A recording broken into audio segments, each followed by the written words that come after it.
ಅಂತ ಕರಿತೀವಿ. Oncology, cancer ಅಧ್ಯಯನ, ಆಂಕಾಲಜಿ.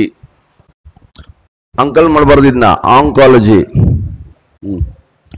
ಬೇರೆ ಬೇರೆ ಆಂಕಾಲಜಿಸ್ಟ್ ಇರ್ತಾರೆ. Chemo oncologist, paediatric oncologist, gynae oncologist, radiation oncologist ಅಂತ ಬೇರೆ ಬೇರೆ ಇರ್ತಾರೆ. ಬಟ್ ಒಟ್ಟಾರೆ oncology. Okay,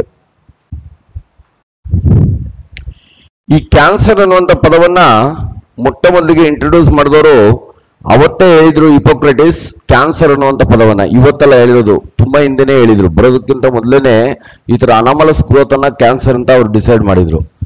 the word cancer coined by Hippocrates. Cancer ಎಂಬ ಪದವನ್ನು ಪರಿಚಯಿಸಿದವರು Hippocrates. Hippocrates. The word cancer introduced by Hippocrates.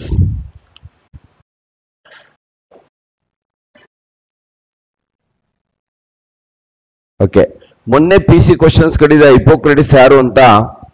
ಇವರೊಬ್ರು ವೈದ್ಯರು, ಬೇಕಾದ್ರೆ ಬ್ರಾಕೆಟ್ ಅಲ್ಲೇ ಹಾಕೋಬಹುದು, ವೈದ್ಯರು, ಡಾಕ್ಟರು. ಇವ್ರನ್ನ UPSC ಕೇಳಿದ ಫಾದರ್ ಆಫ್ ಮೆಡಿಸಿನ್ ಯಾರು ಅಂತ. ಇವರು ಫಾದರ್ ಆಫ್ ಮೆಡಿಸಿನ್, ಇವರು ಔಷಧಿಯ ಪಿತಾಮಹ.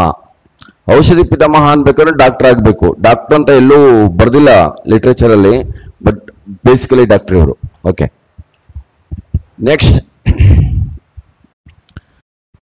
ಸೆಲ್ ಡಿವಿಷನ್ ಹೆಂಗಾಗುತ್ತೆ ಅಂದ್ರೆ, ಒಂದು matured cell divided into daughter cells. ಒಂದಿರೋದು ಎರಡು ಹಿಂಗೆ ಆಗಬೇಕು ಮೈಟಾಸಿಸ್ ಸೆಲ್ ಡಿವಿಷನ್ ಅಲ್ಲಿ.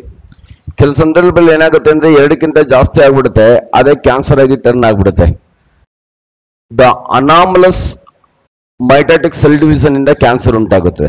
Okay, anomalous mitotic cell division causes cancer. ಅಸಮರ್ಪಕ ಮೈಟಾಸಿಸ್ ಕೋಶ ವಿಭಜನೆಯಿಂದ, ಅಸಮರ್ಪಕ ಮೈಟಾಸಿಸ್ ಕೋಶ ವಿಭಜನೆಯಿಂದ ಕ್ಯಾನ್ಸರ್ ಉಂಟಾಗುತ್ತದೆ.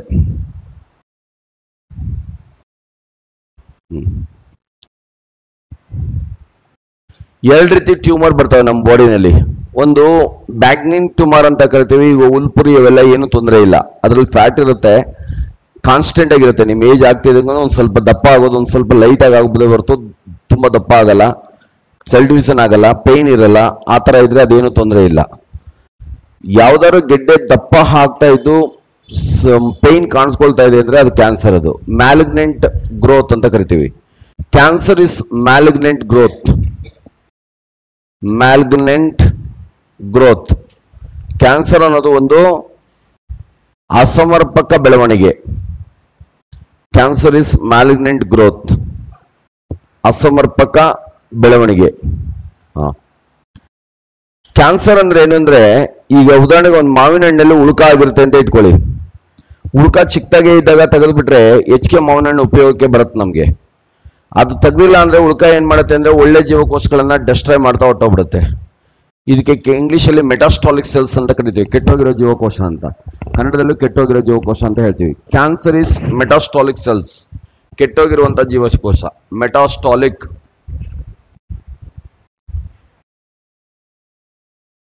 ಸೆಲ್ಸ್. ಕ್ಯಾನ್ಸರ್ ಒಂದು ಕೆಟ್ಟು ಹೋಗಿರುವ ಜೀವಕೋಶ, metastatic cells. Cancer is metastatic cells. ಅದು ಕೆಟ್ಟೋಗಿರುತ್ತೆ, ಒಳ್ಳೇದನ್ನ ಹಾಳು ಮಾಡ್ತಾ ಹೊಟ್ಟೋಗ್ಬಿಡುತ್ತೆ. ನೀವೊಂದು 10 ಜನ ಚೆನ್ನಾಗಿ ಓದೋರು ಇದ್ದೀರಾ, ಯಾರೋ ಇನ್ನೊಬ್ಬ ಬಂದು ಸೇರ್ಕೊಂಡು ನೀವು ಓದ್ದಂಗೆ ಆದ್ರಿ ಅಂದ್ರೆ ಅವ್ನು ಕ್ಯಾನ್ಸರ್ ಅಂತ ಅರ್ಥ. ಅದು ಬೇಗ ಸ್ಪ್ರೆಡ್ ಆಗುತ್ತೆ ಅಂತ ಅರ್ಥ. ಇನ್ ಕೆಲವರು ಇಲ್ಲಿ ಹೇಳೋದು ಅಲ್ಲಿ ಹೇಳೋದನ್ನ ಇನ್ನೊಂದು ಕಡೆ ಹೇಳೋದು ಈ ತರ ಮಾಡ್ತಾರಲ್ಲ, ಅವ್ರಿಗೆ ಕ್ಯಾನ್ಸರ್ ಅಂತಾನೆ ಕರೀತಾರೆ. ಸುಮ್ಮನೆ ಸ್ಪ್ರೆಡ್ ಮಾಡ್ತಾರೆ ಅಂತ, ಹಂಗೆ ಸ್ಪ್ರೆಡ್ ಆಗ್ಬಿಡುತ್ತೆ ಇದು. ಓಕೆ, ಕ್ಯಾನ್ಸರ್ಗೆ ಕಾರಣ ಏನು ಅಂತಂದ್ರೆ ಕಾರ್ಸಿನೋಜಿನ್. ತುಂಬಾ ಎಕ್ಸಾಮ್ ಅಲ್ಲಿ ಕೇಳಿದ್ದಾನೆ ಇದನ್ನ. ಕಾರ್ಸಿನೋಜಿನ್ ಇಸ್ ಒಂದು ನಿಮಿಷ ಬರೀತೀನಿ ಮತ್ತೆ. ಕಾರ್ಸಿನೋಜಿನ್ ಇಸ್ ರೆಸ್ಪಾನ್ಸಿಬಲ್ ಫಾರ್ ಕ್ಯಾನ್ಸರ್. ಕ್ಯಾನ್ಸರ್ಗೆ ಕಾರಣವಾದ ರಾಸಾಯನಿಕ ವಸ್ತು ಯಾವುದು? ತುಂಬಾ ಎಕ್ಸಾಮ್ ಅಲ್ಲಿ ಕೇಳಿದ್ದಾನೆ. ಕಾರ್ಸಿನೋಜಿನ್ ಇಸ್ ರೆಸ್ಪಾನ್ಸಿಬಲ್ ಫಾರ್ ಕ್ಯಾನ್ಸರ್. ಕ್ಯಾನ್ಸರ್ಗೆ ಕಾರಣವಾದ ರಾಸಾಯನಿಕ ವಸ್ತು ಕಾರ್ಸಿನೋಜಿನ್.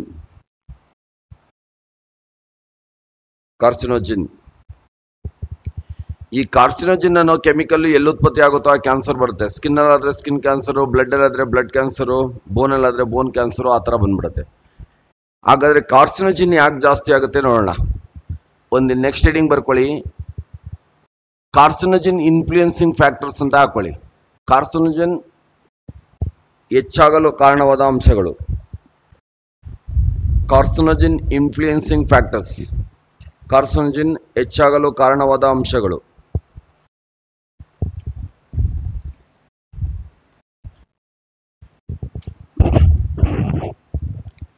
ನಿಕೋಟಿನ್ ಕೇಳಿದಿರಲ್ವಾ? ನಿಕೋಟಿನ್ ಏಂದ್ರಲ್ಲಿರುತ್ತೆ? ಇದು ಟೊಬ್ಯಾಕೋನಲ್ಲಿರುತ್ತೆ. ಟೊಬ್ಯಾಕೋನಲ್ಲಿರುತ್ತೆ. ಲಾಸ್ಟ್ ಟೈಮ್ FDA ಕ್ವಶನ್ಸ್ ಕೇಳಿದ್ದ, ನಿಕೋಟಿನ್ ಅನ್ನೋದು ಏನು ಅಂತ. ಯಾವ ರೂಪದಲ್ಲಿರುತ್ತೆ ನಿಕೋಟಿನ್ ಅನ್ನೋದು? ಟೊಬ್ಯಾಕೋ ಎಲೆನಲ್ಲಿ ಯಾವ ರೂಪದಲ್ಲಿರುತ್ತೆ ಅಂತ ಕ್ವಶನ್ಸ್ ಅದು. ಆಕ್ಚುಲಿ ಯಾವ ರೂಪದಲ್ಲಿರುತ್ತೆ ಇದು? ನಿಕೋಟಿನ್ ಅನ್ನೋದು ಒಂದು ಆಲ್ಕಲಾಯ್ಡ್. ಆಲ್ಕಲಾಯ್ಡ್ ಕಳ್ಳಿ ಇದನ್ನೆಲ್ಲ ಕಿತ್ತರೆ ಹಾಲು ಬರುತ್ತಲ್ಲ, ಆ ತರ ರಸ ಇರುತ್ತೆ ಟೊಬ್ಯಾಕೋ ಲೀವ್ಸ್ ಅಲ್ಲಿ. ಅದು ಡ್ರೈ ಆಗ್ಬಿಟ್ಟು ನಿಕೋಟಿನ್ ಆಗಿರುತ್ತೆ. ಏನದು ಅಂತಂದ್ರೆ ಆಲ್ಕಲಾಯ್ಡ್. ಲ್ಯಾಟೆಕ್ಸ್ ಅಂತಾನು ಕೊಡ್ಬೋದು, ಕಾಮನ್ ಲ್ಯಾಂಗ್ವೇಜ್ ಆಗ್ಬಿಡುತ್ತೆ, ಬರ್ದ್ಬಿಡ್ತಾರೆ ಅನ್ನೋದಕ್ಕೆ ಅವನು ಆಲ್ಕಲಾಯ್ಡ್ ಅಂತ ಕೊಡ್ತಾನೆ. ಗೊತ್ತಿಲ್ಲ? ಕಳ್ಳಿ ಇವೆಲ್ಲ ಕಿತ್ತರೆ ಹಾಲು ಬರುತ್ತಲ್ಲ, ಅದೇ ತರ ಈ ಗಿಡ ಕಿತ್ತರೂ ಒಂದು ಹಾಲು ಬರುತ್ತೆ, ಅದು ಹಂಗೆ ಡ್ರೈ ಆಗ್ಬಿಟ್ಟು ನಿಕೋಟಿನ್ ಆಗಿರುತ್ತೆ, ಆಲ್ಕಲಾಯ್ಡ್. ನೆಕ್ಸ್ಟ್ ಎರಡನೇದು ಡಿಕ್ಸಿನ್. ಡಿಕ್ಸಿನ್ ಅಂತ ಒಂದು ಕೆಮಿಕಲ್ ಇದೆ. ಎಂದ್ರಲ್ಲಿ ಇರುತ್ತೆ ಇದು? ಪ್ಲಾಸ್ಟಿಕ್ ನಲ್ಲಿ ಇರುತ್ತೆ. ಪ್ಲಾಸ್ಟಿಕ್ ಬ್ಯಾನ್ ಮಾಡೋದಕ್ಕೆ ಪ್ರಮುಖ ಕಾರಣನೇ ಕ್ಯಾನ್ಸರು. ಪ್ಲಾಸ್ಟಿಕ್ ಯಾಕೆ ಬ್ಯಾನ್ ಮಾಡಿದ್ದು ಅಂದ್ರೆ ಡಿಫಿಕಲ್ಟಿ ಟು ಡಿಸ್ಪೋಸ್. ಎಲ್ಲಿ ಹಾಕೋದಕ್ಕೂ ಸಮಸ್ಯೆ. ಅದನ್ನ ಮಣ್ಣಲ್ಲಿ ಹಾಕಿದ್ರೆ ಸಾಯಿಲ್ ಪೊಲ್ಯೂಷನ್ ಆಗುತ್ತೆ, ವಾಟರ್ ಹಾಕಿದ್ರೆ ವಾಟರ್ ಪೊಲ್ಯೂಷನ್ ಆಗುತ್ತೆ, ಸುಟ್ಟಾಕ್ಬಿಟ್ರೆ ಏರ್ ಪೊಲ್ಯೂಷನ್ ಆಗುತ್ತೆ, ಹಾಗೆ ಬಿಟ್ಬಿಟ್ಟು ಸಮುದ್ರಕ್ಕೆ ಹೋದ್ರೆ ಸುನಾಮಿ ಆಗುತ್ತೆ. ನೋಡಿ, ಈ ರೀತಿ ಆಗಿರೋದ್ರಿಂದ ಪ್ಲಾಸ್ಟಿಕ್ ನ ಬ್ಯಾನ್ ಮಾಡಿದ್ದು. ಓಕೆ, ಡಿಕ್ಸಿನ್ ಅನ್ನುವಂಥ ಒಂದು ಕೆಮಿಕಲ್ ಇರುತ್ತೆ ಅದರೊಳಗೆ. ಡಿಕ್ಸಿನ್ ಅನ್ನುವಂಥ ಕೆಮಿಕಲ್ ಇರುತ್ತೆ, ಗೊತ್ತಿರ್ಬೇಕಿದು. ನೆಕ್ಸ್ಟ್ ಮೆಟಾಲಿನ್ ಎಲ್ಲೋ. ಮೆಟಾನಿಲ್ ಎಲ್ಲೋ, ಮೆಟಾಲಿನ್ ಹಳದಿ, ಮೆಟಾನಿಲ್ ಹಳದಿ, ಮೆಟಾಲಿನ್ ಎಲ್ಲೋ. ಮೆಟಾನಿಲ್ ಎಲ್ಲೋನ ಎಲ್ಲ ಹಾಕಿರ್ತಾರೆ?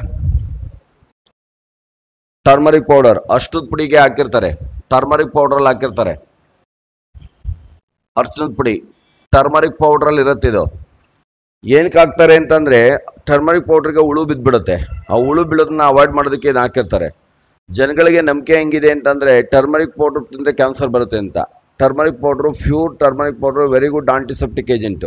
ನಿಮ್ಗೆ ಗೊತ್ತಿದೆ, ಹಳ್ಳಿಗಳಲ್ಲಿ ಕೈ ಕಟ್ ಮಾಡ್ಕೊಂಡ್ರೆ ಟರ್ಮರಿಕ್ ಪೌಡರ್ ಹಾಕ್ಬಿಟ್ಟು ಬಿಟ್ಬಿಡ್ತಾರೆ. ಆದ್ರೆ ಅದು ಕ್ಯಾನ್ಸರ್ ತರಲ್ಲ. ಅದ್ರೊಳಗಿರುವಂತ ಮೆಟಾಲಿನ್ ಎಲ್ಲೋ ಇದೆಯಲ್ಲ, ಇದು ಕ್ಯಾನ್ಸರ್ನ ತರುತ್ತೆ. ನಮ್ ಜನ ಹೆಂಗೆ ಅಂದ್ರೆ ಚಿಕನ್ ಗುನ್ಯಾ ಬಂದಿದೆ ಅಂದ್ರೆ ಚಿಕನ್ನೇ ತಿನ್ನಲ್ಲ. ಚಿಕನ್ನೇ ಬೇರೆ, ಚಿಕನ್ ಗುನ್ಯಾನೇ ಬೇರೆ. ಓಕೆ, ಹಂಗೆ ಮೆಟಾಲಿನ್ ಎಲ್ಲೋ ಇಂದ ಏನು ತೊಂದರೆ, ನಮ್ಗೆ ಟರ್ಮರಿಕ್ ಪೌಡರ್ ಇಂದ ತೊಂದರೆ ಇಲ್ಲ. ತೊಂದರೆ ಇರೋದು ಯಾವ್ದ್ರಿಂದ? ಮೆಟಾಲಿನ್ ಎಲ್ಲೋ ಇಂದ.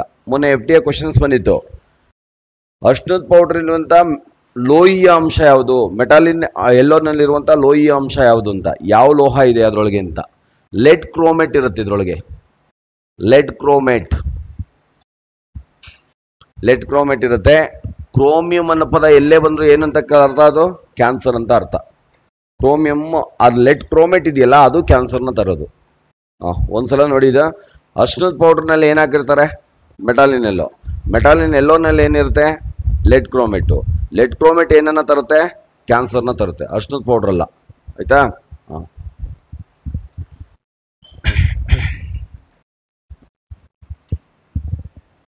ಓಕೆ, ಫ್ಲೇವರಿಂಗ್ ಏಜೆಂಟ್ಸ್, ರುಚಿಕಾರಕಗಳು. ಫ್ಲೇವರಿಂಗ್ ಏಜೆಂಟ್ಸ್, ರುಚಿಕಾರಕಗಳು. ನೀವು ಬೇಕರಿಗೆ ಹೋಗಿ ಕೇಕ್ ಕೊಡೋದ್ಮೇಲೆ ಮತ್ತೆ ಕೇಳ್ತಾರೆ ಯಾವ ಫ್ಲೇವರ್ ಬೇಕು ಅಂತ. ಚಾಕ್ಲೇಟ್ ಫ್ಲೇವರ್ ಬೇಕಾ, ಪೈನಾಪಲ್ ಫ್ಲೇವರ್ ಬೇಕಂತ.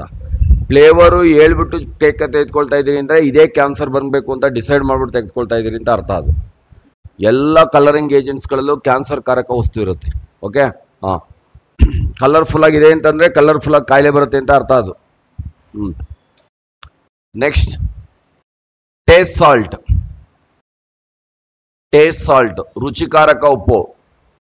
ಟೇಸ್ಟ್ ಸಾಲ್ಟ್ ನಾವು ಮನೇಲಿ ಬಳಸೋದು ಯಾವುದು? Common salt. ಟೇಸ್ಟ್ ಸಾಲ್ಟ್ ಅಂದ್ರೆ ಗ್ರೇ ಕಲರ್ ಇರುತ್ತೆ.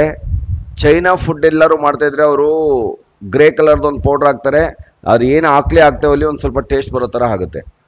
ಅದನ್ನ ಯಾವತ್ತೋ ಒಂದಿನ ತಿಂದರೆ ಪರವಾಗಿಲ್ಲ, ನಮ್ಮ ಬಾಡಿನಲ್ಲಿ ಒಂದು ಮೆಕ್ಯಾನಿಸಮ್ ಇದೆ, ಬಂದದ್ನೆಲ್ಲ ತಗೋಬಿಡಲ್ಲ, ಅದನ್ನ ರೆಸಿಸ್ಟ್ ಮಾಡುತ್ತೆ.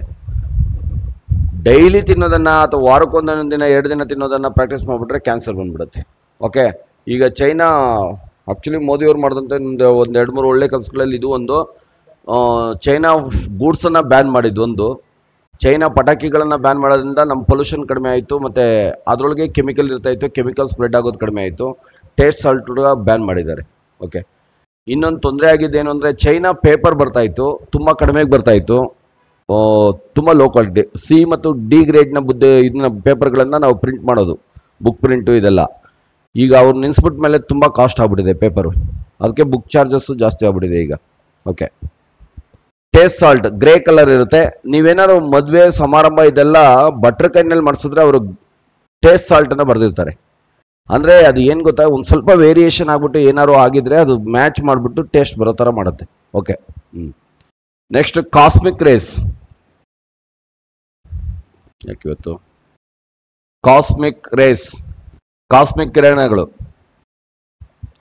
ವಾತಾವರಣ ಪೊಲ್ಯೂಟೆಡ್ ಆಗ್ಬಿಟ್ಟಿದೆ, ಕಾಸ್ಮಿಕ್ ರೇಸಸ್ ಎನ್ವೈರನ್ಮೆಂಟಲ್ ಜಾಸ್ತಿ ಆಗ್ತವೆ, ಕ್ಯಾನ್ಸರ್ ಅನ್ನು ತರ್ತಾ ಇದೆ. Okay, next rhodamine B. ಎಲ್ಲಿ ಕೇಳಿದ್ರಿ ಇದನ್ನ? ರೋಡೋಮೈನ್ ಬಿ ಎಂತಲ್ಲಿರುತ್ತೆ? Cotton candy. ಏನ್ ಹೇಳ್ತೀರಿ? ಬಾಂಬೆ ಮಿಠಾಯಿ ಅಂತ ಹೇಳ್ತೀರಲ್ಲ, ಅದ್ರೊಳಗೆ ಇರುತ್ತೆ. ಇದನ್ನ ಬಂದೇ ಬರುತ್ತೆ ಅಂತ ಅನ್ಕೊಂಡಿದ್ದೀನಿ ನಾನು ಈ ವರ್ಷದಲ್ಲಿ. ಬಾಂಬೆ ಮಿಠಾಯಿಯನ್ನ ನಿಷೇಧಗೊಳಿಸಲು ಕಾರಣವಾದ ಅಂಶ ಯಾವುದು ಅಂತ ಕೇಳ್ತಾನೆ, ಅಥವಾ ಬಾಂಬೆ ಮಿಠಾಯಿನಲ್ಲಿ ಕ್ಯಾನ್ಸರ್ ರೋಗಕಾರಕ ರಾಸಾಯನಿಕ ವಸ್ತು ಯಾವ್ದಿರುತ್ತೆ ಅಂತ ಕೇಳ್ತಾನೆ. ಕೇಳೋದಾದ್ರೆ ಇಷ್ಟೇ, ಯಾವ್ದಕ್ಕೂ ಎಲ್ಲವಕ್ಕೂ ಆನ್ಸರ್ ಏನು? ರೋಡೋಮೈನ್ ಬಿ, ಈ ತರ ರೋಡೋಮೈನ್ ಬಿ, ಈ ತರ ಸಿ, ಈ ತರ ಹಿಂಗೆ ಕೊಡ್ತಾನ ಅವ್ನು, ನೋಡಿ ಬರಬೇಕು. ಓಕೆ, ರೋಡೋಮೈನ್ ಬಿ ಈ ತರ ಲಿಸ್ಟ್ ಮಾಡ್ತಾ ಹೋದ್ರೆ ಬೇಕಾದಷ್ಟು ಕ್ಯಾನ್ಸರ್ ತರವಿವೆ. ಏರ್ ಡೈ ಹಾಕೊಡ್ತಾರಲ್ಲ, ಅದರಿಂದ ಕ್ಯಾನ್ಸರ್ ಬರುತ್ತೆ. ಲೋ ಕ್ವಾಲಿಟಿ ಕಾಸ್ಮೆಟಿಕ್ಸ್ ಹಾಕೊಳ್ತಿರಲ್ಲ, ಲಿಪ್ಸ್ಟಿಕ್, ಇದರಿಂದ ಕ್ಯಾನ್ಸರ್ ಬರುತ್ತೆ. ಅವನ್ನೆಲ್ಲ ಹೇಳಿದ್ರೆ ಲಿಪ್ಸ್ಟಿಕ್ ಹಾಕೊಳ್ಳಲ್ಲ, ಅದರಿಂದ ಅವೆಲ್ಲ ಬಿಡಿಸೋದು ನನ್ನ ಉದ್ದೇಶ ಅಲ್ಲ, ಅದಕ್ಕೋಸ್ಕರ ನಾನು ಬರ್ಸಲ್ಲ ಇನ್ನ. ಓಕೆ, ಇಷ್ಟು ಸಾಕಿದು ಮೇಜರ್ ಆಗಿ.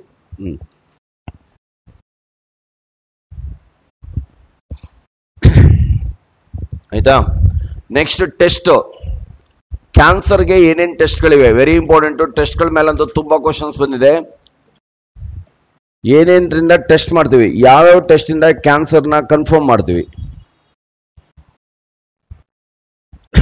ವಾಯ್ಸ್ ಸುಟ್ಟಬಿಟ್ಟಿದೆ, ಇರ್ಲಿ.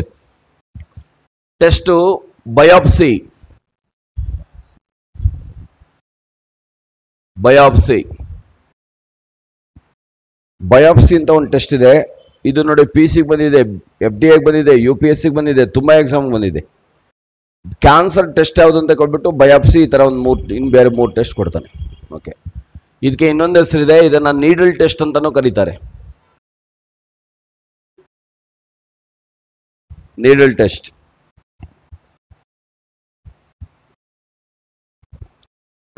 ಎಲ್ಲಿ ಕ್ಯಾನ್ಸರ್ ಬಂದಿತ್ತು ಅಲ್ಲಿ ಗೆಡ್ಡೆ ಆಗಿರುತ್ತೆ, ಅಲ್ಲಿ ಸಿರಿಂಜ್ ಹಾಕ್ಬಿಟ್ಟು ನೀಡಲ್ನ ಚುಚ್ಚಿ ಅದರಲ್ಲಿರುವಂಥ ಜ್ಯೂಸ್ ತೆಗೆದುಕೊಂಡು ಚೆಕ್ ಮಾಡ್ತೀವಿ.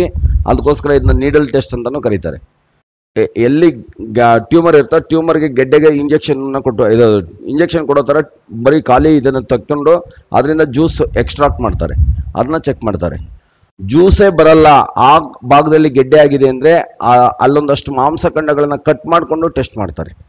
ಓಕೆ, ನೆಕ್ಸ್ಟ್ ಈಗ ಇನ್ನೊಂದು ಹೊಸ ಟೆಸ್ಟ್ ಬಂದಿದೆ, ಲಿಕ್ವಿಡ್ ಬಯಾಪ್ಸಿ ಅಂತ. ಯಾವುದು? Liquid biopsy. ಲಿಕ್ವಿಡ್ ಬಯಾಪ್ಸಿನ ಏನ್ ಮಾಡ್ತಾರೆ ಅಂತಂದ್ರೆ, ಯಾರಿಗೆ ಕ್ಯಾನ್ಸರ್ ಸಸ್ಪೆಕ್ಟ್ ಇದೆ ಅವ್ರ ದೇಹದಿಂದ ಲಿಕ್ವಿಡ್ ಅನ್ನ ತೆಗೆದುಕೊಳ್ತಾರೆ. ಲಿಕ್ವಿಡ್ ರೂಪದಲ್ಲಿ ಇರೋದು, ಬ್ಲಡ್, ಸ್ಪರ್ಮು, ವೆಸೈನಲ್ ಫ್ಲೂಯಿಡ್, ಆಮೇಲೆ ನೀವು ಹೇಳ್ದಂಗೆ ಲಿಂಪ್ ಜ್ಯೂಸು, ಈ ಥರದವನ್ನ ತೆಗೆದುಕೊಳ್ತಾರೆ. ಲಿಕ್ವಿಡ್ ಇರುವಂಥದ್ದನ್ನ ತೆಗೆದುಕೊಳ್ತಾರೆ. ಓಕೆ, ಸ್ಯಾಂಪಲ್ ಏನು ತೆಗೆದುಕೊಳ್ತಾರೆ? ಲಿಕ್ವಿಡ್ ಸ್ಯಾಂಪಲ್ ಅನ್ನ ತೆಗೆದುಕೊಳ್ತಾರೆ. ದ್ರವ ರೂಪದ ಸ್ಯಾಂಪಲ್ ಅನ್ನ ತೆಗೆದುಕೊಳ್ತೀವಿ. ದ್ರವ ರೂಪದ ಸ್ಯಾಂಪಲ್ ಅಂದಾಗ ಗೊತ್ತಿರಬೇಕು, ನಮ್ಮ ದೇಹದಲ್ಲಿ ದ್ರವ ರೂಪದಲ್ಲಿರೋ ಯಾವ್ಯಾವು? ರಕ್ತ, ಈ ಥರದವೇ ತಾನೆ.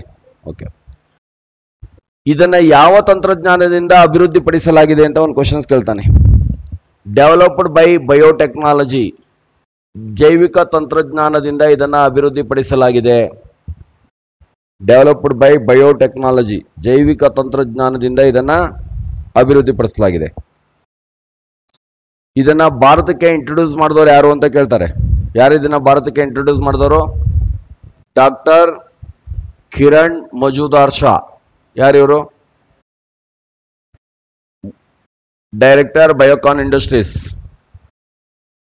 ಡಾಕ್ಟರ್ ಕಿರಣ್ ಮಜುದಾರ್ ಶಾ ಅನ್ನೋರು ಇದನ್ನ ಭಾರತಕ್ಕೆ ಪರಿಚಯಿಸಿದ್ರು.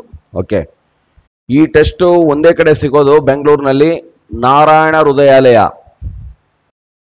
ನಾರಾಯಣ ಹೃದಯಾಲಯದಲ್ಲಿ ಸಿಗುತ್ತೆ. 20,000 rupees ಆಗುತ್ತೆ ಟೆಸ್ಟ್ ಕಾಸ್ಟ್. 20,000 ರೂಪಾಯಿ ಆಗುತ್ತೆ. 20,000 rupees. ಇದನ್ನ ಯಾರು ಮಾಡಿಸ್ಬೇಕು ಆಕ್ಚುಲಿ ಅಂತಂದ್ರೆ, ನಿಮ್ಮ ಫ್ಯಾಮಿಲಿ ಟ್ರೀನಲ್ಲಿ ಯಾರಿಗೂ ಕ್ಯಾನ್ಸರ್ ಇಲ್ಲ, ಆದ್ರೆ ಯಾರೋ ಒಬ್ರಿಗೆ ಬಂದ್ಬಿಡುತ್ತೆ, ಅಕ್ಕನಿಗೋ ತಮ್ಮನಿಗೋ ತಂಗಿಗೋ ಯಾರಿಗೋ ಒಬ್ರಿಗೆ ಬಂದ್ಬಿಡುತ್ತೆ. ಇನ್ನು ಉಳಿದಂತ ಫ್ಯಾಮಿಲಿ ಮೆಂಬರ್ಸ್ ಇದೀರಲ್ವಾ, ನಿಮ್ಮ ಫ್ಯಾಮಿಲಿ ಗ್ರೂಪ್ ನಲ್ಲಿ ಒಬ್ರಿಗೆ ಬಂದಿದೆ, ಇನ್ನು ಉಳಿದವ್ರು ಇದ್ದೀರಲ್ಲ, ಇದು ಬರುತ್ತಾ ಬರಲ್ವಾ ಅಂತ ಇವತ್ತೇ ಟೆಸ್ಟ್ ಮಾಡಿಸ್ಕೋಬಹುದು. ನಾವು ಇವತ್ತು ಬ್ಲಡ್ ತೆಗೆದುಕೊಂಡು ಟೆಸ್ಟ್ ಮಾಡಿಸಿದ್ರೆ ನಿಮಗೆ 30 ವರ್ಷದ ನಂತರ ಬರುವಂತ ಪರ್ಮನೆಂಟ್ ಕಾಯಿಲೆಗಳನ್ನ ಇವತ್ತೇ ಹೇಳ್ಬೋದು. ಅದು ಕ್ಯಾನ್ಸರ್ ಆಗಿರ್ಬೋದು, ಡಯಾಬಿಟಿಸ್ ಆಗಿರ್ಬೋದು, ಈ ಥರದವನ್ನ. ತಲೆನೋವು, ಜ್ವರ ಅವನ್ನೆಲ್ಲ ಹೇಳೋಕ್ಕಾಗಲ್ಲ. ಒಂದೊಂದ್ಸಲ ತಲೆನೋವು ನೀವೇ ತಂದ್ಕೊಳ್ತೀರಾ ಹೆಚ್ಚಿಗೆ ಮಾತಾಡ್ಬಿಟ್ಟು. ಓಕೆ, ಜ್ವರನೂ ನೀವೇ ತಂದ್ಕೊಳ್ತೀರಾ, ಕೆಮ್ಮು ಇದೆಲ್ಲ ದಾರಿಲಿರೋದನ್ನೆಲ್ಲ ತಿನ್ಬಿಟ್ಟು ಅದು ನೀವೇ ತಂದ್ಕೊಳ್ತೀರಾ, ಅವನ್ನೆಲ್ಲ ಹೇಳೋಕ್ಕಾಗಲ್ಲ. ಪರ್ಮನೆಂಟ್ ಕಾಯಿಲೆಗಳು ಅಂದ್ರೆ ಗೊತ್ತಲ್ಲ, ಶಾಶ್ವತವಾಗಿ ಉಳ್ಕೊಳ್ಳುವಂಥವನ್ನ ಪತ್ತೆ ಹಚ್ಬೋದು. ಇನ್ನೊಂದಿದೆ ಈಗ ಇತ್ತೀಚೆಗೆ 3D ಸೆಲ್ ಟೆಸ್ಟ್ ಅಂತ.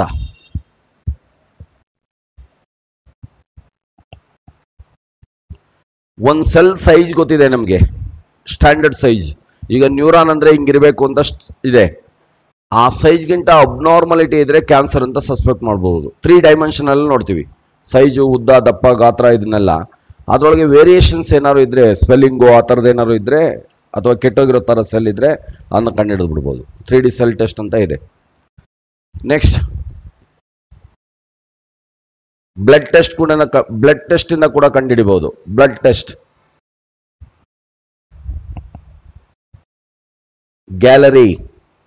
ಗ್ಯಾಲರಿ ಟೆಸ್ಟ್ ಅಂತ ಕರೀತಾರೆ ಇದಕ್ಕೆ. ಬ್ಲಡ್ ಟೆಸ್ಟ್ಗೆ ರಕ್ತ ಪರೀಕ್ಷೆ ಗ್ಯಾಲರಿ ಅಂತ ಕೊಡ್ಬೋದು, ಅಥವಾ ಬ್ಲಡ್ ಟೆಸ್ಟ್ ಅಂತ ಕೊಡ್ಬೋದು. ಬ್ಲಡ್ ಸ್ಯಾಂಪಲ್ ತೆಗೆದುಕೊಂಡು ಚೆಕ್ ಮಾಡ್ಬೋದು. ಮೊದಲಿಗೆ ಬಯೋಪ್ಸಿ ಒಂದೇ ಇದ್ದಿದ್ದು, ಈಗ ಬೇಕಾದಷ್ಟು ಟೆಸ್ಟ್ ಇವೆ. ಒಂದೊಂದು ಟೈಪ್ಸ್ ಆಫ್ ಕ್ಯಾನ್ಸರ್ಗೂ ಬೇರೆ ಬೇರೆ ಟೆಸ್ಟ್ಗಳಿವೆ ಈಗ.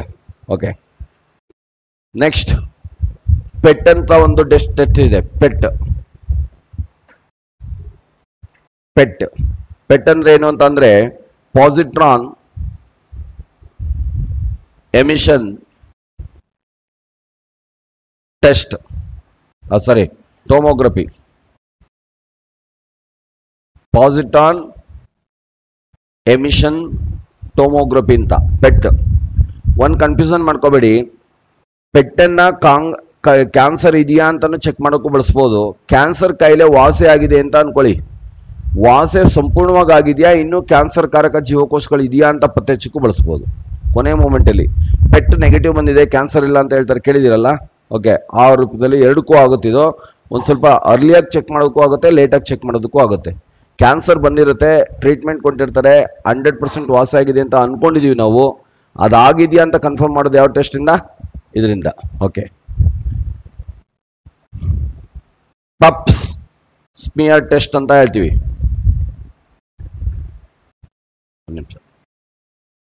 ಪಪ್ ಸ್ಮಿಯರ್ ಟೆಸ್ಟ್ ಅಂತ ಮಾಡ್ತೀವಿ. ಇದನ್ನ ಯುಟ್ರಸ್ ಕ್ಯಾನ್ಸರ್ ಇರೋರಿಗೆ ಯುಟ್ರಸ್ ಇಂದ ಒಂದು ಇದನ್ನ ಲಿಕ್ವಿಡ್ ಅನ್ನ ಪಿಪೆಟ್ ಮಾಡಿ ಆ ಲಿಕ್ವಿಡ್ ಅನ್ನ ಟೆಸ್ಟ್ ಮಾಡ್ತೀವಿ. ಇದಕ್ಕೆ ಪಪ್ ಸ್ಮಿಯರ್ ಟೆಸ್ಟ್ ಅಂತ ಕರೀತಾರೆ. ನಿಮಗೆ ಕರೋನಾ ಟೆಸ್ಟ್ ಮಾಡಬೇಕಾದ್ರೆ ನಿಮ್ಮ ಥ್ರೋಟ್ ಇಂದ ರಸ ತೆಗೆದುಕೊಂಡು ಚೆಕ್ ಮಾಡೋದು ತಾನೆ, ಅದೇ ತರ ವೆಜೈನಲ್ ಫ್ಲೂಯಿಡ್ ಅನ್ನ ತೆಗೆದುಕೊಂಡು ಚೆಕ್ ಮಾಡ್ತಾರೆ. ಇದು ಯುಟ್ರಸ್ ಕ್ಯಾನ್ಸರ್ ಈ ತರದವರು ಇರೋದಕ್ಕೆ. ಓಕೆ, ಇದಿಷ್ಟು ಟೆಸ್ಟ್ಗಳು. Next, types of cancer. ಯಾವ ರೀತಿ ಕ್ಯಾನ್ಸರ್ ಇದೆ?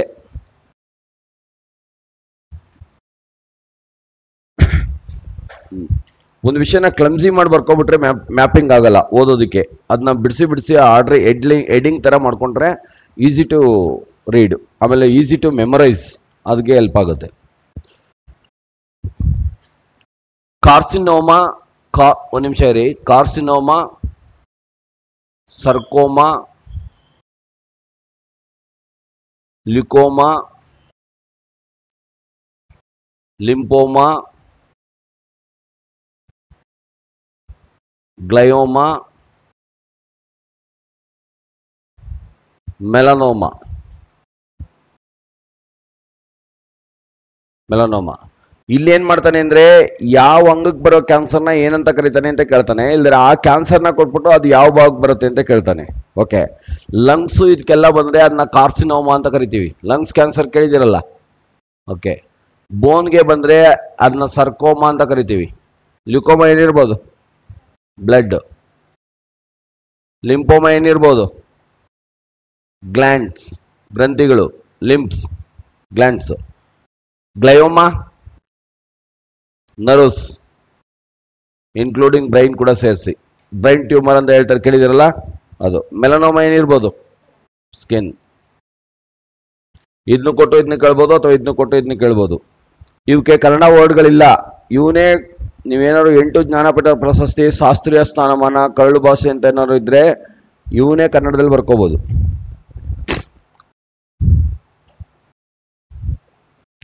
ಇವೆಲ್ಲ ಮೆಡಿಕಲ್ ಟರ್ಮ್ಸ್ ಇವು, ಆಯ್ತಾ. ಸರ್ಕೋಮಾ, ಕಾರ್ಸಿನೋಮಾ ಅಂದ್ರೆ ಲಂಗ್ಸ್ಗೆ ಬರುವಂತ ಕ್ಯಾನ್ಸರ್. ನೆಕ್ಸ್ಟ್ ಸರ್ಕೋಮಾ ಅಂತ ಅಂದ್ರೆ ಬೋನ್ಸ್, ಮೂಳೆಗಳಿಗೆ ಬರುವಂತ ಕ್ಯಾನ್ಸರ್, ಇದು ಪ್ಲೂರಲ್ ಇರಲಿ. ಲ್ಯೂಕೋಮಾ ಬ್ಲಡ್ಗೆ ಬರುವಂತ cancer. Lymphoma glands, lymph juice, lymph gland, ಈ ಪದ ಬಳಸ್ತಿರಲ್ವಾ ಅದು. ಗ್ಲಯೋಮಾ ಅಂದ್ರೆ ನರ್ವಸ್ ಆಗಿರ್ಬೋದು, ಬ್ರೈನ್ ಟ್ಯೂಮರ್ ಕೂಡ ಆಗಿರ್ಬೋದು, ಇನ್ಕ್ಲೂಡಿಂಗ್. ನಮ್ಮ ಬ್ರೈನ್ ಏನು 1000 ಆಫ್ ನ್ಯೂರಾನ್ಸ್ಗಳಿಂದ, ಟ್ರಿಲಿಯನ್ಸ್ ಆಫ್ ನ್ಯೂರಾನ್ಗಳಿಂದ ಮಾಡಲ್ಪಟ್ಟಿದೆ. ಇದರಲ್ಲಿ ಏನಿಲ್ಲ, 80% ಫ್ಯಾಟ್ ಇರದೆ, ಇನ್ ರಿಮೈನಿಂಗ್ ಇರೋದು ನ್ಯೂರಾನ್ ಇದೆ ಅಷ್ಟೇ, ಕೊಬ್ಬಿದೆ ಅಷ್ಟೇ. ಓಕೆ, ಮೆಲನೋಮಾ ಸ್ಕಿನ್, ಚರ್ಮ. ಇದನ್ನು ಕೊಟ್ಟು ಇದನ್ನ ಕೇಳ್ಬೋದು ಅಥವಾ ಅದನ್ನು ಕೊಟ್ಟು ಇದನ್ನು ಕೇಳ್ಬೋದು, ಯಾವ್ದಾದ್ರು ಕೇಳಿ. ಈ ಉದಾಹರಣೆಗೆ ಲಿಂಪೋಮಾ, ನಮ್ಮ ದೇಹದ ಯಾವ ಭಾಗಿಸುವಂತ ಕ್ಯಾನ್ಸರ್ ಅಂದ್ಬಿಟ್ಟು 4 ಆಪ್ಷನ್ಸ್ ಕೊಟ್ಟಿರ್ತಾನೆ, ಸ್ಕಿನ್ನು, ಗ್ಲ್ಯಾಂಡು, ಈ ತರ ಯಾವುದು ಅಂತ ಬರಿಬೇಕು. ಬರಿಬೋದಲ್ವಾ. Next treatment.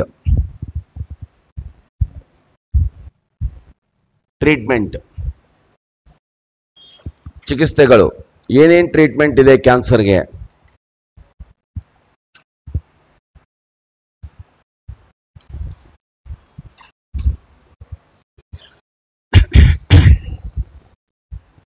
ಒಂದು ಸರ್ಜಿಕಲ್ ಥೆರಪಿ.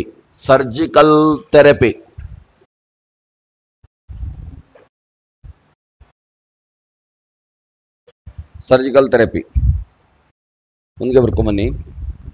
ಈಗ ಎಲ್ಲೋ ಒಂದ್ ಕಡೆ ಕ್ಯಾನ್ಸರ್ ಬಂದಿದೆ ಅಂತ ಗೊತ್ತಾಯ್ತು ಅಂತ ಇಟ್ಕೊಳ್ಳಿ, ಆ ಭಾಗದ ಅವಶ್ಯಕತೆ ಇಲ್ದಿದ್ರು ಆಗುತ್ತೆ ಅಂದ್ರೆ ಅದಕ್ಕಿಂತ ಇನ್ನೊಂದು ಸ್ವಲ್ಪ ಹೆಚ್ಚಿಗೆ ಮಾರ್ಕ್ ಮಾಡ್ಬಿಟ್ಟು ಅಷ್ಟನ್ನ ಆಪರೇಷನ್ ಮಾಡಿ ತೆಗೆದಾಕ್ಬಿಡ್ತೀವಿ. 90% ಹೊಟ್ಟೋಗ್ಬಿಡುತ್ತೆ, ಎರಾಡಿಕೇಟ್ ಆಗ್ಬಿಡುತ್ತೆ. ಓಕೆ, ಬೇಗ, ಎಷ್ಟು ಬೇಗ ಗೆಡ್ಡೆ ತೆಗಿತೀವೋ ಅಷ್ಟು ಬೇಗ ಒಳ್ಳೇದು. ಕ್ಯಾನ್ಸರ್ ಎಷ್ಟು ಬೇಗ ರಿಮೂವ್ ಮಾಡ್ತೀವೋ ಅಷ್ಟು ಬೇಗ ಒಳ್ಳೇದು. ಎಲ್ಲವಕ್ಕೂ ಮಾಡೋದಕ್ಕಾಗಲ್ಲ. ಈಗ ಲಿವರ್ ಕ್ಯಾನ್ಸರ್ ಬಂದಿದೆ, ಲಿವರ್ನೇ ತೆಗೆದಾಕ್ಬಿಡೋಕ್ಕಾಗಲ್ಲ.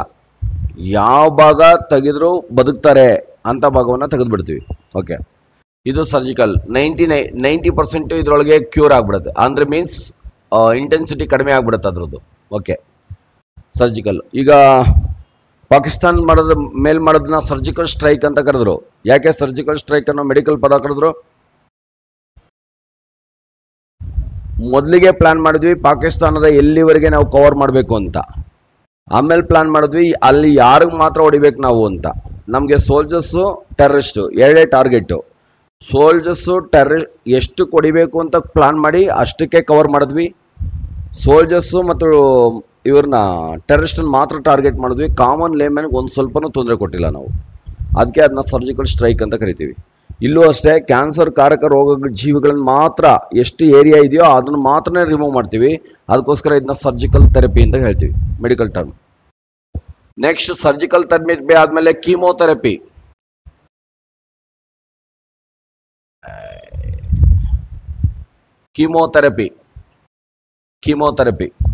ಓಕೆ,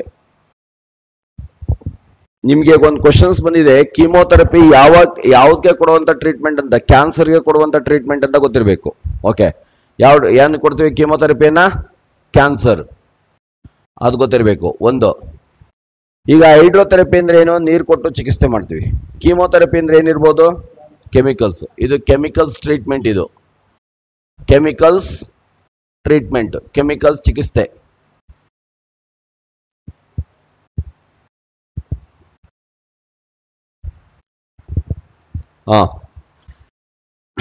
ಆಪರೇಷನ್ ಮಾಡೋದ್ರಿಂದ ಎಷ್ಟು % ಹೊಟ್ಟೋಗಿದೆ ಮೆಟಾಸ್ಟಾಲಿಕ್ ಸೆಲ್ಸ್? 90% ಹೊರಟೋಗಿದೆ. ಇನ್ನು 10% ಇದೆಯಲ್ವಾ ಕೆಟ್ಟೋಗಿರೋ ಅಲ್ಲಲ್ಲೇ ಎಲ್ಲೋ ಸ್ಕ್ಯಾಟರ್ಡ್ ಆಗಿಬಿಟ್ಟಿರ್ತವೆ. ಅವನ್ನ ಕವರ್ ಮಾಡೋದಕ್ಕೆ ಏನ್ ಮಾಡ್ತೀವಿ ಅಂದ್ರೆ ಕೆಮಿಕಲ್ಸ್ ಅನ್ನ ಕೊಡ್ತೀವಿ. ಫಾರ್ ಎಕ್ಸಾಂಪಲ್ ಆಕ್ಟಿನೋಮೈಸಿನ್ ಸಿ, ಆಕ್ಟಿನೋಮೈಸಿನ್ ಡಿ ಅಥವಾ ಸಿ ಯಾವ್ದಾರು ಆಗ್ಲಿ, ಡಿ ಅಂತಾನೆ ಇಟ್ಕೊಳ್ಳೋಣ. ಆಕ್ಟಿನೋಮೈಸಿನ್ ಡಿ ಅನ್ನುವಂಥದ್ನ ಬ್ಲಡ್ ಮೂಲಕ ನಿಮ್ಗೆ ಹೆಂಗೆ ಗ್ಲೂಕೋಸ್ ಕೊಡ್ತಾರೋ ಆ ಮೂಲಕ ಕೊಡ್ತೀವಿ. ಓಕೆ, ಅದೇನ್ ಮಾಡುತ್ತೆ ಅಂದ್ರೆ ಕೆಟ್ಟೋಗಿರೋ ಜೀವಕೋಶಗಳನ್ನ ಹುಡುಕಿ ಅದನ್ನ ಡೆಸ್ಟ್ರಾಯ್ ಮಾಡ್ಬಿಡುತ್ತೆ. ಎಲ್ಲೆಲ್ಲಿ ಕೆಟ್ಟೋಗಿರೋ ಜೀವಕೋಶಗಳಿದೆಯೋ ಅದನ್ನೆಲ್ಲ ಡೆಸ್ಟ್ರಾಯ್ ಮಾಡ್ಬಿಡುತ್ತೆ. ಇದ್ರ ಮೇಲೆ ಒಂದು ಸಬ್ರಿಸ್ಟ್ ಎಕ್ಸಾಮ್ ಕ್ವಶನ್ಸ್ ಬಂದಿದೆ. ಕೀಮೋಥೆರಪಿ ಏನ್ ಮಾಡುತ್ತೆ? ಒಳ್ಳೆ ಜೀವಕೋಶಗಳನ್ನು ಹಾನಿಗೊಳಿಸುತ್ತದೆ, ಕೆಟ್ಟ ಜೀವಕೋಶಗಳನ್ನ ಮಾತ್ರ ಹಾನಿಗೊಳಿಸುತ್ತದೆ, ಎರಡು ಜೀವಕೋಶಗಳನ್ನು ಹಾನಿಗೊಳಿಸುತ್ತದೆ, ಯಾವುದೇ ಜೀವಕೋಶಗಳನ್ನು ಹಾನಿಗೊಳಿಸುವುದಿಲ್ಲ ಅಂತ ಕೊಡ್ತಾನೆ. ಏನಂತ ಬರೀಬೇಕು? It destroys only metastatic cells. ಕೆಟ್ಟೋಗಿರೋ ಜೀವಕೋಶಗಳನ್ನ ಮಾತ್ರ ಹಾನಿಗೊಳಿಸುತ್ತದೆ. It destroys only metastatic cells. ಕೆಟ್ಟೋಗಿರೋ ಜೀವಕೋಶಗಳನ್ನ ಮಾತ್ರ ಹಾನಿಗೊಳಿಸುತ್ತೆ. 10% ಇದ್ವಲ್ಲ ಇದು ಮೆಟಾಸ್ಟಾಲಿಕ್ ಸೆಲ್ಸ್ ಉಳ್ಕೊಂಡಿದ್ವಲ್ಲ ಅಲ್ಲೇ, ಅವನ್ನ ಡೆಸ್ಟ್ರಾಯ್ ಮಾಡ್ಬಿಡುತ್ತಿದ್ದು. ಓಕೆ, ನೆಕ್ಸ್ಟ್ ಮೂರನೇದು ಹೋಗೋಣ. ಸಾಕಿದು ಮೂರನೇದು ರೇಡಿಯೇಷನಲ್ ಥೆರಪಿ.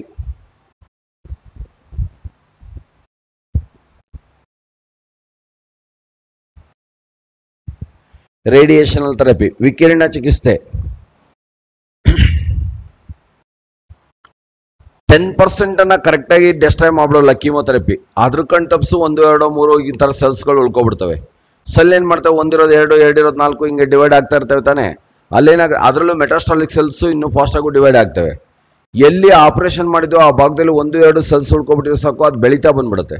ಆ ಬೆಳೆಯೋದಕ್ಕೆ ಏನ್ ಮಾಡ್ತೀವಿ ಅಂದ್ರೆ ಗಾಮಾ ರೇಸಸ್ ಅನ್ನ ಬಿಟ್ಟು ಅದನ್ನ ಬರ್ನ್ ಮಾಡ್ಬಿಡ್ತೀವಿ, ಸುಟ್ಟಾಕ್ಬಿಡೋದ್ರಿಂದ ಮತ್ತೆ ಫರ್ದರ್ ಬೆಳೆಯೋದಿಲ್ಲ.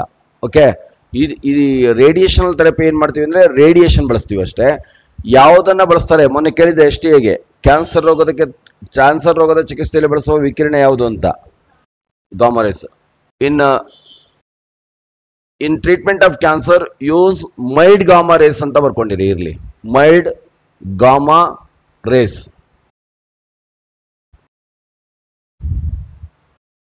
ಮೈಡ್ ಗಾಮಾ ರೇಸಸ್ ಅನ್ನ ಬಳಸ್ತಾರೆ. ಅದರಲ್ಲೂ strong gamma race, mild gamma race ಇದ್ರೆ ನೀವು ಮೈಲ್ಡ್ ಗಾಮಾ ರೇಸ್ನ ಬರಿಬೇಕು. ಅಲ್ಲಿ ಗಾಮಾ, ಆಲ್ಫಾ, ಬೀಟಾ ಈ ತರ ಇತ್ತು. ಏನ್ ಬರೆದ್ರಿ? ಗಾಮಾ ಅನ್ನೋದನ್ನ ಬರೆದ್ರಿ. Okay, mild gamma rays. Strong gamma rayses ಅನ್ನ ಬಿಟ್ಬಿಟ್ರೆ ಕ್ಯಾನ್ಸರ್ ಬಂದ್ಬಿಡುತ್ತೆ. ರೇಡಿಯೇಷನ್ ಹೆಂಗ್ ಕೊಡ್ತಾರೆ ಕೇಳಿ ನೋಡಿದ್ರೆ ಯಾರು ಹೋಗ್ಲಿ. ರೋಗಿಯನ್ನ 3ನೇ ರೂಮ್ ನಲ್ಲಿ ಕುಂಡಿಸ್ತಾರೆ, 2ನೇ ರೂಮ್ ಖಾಲಿ ಇರುತ್ತೆ. 3ನೇ ರೂಮಿಂದ ಇಲ್ಲಿಂದ ರೇಡಿಯೇಷನ್ ಕಳಿಸ್ತಾರೆ. ಯಾಕೆಂದ್ರೆ ನಮ್ಮ ಮೇಲೆ ಬಿದ್ರೆ ನಮಗೂ ಕೂಡ ಪ್ರಭಾವ ಬೀಳುತ್ತದು. ಅದಕ್ಕೋಸ್ಕರ ಅವ್ರಿಗೆ ಬಾಡಿ ಬ್ರಾಸ್ ಹಾಕಿರ್ತಾರೆ. ಈಗ ಎಲ್ಲಿ ಕ್ಯಾನ್ಸರ್ ಬಂದಿದೆಯೋ ಆ ಭಾಗ ಬಿಟ್ಟು ಇನ್ನು ಉಳಿದ ಭಾಗನೆಲ್ಲ ಲೆಗ್ ಜಾಕೆಟ್ ಇಂದ ಕವರ್ ಮಾಡಿ ಬಾಡಿ ಜಾಕೆಟ್ ಅನ್ನ ಹಾಕಿರ್ತಾರೆ. ಬಾಡಿ ಬ್ರಾಸ್ ಅಂತ ಕರೀತಾರೆ ಅದಕ್ಕೆ. ಅವ್ರಿಗೆ ಆ ಭಾಗಕ್ಕೆ ಮಾತ್ರ ಟಾರ್ಗೆಟ್ ಮಾಡಿ ಇಲ್ಲಿಂದ ರೇಸಸ್ ಅನ್ನ ಕಳಿಸಿ ಬರ್ನ್ ಮಾಡ್ತಾರೆ. ಸುಮ್ಮನೆ ಇದನ್ನ ನೀವು ಇದ್ರಲ್ಲಿ ಕ್ಯಾಂಡಲ್ ಬರ್ನ್ ಮಾಡ್ತಿರಲ್ಲ ಅಷ್ಟು ಹತ್ರದಿಂದ, ಹಂಗಲ್ಲ ಅದು. ಓಕೆ, ಇಷ್ಟು ದೂರದಿಂದ ಭಯ ಇದೆ ಅವ್ರಿಗೂ ಕೂಡ. ಆಮೇಲೆ ಕೆಲವು ಹಾಸ್ಪಿಟ್ಲ್ಗಳಲ್ಲಿ ಬಾಡಿ ಬ್ರಾಸ್ ಅನ್ನ ಅಲ್ಲಿ ಇಡೋದಕ್ಕೆ ಕೇಳಲ್ಲ.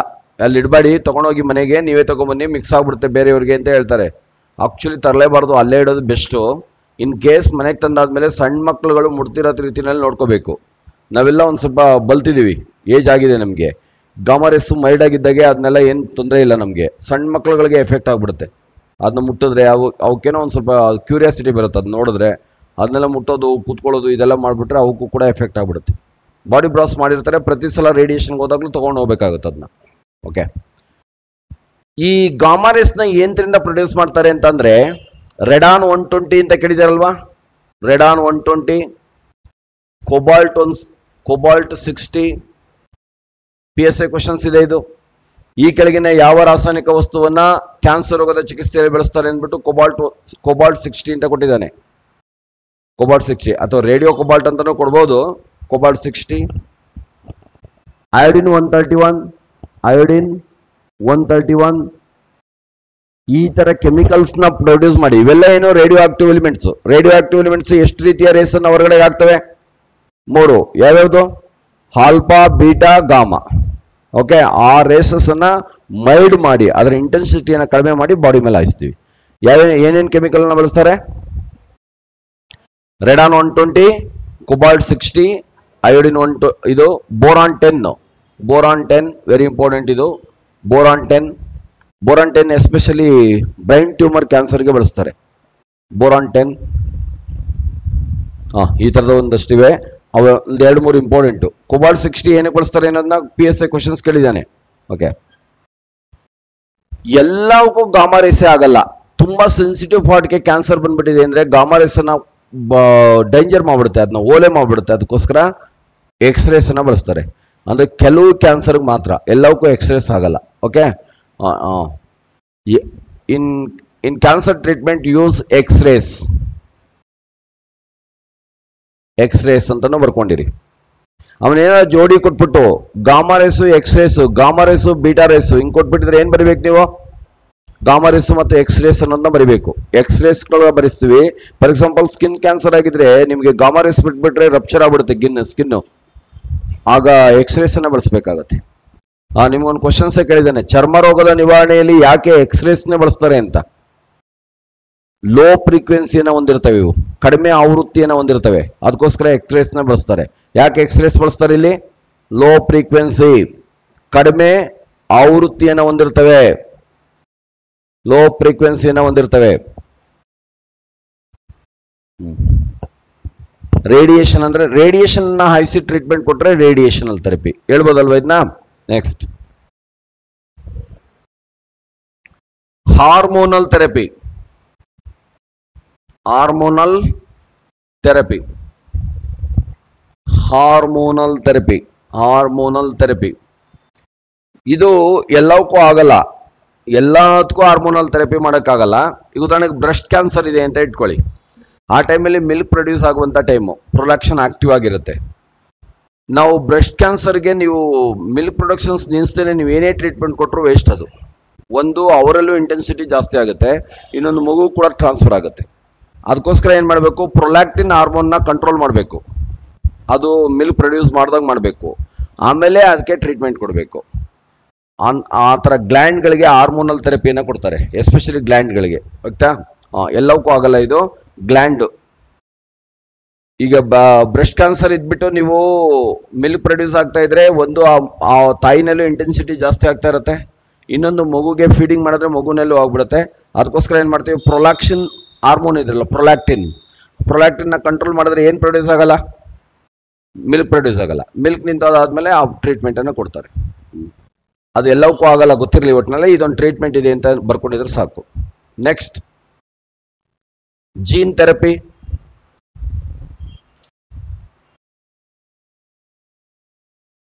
Gene therapy, gene therapy, gene therapy.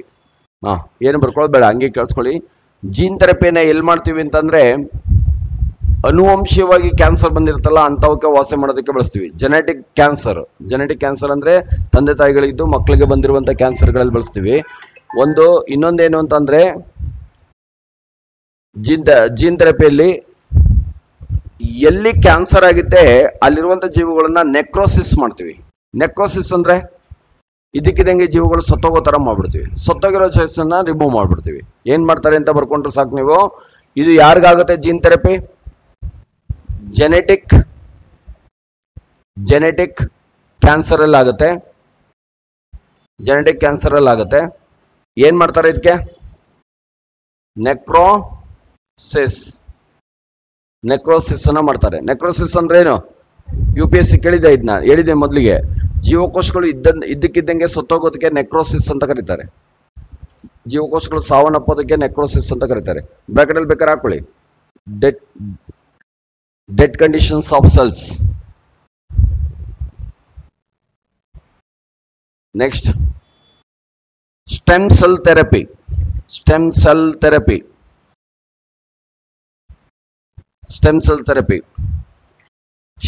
Therapy ಏನ್ ಮಾಡ್ತೀವಿ ಅಂದ್ರೆ, ಈಗ ಕ್ಯಾನ್ಸರ್ ಬಂದಿದೆ ಅಂತ ಆಪರೇಷನ್ ಮಾಡ್ಬಿಟ್ಟು ಆ ಭಾಗನ ತೆಗೆದ್ಬಿಟ್ಟಿರ್ತೀವಿ.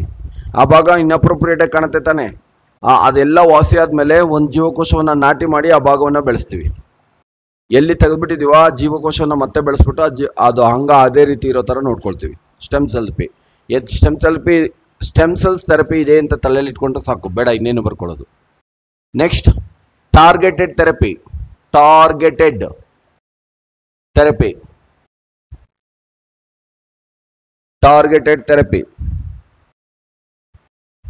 ನನ್ನ ಕ್ಲಾಸ್ ರೂಮ್ನಲ್ಲಿ ಯಾರೋ ಒಬ್ಬರನ್ನ 5-6 ಸಲ ಕ್ವಶನ್ಸ್ ಕೇಳ್ಬಿಟ್ರೆ ನೀವೇನು ಅನ್ಕೊಳ್ತೀರಿ, ಮಾಸ್ಟರ್ ನಮ್ಮನ್ನೇ ಟಾರ್ಗೆಟ್ ಮಾಡ್ಬಿಟ್ಟಿದ್ದಾರೆ ಅಂತ ಅನ್ಕೊಳ್ತೀರ. ಇಲ್ಲಿ ಕೂತ್ಕೊಳ್ಳೋರು ನೆಕ್ಸ್ಟ್ ಟೈಮ್ ಎಲ್ಲೋ ಹೋಗಿ ಹಿಂದೆ ಕೂತ್ಕೊಂಡ್ಬಿಟ್ಟಿರ್ತೀರ. ಹೌದಾನೆ? ಹಂಗೆ ಇಲ್ಲೆಲ್ಲೋ ಬೆಳ್ಳನ್ ತುದಿನಲ್ಲಿ ಕ್ಯಾನ್ಸರ್ ಇದೆ ಅಂದ್ರೆ ಅದು ಅಲ್ಲೇ ಇರಬೇಕು, ಎಲ್ಲೂ ಮೂವ್ ಆಗಬಾರ್ದು. ಆ ಥರ ಟ್ರೀಟ್ಮೆಂಟ್ ಕೊಟ್ಟು ಅಲ್ಲೇ ಇರೋ ಥರ ನೋಡ್ಕೊಳ್ತೀವಿ. ಅದೇ ಟಾರ್ಗೆಟೆಡ್ ಥೆರಪಿ. ಅಂದರೆ ಯಾವುದು ಪಾಯಿಂಟಿಂಗ್ ಏರಿಯಾ ಇದೆ, ಕ್ಯಾನ್ಸರ್ ಇರೋ ಏರಿಯಾ ಇದೆ, ಅದರಿಂದ ಮೂವ್ ಆಗಬಾರ್ದು, ಅದನ್ನ ನೋಡ್ಕೊಳ್ತೀವಿ. ಅದು ಟಾರ್ಗೆಟೆಡ್ ಥೆರಪಿ. ನೆಕ್ಸ್ಟ್ ಮೊನ್ನೆ ಬಂದಿತ್ತಿದ್ದು immunotherapy. Immunotherapy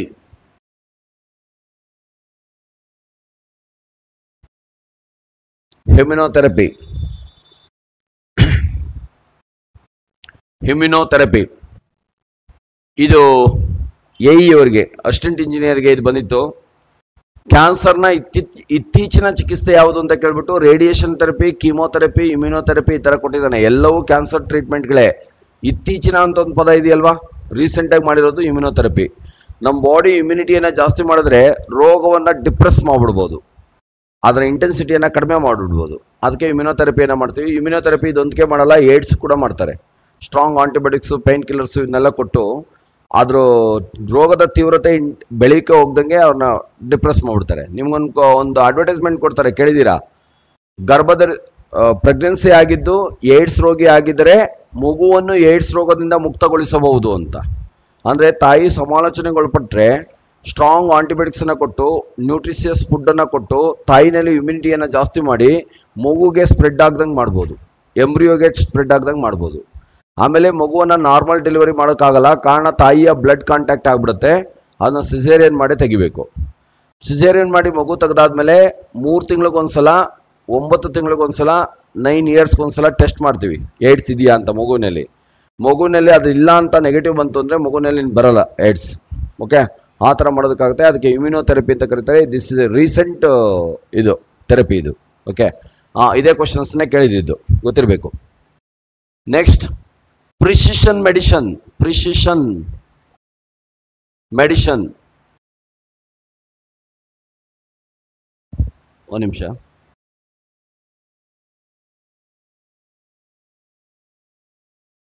precision medicine, precision medicine, precision medicine. ಈಗ ಲಿವರ್ ಕ್ಯಾನ್ಸರ್ ಬಂದಿದೆ ಅಂದ್ರೆ ಲಿವರ್ನ ತೆಗಿಯಕ್ಕಾಗಲ್ಲ. ನಾವೇನೆಲ್ಲ ಟ್ರೀಟ್ಮೆಂಟ್ ಕೊಡ್ಬೋದೋ, ಕೀಮೋ, ರೇಡಿಯೇಷನ್ ಎಲ್ಲ ಕೊಟ್ಬಿಟ್ಟು 100% ಹೋಗ್ಲಿಲ್ಲ ಅಂತಂದ್ರೆ ಅವ್ರು ಹೇಳ್ತಾರೆ ವಾರಕ್ಕೊಂದು ಇಂಜೆಕ್ಷನ್ ತಗೋಬೇಕು, 5,000 ರೂಪಾಯಿ ಆಗುತ್ತಂತೆ, 6,000 ರೂಪಾಯಿ ಆಗುತ್ತಂತೆ, ಹಿಂಗೆಲ್ಲ ಹೇಳ್ತಾರೆ. ಕ್ಯಾನ್ಸರ್ ಬಂದಿರೋದು ಕೇಳಿದಿರಲ್ಲ, ಆ ಥರ ಒಂದು ಪ್ರಿಸ್ಕ್ರೈಬ್ಡ್ ಮೆಡಿಸಿನ್ ಮಾಡ್ಬಿಟ್ಟು ಬಿಟ್ಬಿಡ್ತಾರೆ. ಅವನು ಇರೋವರೆಗೂ ಆ ಮೆಡಿಸಿನ್ ತೆಗೆದುಕೊಂಡು ಹೋಗ್ತಾ ಹೋಗ್ಬೇಕಾಗತ್ತೆ. ಯಾವ್ದು ಬೇಕಾದ್ರೂ ಟಿಕೆಟ್ ತೆಗೆದುಕೋಬಹುದು, ಆ ರೀತಿ ಆಗ್ಬಿಟ್ಟಿರುತ್ತೆ. ಓಕೆ, ಪ್ರಿಸಿಷನ್ ಅಂದ್ರೆ ಆ ಭಾಗನ ತೆಗಿಯಕ್ಕಾಗಲ್ಲ. ಇನ್ನು ಎರಡನೇದೇನು ಅಂದ್ರೆ ಏನು ಕ್ಯೂರ್ ಮಾಡೋಕ್ಕಾಗಲ್ಲ, ಅಷ್ಟು ಇಂಟೆನ್ಸಿಟಿ ಇದ್ದೇ ಇರುತ್ತೆ. ಅಂತ ಟೈಮಲ್ಲಿ ಒಂದು ಪ್ರಿಸ್ಕ್ರೈಬ್ಡ್ ಮೆಡಿಸಿನ್ನ ಕಂಟಿನ್ಯೂ ಮಾಡಿಬಿಡ್ತಾರೆ. ಓಕೆ, ಇನ್ನೊಂದಿದೆ 10ನೇದು PDT. ಇದು ರೀಸೆಂಟ್ ಅಂತಂದ್ರೆ ಅಷ್ಟೊಂದು ಎಫೆಕ್ಟಿವ್ ಆಗಲ್ಲ, ಗೊತ್ತಿರಲಿ. PDT ಥೆರಪಿ ಅಂತ ಕರೀತಾರೆ, ಫೋಟೋ ಡೈನಾಮಿಕ್ ಥೆರಪಿ ಅಂತ. ಫೋಟೋ ಅಂದ್ರೆ ಏನು? Light. Photo dynamic therapy, photo dynamic therapy ಅಂತ ಹೇಳ್ತೀವಿ. ಎಲ್ಲಿ ಕ್ಯಾನ್ಸರ್ ಬಂದಿದೆ ಅಲ್ಲಿ ಸ್ಟ್ರಾಂಗ್ ಫೋಟೋ ಲೈಟ್ ಅನ್ನ ಹಾಯಿಸಿ ಆಗ್ತಾನೆ ಉತ್ಪತ್ತಿ ಆಗ್ತಾ ಇರುವಂತ ಕ್ಯಾನ್ಸರ್ ಕಾರಕ ಕಾಯಿಲೆಗಳನ್ನ ವಾಸಿಗೊಳಿಸಿ ಕೆಲವನ್ನ ಸರಿಪಡಿಸೋಕೆ ಸಾಧ್ಯತೆ ಇದೆ. ಇದು ರೀಸೆಂಟೇ, ಬಟ್ ಅಷ್ಟೊಂದು ಎಫೆಕ್ಟಿವ್ ಆಗಿ ಏನಲ್ಲ. Immunotherapy effective. ಓಕೆ, ನೆಕ್ಸ್ಟ್ 11ನೇದು ಥರ್ಮೋಥೆರಪಿ. ಥರ್ಮೋಥೆರಪಿ, ಥರ್ಮೋ ಅಂದ್ರೆ ಹೀಟನ್ನು ಕೊಟ್ಟು ಕ್ಯಾನ್ಸರ್ ಕಾರಕ ಜೀವಕೋಶಗಳನ್ನ ಸಾಯಿಸ್ಬಿಡ್ತೀವಿ. ಹೀಟ್ ಟು ಪ್ರೊವೈಡ್ ಹೀಟ್ ಅಂತ, ಉಷ್ಣತೆಯನ್ನು ಒದಗಿಸೋದು ಅಂತ. ಓಕೆ, ಇಷ್ಟಿವೆ. ಟ್ರೀಟ್ಮೆಂಟ್ ಮೇಲೆ ಏನೇನೆಲ್ಲ ಕೇಳ್ಬೋದು ಅದನ್ನ ನೋಡ್ಕೊಂಡು ಬರೀರಿ. ಏನೇನು ಬಂದಿದೋ ಅಂತ ಒಂದ್ಸಲ ರಫ್ ಆಗಿ ನೋಡ್ಕೊಂಡು ಬರೋದಾದ್ರೆ, ಕೀಮೋಥೆರಪಿ ಯಾವ ರೋಗದ ಚಿಕಿತ್ಸೆಗೆ ಕೊಡ್ತಾರೆ ಅಂತ ಕೇಳಿದ್ದ, ಕ್ಯಾನ್ಸರ್. ಕೀಮೋಥೆರಪಿಯಲ್ಲಿ ಏನನ್ನ ಬಳಸ್ತಾರೆ ಅಂತ ಕೇಳಿದ್ದ, ಕೆಮಿಕಲ್ಸ್. ಯಾವ್ದು ಬಳಸ್ತೀವಿ ಅಂದ್ರೆ ಆಕ್ಟಿನೋಮೈಸಿನ್ ಡಿ, ಆಕ್ಟಿನೋಮೈಸಿನ್ ಸಿ, ಈ ತರ 9 ಮೆಡಿಸಿನ್ಸ್ ಇವೆ. ಯಾವ್ದಾರು ಒಂದು ಗೊತ್ತಿರ್ಲಿ ಒಟ್ಟಿನಲ್ಲಿ. ಕೀಮೋಥೆರಪಿ ಮಾಡೋದ್ರಿಂದ ಏನ್ ಮಾಡುತ್ತೆ ಅಂತ ಕೇಳ್ಬಿಟ್ಟು, ಯಾವ ಜೀವಕೋಶಗಳನ್ನ ಹಾನಿಗೊಳಿಸುತ್ತೆ ಅಂತ ಕೇಳಿದ್ದ. ಯಾವ್ದನ್ನು ಹಾನಿಗೊಳಿಸುತ್ತೆ? ಕೆಟ್ಟೋಗಿರೋ ಜೀವಕೋಶಗಳನ್ನು ಮಾತ್ರ ಹಾನಿಗೊಳಿಸುತ್ತೆ, ಅದೊಂದು. ಆಮೇಲೆ ಕ್ಯಾನ್ಸರ್ ರೋಗದ ಚಿಕಿತ್ಸೆಯಲ್ಲಿ ಬಳಸುವ ವಿಕಿರಣ ಯಾವುದು? ಗಾಮಾ ಆಲ್ಫಾ ಬೀಟಾ ಅಂತ ಕೊಟ್ರೆ ಗಾಮಾ ಬರೀರಿ, ಇಲ್ಲ ಅಂತಂದ್ರೆ ಏನ್ ಬರಿಬೇಕು? ಮೈಡ್ ಗಾಮರೇಸ್ ಅಂತಾನೆ ಬರಿಬೇಕು. ಸ್ಟ್ರಾಂಗ್ ಗಾಮರೇಸ್ ಮೈಡ್ ಗಾಮರೇಸ್ ಇದ್ರೆ ಮೈಡ್ ಗಾಮರೇಸ್ ಅಂತಾನೆ ಬರಿಬೇಕು. ಜೋಡಿ ಜೋಡಿ ಇದ್ರೆ ಗಾಮಾ ಮತ್ತು ಎಕ್ಸ್ರೇಸ್ ಕೂಡ ಬಳಸ್ತೀವಿ. ಕೆಲವು ಕ್ಯಾನ್ಸರ್ಗೆ ಎಕ್ಸ್ರೇಸ್ ಕೂಡ ಬಳಸ್ತೀವಿ. ಕಾರಣ ಗಾಮರೇಸು ಆ ಅಂಗವನ್ನ ತೊಂದರೆ ಮಾಡಿಬಿಡುತ್ತೆ, ಡ್ಯಾಮೇಜ್ ಮಾಡುತ್ತೆ ಎನ್ನುವಾಗ ಎಕ್ಸ್ರೇಸ್ ಅನ್ನ ಬಳಸ್ತೀವಿ. ಗಾಮಾ ರೇಸ್ ಅನ್ನ ಪ್ರೊಡ್ಯೂಸ್ ಮಾಡೋದಕ್ಕೆ ಬಳಸುವಂತ ರಾಸಾಯನಿಕ ವಸ್ತುಗಳ ಮೇಲೆ ಕ್ವಶನ್ಸ್ ಕೇಳಿದ್ದೇನೆ. ಉದಾಹರಣೆಗೆ PSC ನಲ್ಲಿ ಕೋಬಾಲ್ಟ್ 60 ಕೇಳಿದ್ದಾನೆ, UPSC ನಲ್ಲಿ ಇದನ್ನ ಅಯೋಡಿನ್ 131 ಕೇಳಿದ್ದಾನೆ. ಆ ಥರ ಒಂದು ಕ್ವಶನ್ಸ್ ಅನ್ನ ಕೇಳ್ತಾನೆ, ಗೊತ್ತಿರಲಿ. ಓಕೆ, ನೆಕ್ಸ್ಟ್ ಇದು ಇತ್ತೀಚೆಗೆ ಬಂದಂತ ಥೆರಪಿ ಇದೆ, ಚಿಕಿತ್ಸೆ ಯಾವುದು ಅಂತ ಕೇಳ್ತಾನೆ, ಇಮ್ಯುನೋಥೆರಪಿ. ಇಷ್ಟು ಕ್ವಶನ್ಸ್ ಈ ಏರಿಯಾದಲ್ಲಿ ಬಂದಿವೆ, ಇದನ್ನ ಬಿಟ್ಟು ಬರ್ಬೋದು ಮುಂದಿನ ದಿನಗಳಲ್ಲಿ, ಗೊತ್ತಿರಲಿ. ಕ್ಯಾನ್ಸರ್ ಬಗ್ಗೆ ಒಂದು ಸ್ವಲ್ಪ ಜನರಲ್ ಆಗಿ ಇನ್ನೇನೇನು ಗೊತ್ತಿರಬೇಕು ಅಂತಂದ್ರೆ, ವರ್ಲ್ಡ್ ಕ್ಯಾನ್ಸರ್ ಡೇ ಅಂತ ಸೆಲೆಬ್ರೇಟ್ ಮಾಡ್ತೀವಿ ಫೆಬ್ರವರಿ 4. ವಿಶ್ವ ಕ್ಯಾನ್ಸರ್ ದಿನ February 4. World cancer day February 4 ಗೊತ್ತಿರಬೇಕು. ಇದು ಒಂದು ರಾಜ್ಯದಲ್ಲಿ ಕ್ಯಾನ್ಸರ್ ಟ್ರೈನ್ ಅಂತ ಇದೆ. ಕ್ಯಾನ್ಸರ್ ಟ್ರೈನ್ ಯಾವ ರಾಜ್ಯಕ್ಕೆ ಸಂಬಂಧಪಟ್ಟಿದ್ದು ಅಂತ ಒಂದು ಕ್ವಶನ್ಸ್ ಕೇಳ್ತಾನೆ. ಓಕೆ, ಇದರೊಳಗೆ ಪಂಜಾಬ್ನಲ್ಲಿ ಅವರು ವೀಟ್ ಜಾಸ್ತಿ ತಿನ್ನೋದ್ರಿಂದ ಗ್ಲುಟೆನಿಕ್ ಆಸಿಡ್ ಇಂಟೆಸ್ಟೈನಲ್ಲಿ ಫಾರ್ಮ್ ಆಗಿ ಇಂಟರ್ನಲ್ ಕ್ಯಾನ್ಸರ್ಗಳು ಜಾಸ್ತಿ ಕಾಣಿಸ್ಕೊಬಿಡ್ತಾ ಇದ್ದೋ. ರೋಗಿಗಳು ಅಮೃತ್ಸರ್, ಅದು ಕ್ಯಾಪಿಟಲ್ ಸಿಟಿ ಅಲ್ವಾ, ಅಲ್ಲಿ ಬಂದು ಟ್ರೀಟ್ಮೆಂಟ್ ತಗೋಬೇಕು. ಹಳ್ಳಿಯಿಂದ ಬರೋದು ಕಷ್ಟ ಆಗುತ್ತೆ ಅಂದ್ಬಿಟ್ಟು ಮೇನ್ ಸಿಟಿಗಳಿರ್ತಾವಲ್ಲ, ಈಗ ಧಾರವಾಡ, ಹುಬ್ಳಿ ಈ ಥರ ಹೋದ್ರೆ ಟ್ರೈನು, ಆ ಟ್ರೈನ್ಗೆ ಹತ್ಕೊಂಡು ಹೋಗ್ಬೋದಲ್ಲ ಅವರು. ಅದಕ್ಕೋಸ್ಕರ ಒಂದು ಟ್ರೈನ್ನೇ ಮಾಡಿದ್ದಾರೆ, ಕ್ಯಾನ್ಸರ್ ಟ್ರೈನ್ ಅಂತ. ಕ್ಯಾನ್ಸರ್ ಟ್ರೈನ್ ಪಂಜಾಬ್, ತಲೆನೇ ಕೆಡಿಸ್ಕೊಬೇಡಿ, ಅವನೇನಾದ್ರು ಕೇಳಿ ಗೊತ್ತಾಗುತ್ತೆ. ಕ್ಯಾನ್ಸರ್ ಟ್ರೈನ್ ಎಲ್ಲಿದೆ ಅಂತ ಕೇಳ್ತಾನೆ, ಪಂಜಾಬ್. ಅಂದ್ರೆ ರೋಗಿಗಳು ಹಳ್ಳಿಯಿಂದ ಒಂದು ಟ್ರೈನ್ ಎಲ್ಲ ಅವೈಲಬಿಲಿಟಿ ಹತ್ರದಲ್ಲಿ ಇದೆಯೋ ಅಲ್ಲಿಗೆ ಬರ್ತಾರೆ. ಅಲ್ಲಿಂದ ಟ್ರೈನಲ್ಲಿ ಕರ್ಕೊಂಡ್ಬಂದು ಅಮೃತ್ಸರದಲ್ಲಿ ಟ್ರೀಟ್ಮೆಂಟ್ ಕೊಡಿಸಿ ಸಾಯಂಕಾಲ ಕರ್ಕೊಂಡೋಗಿ ಬಿಟ್ಬಿಡ್ತಾರೆ ಅಷ್ಟೇ. ಅಂದ್ರೆ ಒಬ್ಬ ಹಳ್ಳಿಯವನು ಅಲ್ಲಿಗೆ ಬರೋಕ್ಕಾಗಲ್ವಲ್ಲ ಅಮೃತ್ಸರಕ್ಕೆ, ಅದಕ್ಕೋಸ್ಕರ. ಓಕೆ, ಅದಕ್ಕೆ ಕ್ಯಾನ್ಸರ್ ಟ್ರೈನ್ ಅಂತ ಹೇಳಿದ್ವಿ. HK ರೋಗಿಗಳು ಎಂಟೈರ್ ಟ್ರೈನ್ ತುಂಬ ಕ್ಯಾನ್ಸರ್ ರೋಗಿಗಳು ಅವ್ರು ನೋಡ್ಕೊಳ್ಳೋರು ಇಷ್ಟೇ ಇರ್ತಾರೆ, ಇನ್ಯಾರು ಇರೋದಿಲ್ಲ ಅದಕ್ಕೆ. ಓಕೆ, ನೆಕ್ಸ್ಟ್, ಮೊನ್ನೆ PCಗೆ ಕ್ವಶನ್ಸ್ ಕೇಳಿದ, ಭಾರತದಲ್ಲಿ ಅತಿ ಹೆಚ್ಚು ಕ್ಯಾನ್ಸರ್ ಯುಕ್ತ ರಾಜ್ಯ ಯಾವುದು ಅಂತ. ಅತಿ ಹೆಚ್ಚು ಕ್ಯಾನ್ಸರ್ ಯುಕ್ತ ರಾಜ್ಯ in India, highest cancer in Nagaland. ಭಾರತದಲ್ಲಿ ಅತಿ ಹೆಚ್ಚು ಕ್ಯಾನ್ಸರ್ ಯುಕ್ತ ರಾಜ್ಯ ನಾಗಾಲ್ಯಾಂಡ್. ಪ್ರೆಸೆಂಟ್ಲಿ ನಾಗಾಲ್ಯಾಂಡ್ ಇಂಟೆನ್ಸಿಟಿ ಜಾಸ್ತಿ ಇರೋದು ನಾಗಾಲ್ಯಾಂಡ್ ಅಲ್ಲಿ.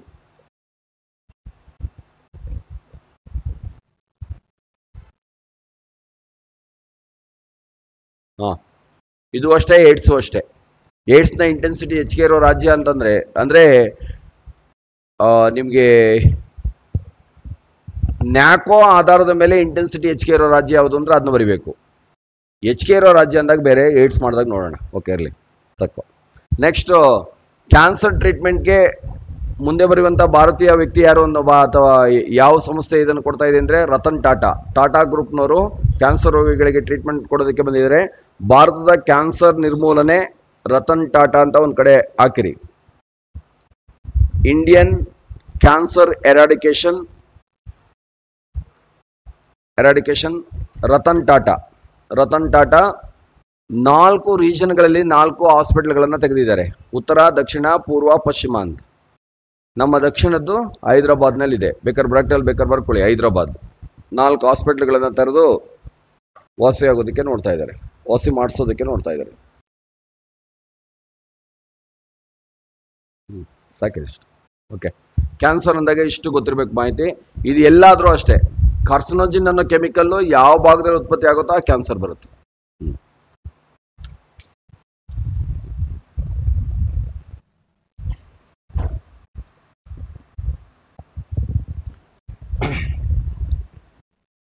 ಫುಡ್ ಹೋಗೋಣ. ಆಹಾರ ಇದೊಂದು ಮೇಜರ್ ಏರಿಯಾ ಕ್ವಶನ್ಸ್ ಬರೋದ್ರಲ್ಲಿ. ಅದರಲ್ಲೂ ವಿಟಮಿನ್ಸ್ ಮೇಲೆ ಜಾಸ್ತಿ ಕಾನ್ಸಂಟ್ರೇಟ್ ಮಾಡ್ತಾನೆ, ಗೊತ್ತಿದೆ ನಿಮಗೆ. ಓಕೆ, ಫುಡ್ ಏನ್? ಫುಡ್ ಅಂದ್ರೆ ಒಂದು ಡೆಫಿನೇಷನ್ ಕೊಟ್ರೆ, which is nourishes to the living organisms are called food ಅಂತ ಕರಿತೀವಿ. ಜೀವಿಗಳಿಗೆ ಪೋಷಣೆಯನ್ನ ಒದಗಿಸುವ ವಸ್ತುವಿಗೆ ಆಹಾರ. Which is nourishes to the living organisms are called food. ಜೀವಿಗಳಿಗೆ ಪೋಷಣೆಯನ್ನು ಒದಗಿಸುವ ವಸ್ತುವಿಗೆ ಆಹಾರ. which is nourishes to the living organisms are called food.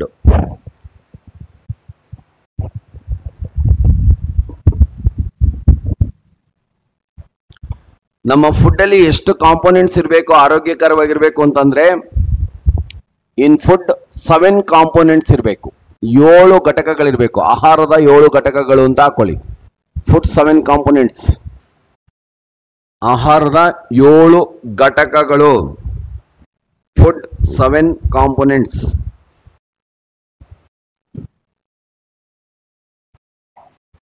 ಒಂದು ಕಾರ್ಬೋಹೈಡ್ರೇಟ್ಸ್, ಕೇಳಿದಿರಲ್ವಾ? ಕಾರ್ಬೋಹೈಡ್ರೇಟ್ಸ್, ಕನ್ನಡದಲ್ಲೂ ಕಾರ್ಬೋಹೈಡ್ರೇಟ್ಸ್ ಅಂತಾನೆ ಬರ್ಕೋಬೇಕು. ಲಿಪಿಡ್ಸ್, ಲಿಪಿಡ್ಸ್ಗೆ ಫ್ಯಾಟ್ಸ್ ಅಂತಾನು ಕರೀತಾರೆ, ಕೊಬ್ಬುಗಳು. ಕೊಬ್ಬುಗಳು. ಪ್ರೋಟೀನ್ಸ್, ವಿಟಮಿನ್ಸ್, ಜೀವಸತ್ವಗಳು ಅಂತ ಕರಿತೀವಿ ಕನ್ನಡದೊಳಗೆ. ಮಿನರಲ್ಸ್, ಲವಣಗಳು. ವಾಟರ್, ನೀರು. ರೊಫೇಜಸ್, ನಾರು ಪದಾರ್ಥಗಳು. ರಫೇಜಸ್, ನಾರು ಪದಾರ್ಥಗಳು. ಆಹಾರದ 7 ಘಟಕಗಳು ಯಾವುವು ಅಂದ್ರೆ ಇವು ಗೊತ್ತಿರಬೇಕು, ಅಥವಾ ಇದು ಯಾವುದಲ್ಲ ಅಂತ ಕೊಟ್ಟೋ ಯಾವುದು ಅಂತ ಕೊಟ್ಟೋ ಏನೋ ಪಾಸಿಟಿವ್ ಕೊಟ್ಟೋ ಗೊತ್ತಿರಬೇಕು. ಇವು ಏನೇನು ಅಂತಂದ್ರೆ ಕಾರ್ಬೋಹೈಡ್ರೇಟ್ಸ್ ಇರಬೇಕು, ಕನ್ನಡದಲ್ಲೂ ಕಾರ್ಬೋಹೈಡ್ರೇಟ್ಸ್ ಅಂತಾನೆ ಕರಿತೀವಿ. ಎರಡನೇದು ಲಿಪಿಡ್ಸ್ ಅಥವಾ ಫ್ಯಾಟ್ಸ್, ಕೊಬ್ಬುಗಳು. ಮೂರನೇದು ಪ್ರೋಟೀನ್ಸ್. ಇವು 3 ಮೇಜರ್ ಆಗಿರ್ಬೇಕು ನಮಗೆ. ಕಡಿಮೆ ಪ್ರಮಾಣದಲ್ಲಿ ವಿಟಮಿನ್ಸ್ ಇರಬೇಕು, ಜೀವಸತ್ವಗಳು. ನೆಕ್ಸ್ಟ್ ಮಿನರಲ್ಸ್, ಲವಣಗಳು ಅಂತ ಕರಿತೀವಿ, ಖನಿಜಗಳು ಅಂತ ಕರಿತೀವಿ. ಓಕೆ. ವಾಟರ್, ನೀರು. ನೀರ್ ಮೇಲಂತೂ ಒಂದು ಕ್ವಶನ್ಸ್ ಇತ್ತೀಚಿನ ಎಕ್ಸಾಮ್ಗಳಲ್ಲಿ ಇದ್ದೇ ಇದೆ, ಅದನ್ನ ನೀಟಾಗಿ ಓದೋಣ. ನೆಕ್ಸ್ಟ್ ರಫೇಜಸ್. ರಫೇಜಸ್ ಅಂದ್ರೆ ನಾರು ಪದಾರ್ಥಗಳು. ಕಾಮನ್ ಲ್ಯಾಂಗ್ವೇಜ್ ಅಲ್ಲಿ ಇದಕ್ಕೆ ಫೈಬರ್ಸ್ ಅಂತ ಕರೀತಾರೆ. ರಫೇಜಸ್. ರಫೇಜಸ್ ನಾರು ಪದಾರ್ಥಗಳು ಅಂತ ಬರೀತಿರಲ್ಲ ಅದು. ಓಕೆ. ಎಷ್ಟು ಆಹಾರದ ಕಾಂಪೋನೆಂಟ್ಸ್ ಇರ್ಬೇಕು ನಮಗೆ? 7 ಇರಬೇಕು.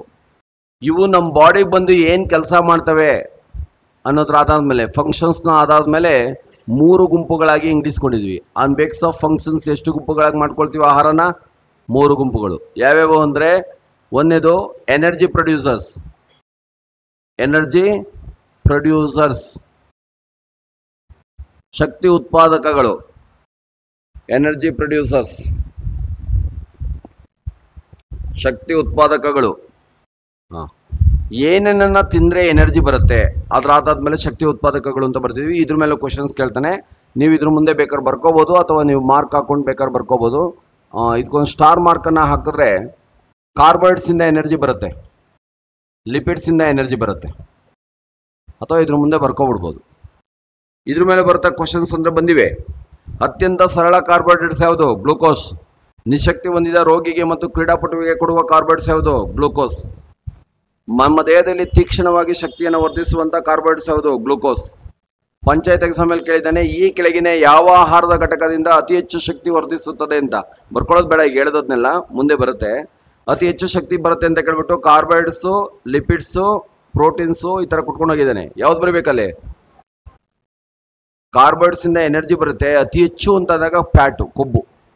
ಕೊಬ್ಬಿನಿಂದ ಹೆಚ್ಚು ಶಕ್ತಿ ಬರುತ್ತೆ. ನಾನು ಹೇಳಿದ್ನಲ್ಲ, ಗಂಗಾರಾಮ್ ಬಿಲ್ಡಿಂಗ್ ಬಿದ್ದೋದಾಗ ಅವ್ರು ಅಲ್ಲಿವರೆಗೆ ಬದುಕಿದ್ದೆ ಯಾವುದಂದ್ರೆ ಫ್ಯಾಟ್ ಇಂದ ಎನರ್ಜಿ ಹೋಗಿದ್ದು. ಓಕೆ. ಕಾರ್ಬೋಹೈಡ್ರೇಟ್ಸು ನಮ್ಮಲ್ಲಿ ಗ್ಲೈಕೋಜನ್ ಮ್ಯಾಕ್ಸಿಮಮ್ ಅಂದ್ರೆ ಒಂದು 3-4 ಗಂಟೆ ಎನರ್ಜಿ ಸ್ಟೋರ್ ಮಾಡ್ಕೊಂಡಿರುತ್ತೆ ಅಷ್ಟೇ, ಹೊಟ್ಟೋಗ್ಬಿಡುತ್ತೆ. ಆಮೇಲೆ 1 ಗ್ರಾಮ್ ಕಾರ್ಬೋಹೈಡ್ರೇಟ್ಸ್ ನಿಮ್ಮ ಬಾಡಿನಲ್ಲಿ ಆಕ್ಸಿಡೈಸ್ ಆದ್ರೆ 1.8 ಜೌಲ್ ಎನರ್ಜಿ ಬರುತ್ತೆ. ಅದೇ ಕೊಬ್ಬು 1 ಗ್ರಾಮ್ ಆಕ್ಸಿಡೈಸ್ ಆದ್ರೆ 3.8 ಜೌಲ್ ಎನರ್ಜಿ ಬರುತ್ತೆ.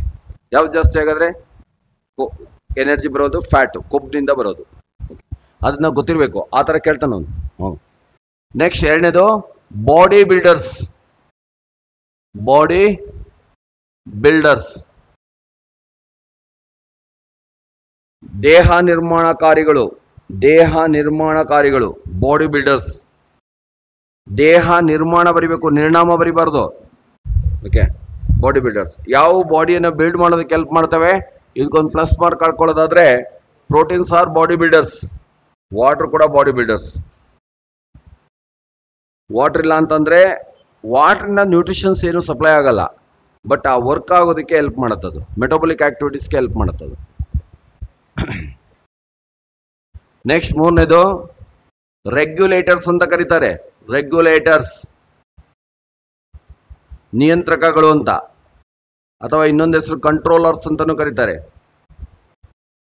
ನಿಯಂತ್ರಕಗಳು ಇದನ್ನ ಈಕ್ವಲ್ಸ್ ಹಾಕೊಂಡ್ರೆ ವಿಟಮಿನ್ಸು ನಮ್ಮ ಬಾಡಿನಲ್ಲಿ ನಿಯಂತ್ರಕಗಳು, ಮಿನರಲ್ಲು ನಮ್ಮ ಬಾಡಿನಲ್ಲಿ ನಿಯಂತ್ರಕಗಳು. ವಿಟಮಿನ್ಸ್ ಮತ್ತು ಮಿನರಲ್ಸ್ ಯಾವುದನ್ನ ಬಿಟ್ಬಿಟ್ಟಿದೀವಿ? ಫೈಬರ್ಸ್ ಅನ್ನ ಬಿಟ್ಬಿಟ್ಟಿದೀವಿ. ಫೈಬರ್ಸ್ ಬಿಟ್ಟಿರೋದೇ ಕ್ವಶನ್ಸ್ ಆಗೋದು, ಬರ್ಕೊಳ್ಳೋದು ಬೇಡ, ಮುಂದೆ ಬರುತ್ತೆ. ಇವನ್ನ ಒಂದೊಂದಾಗಿ ಓದ್ತೀವಿ, 7 ಅವಾಗ ಬೆಳ್ತೀವಿ. ಈ ಕೆಳಗಿನ ಯಾವ ಆಹಾರದ ಘಟಕದಲ್ಲಿ ಯಾವುದೇ ಪೋಷಕಾಂಶಗಳಿರೋದಿಲ್ಲ ಅಂದ್ರೆ ರಫೇಜಸ್ ಇರಲ್ಲ, ಫೈಬರ್ಸ್ ಇರಲ್ಲ, ನ್ಯೂಟ್ರಿಷನ್ಸ್. ಆದ್ರೂ ನಮ್ಮ ಬಾಡಿಗೆ ಯಾಕೆ ಬೇಕವು ಅಂದ್ರೆ ವಾಟರ್ ರಿಟೆನ್ಷನ್ ಕೆಪಾಸಿಟಿ, ನೀರನ್ನ ಹಿಡಿದಿಟ್ಕೊಳ್ಳೋಕೆ ಬೇಕವು. ಈಗ ಉದಾಹರಣೆಗೆ ಸ್ನಾನ ಮಾಡ್ಬೇಕಾದ್ರೆ ಬ್ರಷ್ ಅನ್ನ ಯಾಕೆ ತೆಗೆದುಕೊಳ್ತೀವಿ ಅಂದ್ರೆ ನೀರನ್ನ ಹಿಡಿದಿಟ್ಕೊಂಡಿರುತ್ತೆ, ಉಜ್ಬೇಕಾದ್ರೆ ನೀರು ಬಿಡೋದ್ರ ಜೊತೆಗೆ ಕ್ಲೀನ್ ಮಾಡುತ್ತೆ. ಅದೇ ತರ ನಮ್ಮ ಬಾಡಿನಲ್ಲಿ ಮೆಟಬಾಲಿಕ್ ಆಕ್ಟಿವ್ ಆಗಿ ಅನ್ವಾಂಟೆಡ್ ಥಿಂಗ್ಸ್ ಅನ್ನ ಹೊರಗಡೆಗೆ ಹಾಕೋದಕ್ಕೆ ಹೆಲ್ಪ್ ಮಾಡೋದು ರಫೇಜಸ್, ನಾರು ಪದಾರ್ಥಗಳು. ಈಗಿನ ಮಕ್ಕಳುಗಳಿಗೆ ಕೊರತೆ ಆಗಿರೋದು roughages. Okay, next on base of quantity, ಪ್ರಮಾಣದ ಆಧಾರದ ಮೇಲೆ ಕ್ವಾಂಟಿಟಿ, ಪ್ರಮಾಣದ ಆಧಾರ, ಎಷ್ಟು ಬೇಕು ನಮಗೆ ಆಹಾರ ಅನ್ನೋದ್ರ ಆಧಾರದ ಮೇಲೆ ಆಹಾರವನ್ನ 2 ಗುಂಪುಗಳಾಗಿ ಮಾಡ್ಕೊಳ್ತೀವಿ. ಕ್ವಾಂಟಿಟಿ ಆಧಾರದ ಮೇಲೆ, ಪ್ರಮಾಣದ ಆಧಾರದ ಮೇಲೆ, ಎಷ್ಟು ತಿನ್ಬೇಕು ಎಷ್ಟು ಬೇಕು ಅನ್ನೋದ್ರ ಆಧಾರದ ಮೇಲೆ. ಒಂದೇದು ಮೈಕ್ರೋ ನ್ಯೂಟ್ರಿಷನ್ಸ್, ಕೇಳಿದಿರಲ್ವಾ? ಮೈಕ್ರೋ ನ್ಯೂಟ್ರಿಷನ್ಸ್ ಏನ್ ಹೆಸರು? ಮೈಕ್ರೋ ಅಂದ್ರೆ ಏನು? ಸ್ಮಾಲ್, ಚಿಕ್ಕದು ಅಂತ. ಸ್ಮಾಲ್ ಕ್ವಾಂಟಿಟಿ ನ್ಯೂಟ್ರಿಷನ್ಸ್ ಇವು ನಮ್ಮ ಬಾಡಿಗೆ ಕಡಿಮೆ ಪ್ರಮಾಣದಲ್ಲಿ ಬೇಕು, ಬಟ್ ಬೇಕು. ಸ್ಮಾಲ್ ಕ್ವಾಂಟಿಟಿನಲ್ಲಿ ಬೇಕು, ಕಡಿಮೆ ಪ್ರಮಾಣದಲ್ಲಿ ಬೇಕು ಇವು.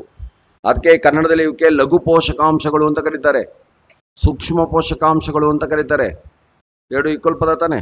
ಓಕೆ. ಏನೇನು ಕಡಿಮೆ ಪ್ರಮಾಣದಲ್ಲಿ ಬೇಕು ನಮಗೆ? ಸೋಡಿಯಂ ಬೇಕು, ಅಯೋಡಿನ್ ಬೇಕು, ಇವೆಲ್ಲವೂ ಕೂಡ ಕಡಿಮೆ ಪ್ರಮಾಣದಲ್ಲಿ ಬೇಕು ನಮಗೆ. ನೆಕ್ಸ್ಟ್ 2ನೇದು ಮ್ಯಾಕ್ರೋ ನ್ಯೂಟ್ರಿಷನ್ಸ್. ಮ್ಯಾಕ್ರೋ ಅಂದ್ರೆ ಏನು? ಲಾರ್ಜ್ ಅಂತ, ಹೆಚ್ಚಿನ ಪ್ರಮಾಣದಲ್ಲಿ ಬೇಕಾಗಿರೋದು ಅಂತ. ಮ್ಯಾಕ್ರೋ, ಮೆಗಾ ಅಂತ ಬಂದ್ರೆ ದೊಡ್ಡ, ಹೆಚ್ಚಿಗೆ ಅಂತ ಅರ್ಥ. ಮೆಗಾ ಸೀರಿಯಲ್ ವರ್ಷಾನ್ ಗಟ್ಲೆ ಬರುತ್ತೆ, ಅದು ಮೆಗಾ ಸೀರಿಯಲ್. ಮ್ಯಾಕ್ರೋ ಅಂದ್ರೆ ಲಾರ್ಜ್ ಕ್ವಾಂಟಿಟಿ ನ್ಯೂಟ್ರಿಷನ್, ಹೆಚ್ಚಿನ ಪ್ರಮಾಣದಲ್ಲಿ ಬೇಕಾಗಿರುವಂತಹ ಪೋಷಕಾಂಶಗಳು. ಯಾವ್ಯಾವ ಹೆಚ್ಚಿಗೆ ಪ್ರಮಾಣದಲ್ಲಿ ಬೇಕು? ಕಾರ್ಬನ್, ಹೈಡ್ರೋಜನ್, ಆಕ್ಸಿಜನ್, ಇವೆಲ್ಲವೂ ಕೂಡ ಹೆಚ್ಚಿಗೆ ಪ್ರಮಾಣದಲ್ಲಿ, ETC ಅಂತ ಇರೋಣ, ಹೆಚ್ಚಿಗೆ ಪ್ರಮಾಣದಲ್ಲಿ ಬೇಕು. ಇದ್ರ ಮೇಲೆ ಒಂದು ಕ್ವಶನ್ಸ್ ಬಂದಿದೆ, ನಿಮ್ಗಾಗಲೇ ಗೊತ್ತಿದೆ. ಸಬ್ ರಿಜಿಸ್ಟರ್ ಎಕ್ಸಾಮ್ನಲ್ಲಿ ಒಂದು ಕ್ವಶನ್ಸ್ ಕೇಳಿದ, ನಮ್ಮ ದೇಹದಲ್ಲಿ 65% ಬೇಕಾಗಿರುವ ಧಾತು ಯಾವುದು ಅಂತ. ಆಕ್ಸಿಜನ್ 65% ಇರುತ್ತೆ, abundant element in our body. Okay, ಬರ್ಸಿದೀವಿ ತಾನೆ ಇದನ್ನ? ಓಕೆ, ಆ ರೀತಿನಲ್ಲಿ ಕ್ವಶನ್ಸ್ ಅನ್ನ ಕೇಳ್ತಾನೆ. ಓಕೆ, ಇದಿಷ್ಟು ಆದ್ಮೇಲೆ ಇನ್ನೊಂದಷ್ಟು ಕ್ವಶನ್ಸ್ ಬರ್ತವೆ. ಬ್ಯಾಲೆನ್ಸ್ಡ್ ಫುಡ್ ಅಂದ್ರೆ ಏನು ಅಂತ ಕೇಳ್ತಾನೆ. ಸಮತೋಲನ ಆಹಾರ ಅಂದ್ರೆ ಏನು?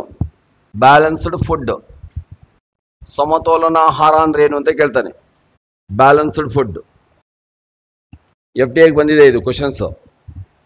ಸಮತೋಲನ ಆಹಾರ ಅಂದ್ರೆ ಏನು ಅಂತ ಕೇಳ್ಬಿಟ್ಟು ಮೊದಲನೇ ಆಪ್ಷನ್ಸ್ ನಮ್ಮ ದೇಹದ ತೂಕದಷ್ಟೇ ಆಹಾರವನ್ನು ಸೇವಿಸುವುದಕ್ಕೆ ಸಮತೋಲನ ಆಹಾರ ಅಂತ ಕೊಡ್ತಾನೆ. ನೀವು 50 kg ಇದ್ರೆ 50 kg ತಿನ್ಬೇಕು ಅಂತಲ್ಲ ಅರ್ಥ ಅದು. ಓಕೆ, ನೋಡ್ಬರ್ಬೇಕು ಅದನ್ನ.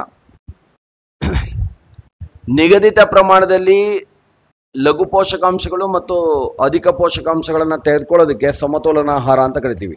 The required amount of macronutritions and micronutritions, the required amount of macronutrients and micronutrients are called balanced food.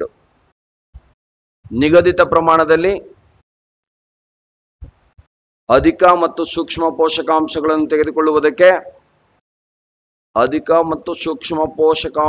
ತೆಗೆದುಕೊಳ್ಳುವುದಕ್ಕೆ, ಸಮತೋಲನ ಆಹಾರ ಎನ್ನುತ್ತಾರೆ. The required amount of macronutrients and micronutrients are called balanced food. ಸಮತೋಲನ ಆಹಾರ. ನಮ್ಮ ಇಂಡಿಯಾದಲ್ಲಿ ಇದು ವರ್ಕೌಟ್ ಆಗಲ್ಲ ಬಿಡಿ. ನೀವು ಫಾರಿನ್ ಅವ್ರು ನೋಡೋದಾದ್ರೆ ನಿಮಗೆ ಏನೇ ಊಟದಲ್ಲಿ ಅವ್ರು ಯೂಸಲಾಗಿ ಏನು ಮಾಡ್ತಾರೆ, 2 ಸ್ಲೈಸ್ ಬ್ರೆಡ್ ಇರುತ್ತೆ, 1 ಎಗ್ ಇರುತ್ತೆ, ಚೀಸ್ ಇಟ್ಕೊಂಡಿರ್ತಾರೆ. ಈಗ ಬ್ರೆಡ್ಡಲ್ಲಿ ಏನು ಸಿಕ್ತು, ಕಾರ್ಬೋಹೈಡ್ರೇಟ್ ಸಿಕ್ತು. ಎಗ್ಗಲ್ಲಿ ಏನು ಸಿಕ್ತು, ಪ್ರೋಟೀನ್ ಸಿಕ್ತು. ಫ್ಯಾಟಲ್ಲಿ ಇದ್ರೊಳಗೆ ಏನು ಸಿಗುತ್ತೆ, ಚೀಸ್ನಲ್ಲಿ ಫ್ಯಾಟ್ ಸಿಗುತ್ತೆ. ಇವು 3 ಮೇಜರ್ ಆಗಿ ಬೇಕಾಗಿರೋದು. ನಮ್ಗೆ ಹಂಗಲ್ಲ, ಮನೇಲಿ ಏನು ಮಾಡಿರ್ತಾರೋ ಅದನ್ನ ತಿನ್ನಬೇಕು. ಅದರಿಂದ ನಾವು ಅದನ್ನೆಲ್ಲ ಎಕ್ಸ್ಪೆಕ್ಟ್ ಮಾಡೋಕ್ಕಾಗಲ್ಲ. ಹೊರಗಡೆ ತಿಂದ್ರಿಂದ ಹೋಟ್ಲಲ್ಲಿ ಏನಿದೆಯೋ ಅದು ತಿನ್ಬೇಕು ತಾನೆ. ಅವನು ಈ ರೇಷನಲ್ಲಿ ಕೊಡು ಅಂದ್ರೂ ಕೊಡಲ್ಲ ಅವನು. ಯಾಕೆ ಫಾರಿನ್ಸ್ ಒಂದು ಸ್ವಲ್ಪ ಹೆಲ್ತಿಯಾಗಿ ಇರ್ತಾರೆ ಅನ್ನೋದಾದರೆ ಇದನ್ನ ಪ್ರೊಫೆಷನಲ್ ಆಗಿ ಬಳಸ್ತಾರೆ. ಓಕೆ, ಆದರೂ ಕೂಡ ಇಮ್ಯುನಿಟಿ ರೇಂಜಲ್ಲಿ ನಮ್ಮದು ಅವ್ರದ್ದು ಮೊನೋಟಮಸ್. ಅದೇ ಬ್ರೆಡ್ ತಿಂದು ತಿಂದು ತಿಂದು ಮುಂಡೆ ಮಕ್ಕಳು ಹಂಗೆ ಇರ್ತಾರೆ ಅವರು. ನಮ್ಗೆ ಹಂಗಲ್ಲ, ವೆರೈಟೀಸ್ ಆಫ್ ಫುಡ್ಡು ಬೇರೆ ಬೇರೆ ರೀತಿನಲ್ಲಿ ತಿಂತೀವಿ ನಾವು. ಓಕೆ, ನೆಕ್ಸ್ಟ್ ಮಾಲ್ ನ್ಯೂಟ್ರಿಷನ್ ಅಂದ್ರೆ ಏನು ಅಂತ ಕೇಳ್ತಾನೆ. ಮಾಲ್ ನ್ಯೂಟ್ರಿಷನ್ಸ್, ಅಪೌಷ್ಟಿಕತೆ ಅಂದ್ರೆ ಏನು ಅಂತ ಕೇಳ್ತಾನೆ. ಅಪೌಷ್ಟಿಕತೆ ಆನ ಹತ್ರದಲ್ಲೇ ಬರ್ಕೋಬೇಕು. ಬರೆದ್ಬಿಟ್ಟು 2 ಕಿಲೋಮೀಟರ್ ಬಿಟ್ಟು ಪೌಷ್ಟಿಕತೆ ಬರಿಬಾರ್ದು. ಓಕೆ, ಮಾಲ್ ನ್ಯೂಟ್ರಿಷನ್ಸ್ ಏನು? ವಿಟಮಿನ್ ಎ ಕಡಿಮೆ ಆದ್ರೆ ಏನ್ ಬರುತ್ತೆ? ಇರುಳಾಂಧತೆ, ನೈಟ್ ಬ್ಲೈಂಡ್ನೆಸ್ ಬರುತ್ತೆ ತಾನೆ. ಆ ನೈಟ್ ಬ್ಲೈಂಡ್ನೆಸ್ ಬರೋದು ಮಾಲ್ ನ್ಯೂಟ್ರಿಷನ್ಸ್, ವಿಟಮಿನ್ ಎ ನ ಕೊರತೆಯಿಂದ ಬಂದಂಥದ್ದು. ಪೋಷಕಾಂಶಗಳ ದೀರ್ಘಕಾಲದ ಕೊರತೆಗೆ ಅಪೌಷ್ಟಿಕತೆ ಅಂತ ಕರೀತಾರೆ. Deficiency of nutritions in long term are called mall nutritions. ಪೋಷಕಾಂಶಗಳ ದೀರ್ಘಕಾಲದ ಕೊರತೆಗೆ ಅಪೌಷ್ಟಿಕತೆ, deficiency of nutritions in long term are called malnutritions. Deficiency of nutrients in long term are called malnutrition. ಪೋಷಕಾಂಶಗಳ ದೀರ್ಘಕಾಲದ ಕೊರತೆಗೆ ಅಪೌಷ್ಟಿಕತೆ ಅಂತ ಕರಿತೀವಿ. ನಿಮಗೆ ಐರನ್ ಕಡಿಮೆ ಆಗ್ಬಿಟ್ರೆ ಏನಾಗುತ್ತೆ? ಅನಿಮಿಯಾ ಬರುತ್ತೆ. ಅನಿಮಿಯಾ ಬರೋದು ಮಾಲ್ ನ್ಯೂಟ್ರಿಷನ್ ಇಂದ. ನೈಟ್ ಬ್ಲೈಂಡ್ನೆಸ್ ಬರೋದು ಮಾಲ್ ನ್ಯೂಟ್ರಿಷನ್ಸ್ ಇಂದ. ರಿಕೆಟ್ಸ್ ಬರೋದು ಮಾಲ್ ನ್ಯೂಟ್ರಿಷನ್ಸ್ ಇಂದ. ಗೊತ್ತಿದೆಯಲ್ಲ ಈ ಥರದವು. ಭಾರತದಲ್ಲಿ ಅಪೌಷ್ಟಿಕತೆ ಮತ್ತು ಅನಿಮಿಯಾ ಒಂದು ದೊಡ್ಡ ಸಮಸ್ಯೆಗಳು. ಅದಕ್ಕೋಸ್ಕರನೇ ಎಲ್ಲ ಸ್ಟೆಪ್ಸ್ಗಳನ್ನ ತೆಗೆದುಕೊಂಡಿದ್ದೀವಿ. 0 ಇಂದನೇ, ಅಂದರೆ ತಾಯಿಯ ಗರ್ಭದಿಂದನೇ ಮಗು ಹೆಲ್ತಿಯಾಗಿ ಬರಬೇಕು ಅಂತ ಇವಾಗ ಯೋಚನೆ ಮಾಡಿದ್ದೀವಿ. ಮೊದಲಿಗೆ ಬಂದಾದ್ಮೇಲೆ ನೋಡ್ಕೊಳ್ತಾ ಇದ್ವಿ, ಈಗ ಬರೋದಕ್ಕೆ ಮೊದಲೇ ಯೋಚನೆ ಮಾಡ್ತಾ ಇದ್ದೀವಿ. ನಿಮ್ಗೆ ಗೊತ್ತಿರಬೇಕು, ಆಶಾ ವರ್ಕರ್ಸ್ ಕೇರ್ ತೆಗೆದುಕೊಳ್ತಾರೆ. At the time of pregnancy ಆದಮೇಲೆ ಒಂದು ಚಾರ್ಟ್ ಕೊಡ್ತಾರೆ, ಏನೇನು ನ್ಯೂಟ್ರಿಷನ್ ಟ್ಯಾಬ್ಲೆಟ್ಸ್ ಕೊಡಬೇಕು ಕೊಡ್ತಾರೆ, ಫುಡ್ ಏನೇನು ಕೊಡಬೇಕು ಅನ್ನೋದು ಕೊಡ್ತಾರೆ. ಬಟ್ ಅವ್ರು ಕೊಡೋ ಫುಡ್ಡಲ್ಲಿ ಪೂರ್ತಿ ಆಗಲ್ಲ, ಹೇಳಿದ್ದು ಒಟ್ಟಿನಲ್ಲಿ. ಆಮೇಲೆ ಯಾವ ಟೈಮ್ಗೆ ವ್ಯಾಕ್ಸಿನೇಷನ್ ಮಾಡಿಸ್ಕೋಬೇಕು, ಲಸಿಕೆಗಳು ಇಂಜೆಕ್ಷನ್ ಮಾಡಬೇಕು, ಅದೆಲ್ಲ ಹೇಳ್ತಾರೆ. ಇಂಟಿಮೇಟ್ ಮಾಡ್ತಾರೆ, ಇಂಥ ದಿನ ಬರಬೇಕು ಅಂತ ಹೇಳ್ತಾರೆ. ಮೋಸ್ಟ್ಲಿ ಎವ್ರಿ ಥರ್ಸ್ಡೇ ವ್ಯಾಕ್ಸಿನೇಷನ್ ಡೇನೇ ಇರುತ್ತೆ, ಪ್ರತಿ ಗುರುವಾರ ಇರುತ್ತೆ, ನೋಡಿರ್ತೀರಾ. ಓಕೆ, ಇಂಪೈರ್ಮೆಂಟ್ ಅಂದ್ರೆ ಏನು ಅಂತ ಕೇಳ್ತಾನೆ. ಇನ್ನೊಂದು ಇಂಪೈರ್ಮೆಂಟ್, ಇದು ಬಂದಿದೆ, ಇದು ಕ್ವಶನ್ಸ್ ಕನ್ನಡದಲ್ಲಿ. ನ್ಯೂನ ಪೋಷಣೆ ಅಂತ ಕರೀತಾರೆ. ನ್ಯೂನ ಪೋಷಣೆ, ಇಂಪೈರ್ಮೆಂಟ್.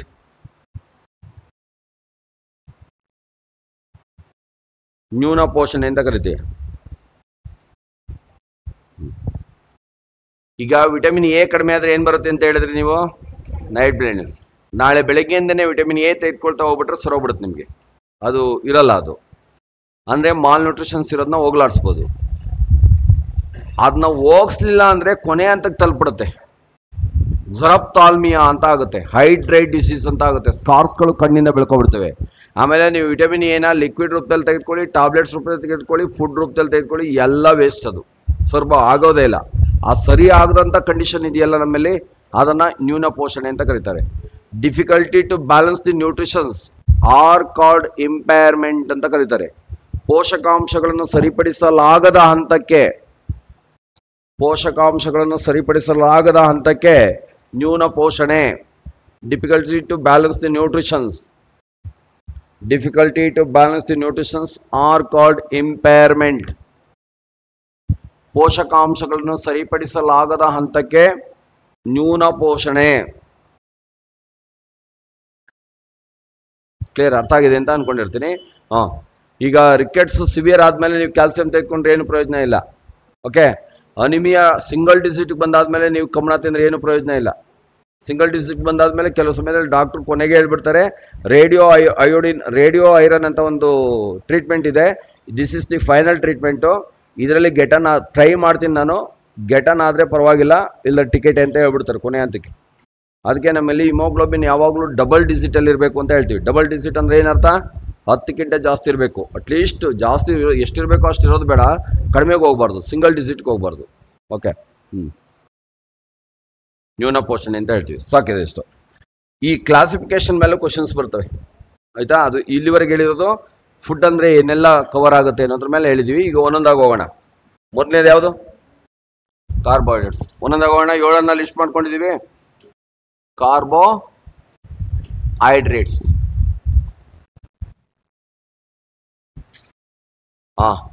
ಫುಡ್ ಮೇಲೆ ಇಷ್ಟ ಆಂಗಲ್ ಕ್ವಶನ್ಸ್ ಗೊತ್ತಿರ್ಬೇಕು ನಿಮಗೆ. ಇಷ್ಟ ಆಂಗಲ್ ಅಲ್ಲೇ ಕ್ವಶನ್ಸ್ ಬರೋದು. ಕಾರ್ಬೋಹೈಡ್ರೇಟ್ಸ್ ಒಂದನ್ನ ತೆಗೆದುಕೊಂಡೆ ಒಂದಿನ ಪಾಠ ಮಾಡ್ಬೋದು. ಬರೋದು ಒಂದು ಮಾರ್ಕ್ಸ್, ಒಂದಿನ ಬಳಗಿಟ್ರೆ ವೇಸ್ಟ್ ಅದು, ಹೌದಾನೆ. ಫುಡ್ ಅಂತ ತೆಗೆದುಕೊಂಡಾಗ ಏನೆಂತಲ್ಲಿ ಸಿಗುತ್ತೆ, ಸೋರ್ಸಸ್ ಗೊತ್ತಿರಬೇಕು. ಅದು ಏನಂತಲ್ಲಿ ಸಿಗುತ್ತೆ, ಕಾರ್ಬೋಹೈಡ್ರೇಟ್ಸ್ ಅಂದ್ರೆ ಏನಂತಲ್ಲಿ ಸಿಗುತ್ತೆ. ಜನರಲ್ ಫಾರ್ಮುಲಾ ಇದ್ರೆ ಗೊತ್ತಿರ್ಬೇಕು ಅದ್ರ ಬಗ್ಗೆ, ಕ್ಲಾಸಿಫಿಕೇಶನ್ ಇದ್ರೆ ಗೊತ್ತಿರ್ಬೇಕು ಅದ್ರ ಬಗ್ಗೆ. ನೆಕ್ಸ್ಟ್ ಗೌರ್ಮೆಂಟ್ ಯೋಜನೆಗಳಿದ್ರೆ ಅದ್ರ ಮೇಲೆ ಗೊತ್ತಿರಬೇಕು. ಹೆಚ್ಚಿಗೆ ಆದ್ರೆ ಏನಾಗುತ್ತೆ, ಕಡಿಮೆ ಆದ್ರೆ ಏನಾಗುತ್ತೆ, ಇಷ್ಟೇ. ತಲೆನೇ ಕೆಡಿಸ್ಕೋಬೇಡಿ, ಇರೋದೊಂದು ತಲೆ. ಇದನ್ನ ಬಿಟ್ಟು ಕೇಳಿದ್ರೆ ನಾನೇ ಜವಾಬ್ದಾರಿ, ಅದಲ್ಲ. ಇದ್ರ ಮೇಲೆ ಕ್ವಶನ್ಸ್ ಬಂದು ಇದನ್ನ ಬಿಟ್ಟು ಕೇಳಿದ್ರೆ ನಾನು ಜವಾಬ್ದಾರಿ, ಆಯ್ತಾ. ಬರೀಯೋಣ. ಏನೆಂತಲ್ಲಿ ಸಿಗುತ್ತೆ ಕಾರ್ಬೋಹೈಡ್ರೇಟ್ಸ್? ಎಲ್ಲಾ ಧಾನ್ಯಗಳಲ್ಲಿ ಸಿಗುತ್ತೆ. ಆಲ್ ಸೆರಿಲ್ಸ್, ಸೀರಿಯಲ್ಸ್ ಅಂತಾನು ಹೇಳ್ತಾರೆ. ಆಲ್ ಸೆರಿಲ್ಸ್, ಎಲ್ಲಾ ಧಾನ್ಯಗಳು ಅಂದ್ರೆ ಏನರ್ಥ? ಅಕ್ಕಿ, ರಾಗಿ, ಗೋಧಿ, ಜೋಳ, ಬಾರ್ಲಿ, ಏನೇನ್ ಹೇಳ್ತಿರೋ ಅವೆಲ್ಲ. ಯಾವ ವಸ್ತು ಸುಟ್ಟೋದಾಗ ಕಪ್ಪು ಬಣ್ಣದ ವಸ್ತು ಉಳ್ಕೊಳ್ಳುತ್ತೋ ಅದೆಲ್ಲತ್ರಲ್ಲೂ ಕಾರ್ಬೋಹೈಡ್ರೇಟ್ಸ್ ಇರುತ್ತೆ. ಅನ್ನ ತಳ ಇಟ್ಕೊಂಡಿರೋದು ನೋಡಿರ್ತೀರಾ, ರೊಟ್ಟಿ ಚಪಾತಿ ಸುಟ್ಟೋಗಿರೋದು ನೋಡಿರ್ತೀರಾ. ಓಕೆ, ಅವೆಲ್ಲ ಕಪ್ಪಾಗಿರ್ತಾವ ತಾನೆ. ಕಪ್ಪಾಗಿದೆ ಅಂದ್ರೆ ಏನಿದೆ ಅಂತ ಅರ್ಥ, ಅದ್ರೊಳಗೆ ಕಾರ್ಬೋಹೈಡ್ರೇಟ್ಸ್ ಇರುತ್ತೆ.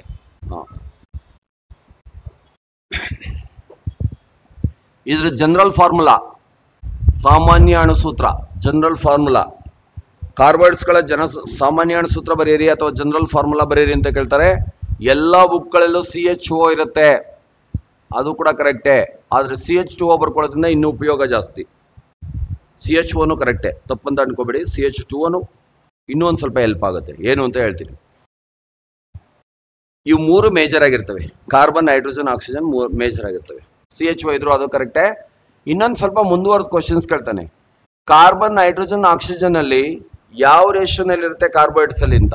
ಇಲ್ಲೇನು ಇಲ್ಲ ಅಂದ್ರೆ ಏನು, 1, ಇದು 2, ಇದು 1, ಈ ರೇಷಿಯೋನಲ್ಲಿ ಇರುತ್ತೆ ಅಂತ ಗೊತ್ತಿರ್ಬೇಕು. 1:2:1. ಕಾರ್ಬನ್, ಹೈಡ್ರೋಜನ್, ಆಕ್ಸಿಜನ್ ರೇಷಿಯೋ ಎಷ್ಟಿರುತ್ತೆ?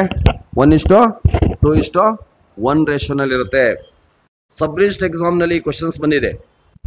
ಕಾರ್ಬೋಹೈಡ್ರೇಟ್ಸ್ ಗಳಲ್ಲಿ ಹೈಡ್ರೋಜನ್ ಮತ್ತು ಕಾರ್ಬನ್ ಅನುಪಾತ ಅಂತ ಕೇಳ್ಬಿಟ್ಟು 1:2, 2:1, 1:1, 2:2 ಇದೇ ಆಪ್ಷನ್ಸ್ ನ ಕೊಟ್ಟಿದ್ದಾನೆ. ಯಾವ್ದು ಕರೆಕ್ಟು? ಇನ್ನೊಮ್ಮೆ ಕ್ವಶನ್ಸ್ ರಿಪೀಟ್ ಮಾಡ್ತೀನಿ. ಕಾರ್ಬೋಹೈಡ್ರೇಟ್ಸ್ ಗಳಲ್ಲಿ ಹೈಡ್ರೋಜನ್ ಮತ್ತು ಕಾರ್ಬನ್ ಅನುಪಾತ 2:1 ಬರಿಬೇಕು. ಮೊದಲಿಗೆ ಏನ್ ಹೇಳ್ತಾವನ ಅವನು? ಹೈಡ್ರೋಜನ್. ನಂತರ ಏನ್ ಹೇಳ್ತಾವನೆ? ಕಾರ್ಬನ್. ನೀವೇನ್ ಮಾಡ್ತೀವಿ, ಮೊದಲೇ ಎರಡು ಅಂದ್ಬಿಟ್ಟು ಹಾಕ್ಬಿಡ್ತೀರಾ, ಹೋಗ್ಬಿಡುತ್ತೆ ಮಾರ್ಕ್ಸ್. ಈ ತರ ನಿಮಗೆ ಮೆಂಟಾಲಿಟಿ ಮಾಡಿದಾರಲ್ವಾ, ಪರ್ಮಿಟೇಷನ್ ಅಂಡ್ ಕಾಂಬಿನೇಷನ್ ಅಂತ ಮಾಡಿರ್ತಾರಲ್ವಾ, ಆ ತರ 10 ಕ್ವಶನ್ಸ್ ರೈಸ್ ಮಾಡ್ಬೋದು. Carbon, hydrogen, hydrogen, oxygen, oxygen, carbon, ಅಥವಾ 3 ಕೇಳ್ಬೋದು. ಕಾರ್ಬೋಹೈಡ್ರೇಟ್ಸ್ ಗಳಲ್ಲಿ ಹೈಡ್ರೋಜನ್ ರೇಷಿಯೋ ಎಷ್ಟು ಅಂತ ಕೇಳ್ಬಿಟ್ಟು 1, 2, 3, 4 ಅಂತ ಕೊಡ್ಬೋದು. 10 ಕ್ವಶನ್ಸ್ ರೈಸ್ ಮಾಡ್ಬೋದು. 10 ಕ್ವಶನ್ಸ್ ಬರ್ಕೋಬೇಕಾ ಇಲ್ಲಿ? ಬೇಡ. ನಿಮ್ಗೆ ಫಾರ್ಮುಲಾ ಗೊತ್ತಿದೆ, ರೇಷಿಯೋ ಗೊತ್ತಿದೆ. ಅವನು ಏನ್ ಕೇಳಿರ್ತಾನೋ ಅದು ಬರೀರಿ. ಮೊದಲು ಕಾರ್ಬನ್ ಕೇಳಿದ್ರೆ ಕಾರ್ಬನ್, ಆಕ್ಸಿಜನ್ ಕೇಳಿದ್ರೆ ಆಕ್ಸಿಜನ್, ಹೈಡ್ರೋಜನ್ ಕೇಳಿದ್ರೆ ಹೈಡ್ರೋಜನ್. ಬರೀಕಾಗತ್ತೆ ತಾನೆ? ಅರ್ಥ ಆಗಿದೆ ಇದು? ಯಾವ್ದನ್ನ ಜನರಲ್ ಫಾರ್ಮುಲಾ ಅಂತ ಕರಿತೀವಿ ಅಂದ್ರೆ ಆ ಕುಟುಂಬದ ಎಲ್ಲಾ ಮೆಂಬರ್ಸ್ಗಳಿಗೂ ಆಗ್ಬೇಕು. ಅದನ್ನ ಜನರಲ್ ಫಾರ್ಮುಲಾ ಅಂತ ಕರಿತೀವಿ. ಮನೆಯಲ್ಲಿ ಜನರಲ್ ಟವಲ್ ಅಂತ ಹೇಳ್ತೀರಾ. ಏನ್ ಜನರಲ್ ಟವಲ್ ಅಂದ್ರೆ? ಮನೆಯವರೆಲ್ಲ ಬಳಸಿದ್ರೆ ಜನರಲ್ ಟವಲ್ ಅದು, ಹೌದಾನೆ? ಹಂಗೆ ಇದು ಫ್ಯಾಮಿಲಿ ಮೆಂಬರ್ಸ್ಗೆಲ್ಲವಕ್ಕೂ ಆಗ್ಬೇಕು. ಆಗುತ್ತಾ ಅಂತ ಒಂದು ಎಕ್ಸಾಂಪಲ್ ನೋಡೋಣ. ಸಿಂಪಲ್ ಕಾರ್ಬೋಹೈಡ್ರೇಟ್ಸ್ ಅಂದ್ರೆ ಯಾವುದು? ಗ್ಲೂಕೋಸ್. ಗ್ಲೂಕೋಸ್ ನ ಅಣುಸೂತ್ರ ಅಂದ್ರೆ ಎಷ್ಟು? C6H12O6. ಇದು 6 ಇದ್ದಾಗ ಅದ್ರ 2ರಷ್ಟು ಇದೆಯಾ? ಇದು ಅದ್ರ ಅರ್ಧದಷ್ಟು ಇದೆಯಾ? ಇದು ಎಲ್ಲವಕ್ಕೂ ಆಗುತ್ತೆ. ಗ್ಲೂಕೋಸು, ಫ್ರಕ್ಟೋಸು, ಗ್ಯಾಲಕ್ಟೋಸು, ಏನ್ ಯಾವ್ದಾರ ಟೋಸ್ ತೆಗೆದುಕೊಳ್ಳಿ. ಒಂದು ಆಕ್ಸಿಜನ್, ಹೈಡ್ರೋಜನ್ ಎಲ್ಲ ಒಂದ್ ಸ್ವಲ್ಪ ವೇರಿಯೇಷನ್ ಬಿಟ್ರೆ ನೋಡಿದ್ರೆ ಎಲ್ಲವಕ್ಕೂ ಆಗುತ್ತೆ. ಆದ್ರಿಂದ ಇದನ್ನ ಏನಂತ ಕರೀತಾರೆ? ಜನರಲ್ ಫಾರ್ಮುಲಾ, ಸಾಮಾನ್ಯ ಅಣುಸೂತ್ರ ಅಂತ ಹೇಳ್ತೀವಿ. ಜನರಲೈಸ್ ಮಾಡಿದ್ರು ಅಂತ ಹೇಳ್ತಿರಲ್ಲ, ಆತರ. ಎಕ್ಸಾಂಪಲ್ ಬೇಕಾದ್ರೆ ಒಂದು ತೆಗೆದುಕೊಳ್ಳಿ ನೋಡಿ. ಗ್ಲೂಕೋಸ್ ಮುಂದೆ ಓದ್ತೀವಿ ಇರ್ಲಿ. Carbohydrates classified on base of sugar molecules. ಯಾವ ಆಧಾರದ ಮೇಲೆ ಮಾಡಿದ್ದಾರೆ? Sugar molecules. ಕಾರ್ಬೋಹೈಡ್ರೇಟ್ಸ್ಗಳನ್ನ ಯಾವ ಮೇಲೆ ವರ್ಗೀಕರಣ ಮಾಡಿದ್ದಾರೆ? Sugar molecules. Carbohydrates classified on base of sugar molecules. ಕಾರ್ಬೋಹೈಡ್ರೇಟ್ಸ್ಗಳನ್ನು ಶರ್ಕರಗಳ ಆಧಾರದ ಮೇಲೆ ವರ್ಗೀಕರಿಸಲಾಗಿದೆ. ಏನು? ಶರ್ಕರಗಳ ಅಂತ ಸಿಹಿಯ ಆಧಾರದ ಮೇಲೆ ವರ್ಗೀಕರಿಸಿದ್ದಾರೆ. ಎಷ್ಟು ಶುಗರ್ ಮಾಲಿಕ್ಯೂಲ್ ಇದೆ ಅನ್ನೋದ್ರ ಆಧಾರದ ಮೇಲೆ ವರ್ಗೀಕರಿಸಿದ್ದಾರೆ. ಓಕೆ, ಎಷ್ಟು ಗುಂಪುಗಳಾಗಿ ಮಾಡಿದ್ದಾರೆ ಅಂತಂದ್ರೆ ಡಿವೈಡ್ ಇಂಟು 3 ಗ್ರೂಪ್ಸ್, 3 ಗುಂಪುಗಳಾಗಿ ಮಾಡಿದೀವಿ. ಓಕೆ, ಇನ್ನೊಂದೇ ನೋಡ್ಬೋಣ. ಕಾರ್ಬೋಹೈಡ್ರೇಟ್ಸ್ ನ ಯಾವ ಆಧಾರದ ಮೇಲೆ ವರ್ಗೀಕರಿಸಿದ್ದಾರೆ? ಶರ್ಕರೆಗಳ ಆಧಾರದ ಮೇಲೆ, ಶುಗರ್ ಮಾಲಿಕ್ಯೂಲ್ಸ್ ನ ಆಧಾರದ ಮೇಲೆ ಮಾಡಿದ್ದಾರೆ. ಓಕೆ, ಎಷ್ಟು ಗುಂಪುಗಳಾಗಿ ಮಾಡಿದೀವಿ? 3. ಒಂದೇ ತೆಗೆದುಕೊಳ್ಳೋಣ, ಮಾನೋಸ್ಯಾಕ್ರೈಡ್. ಏನಂಗಂದ್ರೆ ಮಾನೋಸ್ಯಾಕ್ರೈಡ್ ಅಂದ್ರೆ carbohydrates contains 1 sugar molecules are called monosaccharides. ಒಂದು ಶರ್ಕರವನ್ನು ಹೊಂದಿರುವ ಕಾರ್ಬೋಹೈಡ್ರೇಟ್ಸ್ಗಳಿಗೆ ಒಂದು ಶರ್ಕರವನ್ನು ಹೊಂದಿರುವ ಕಾರ್ಬೋಹೈಡ್ರೇಟ್ಸ್ಗಳಿಗೆ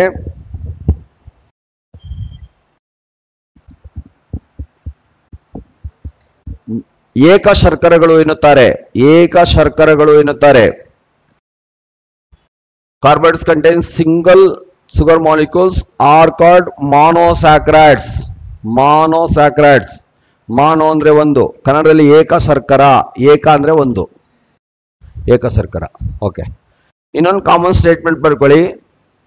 ಮಾನೋಸ್ಯಾಕ್ರೈಡ್ಸ್ ಆರ್ ಸ್ವೀಟ್ ಇನ್ ಟೇಸ್ಟ್. ಇವೆಲ್ಲವೂ ಹೆಂಗಿರ್ತವೆ?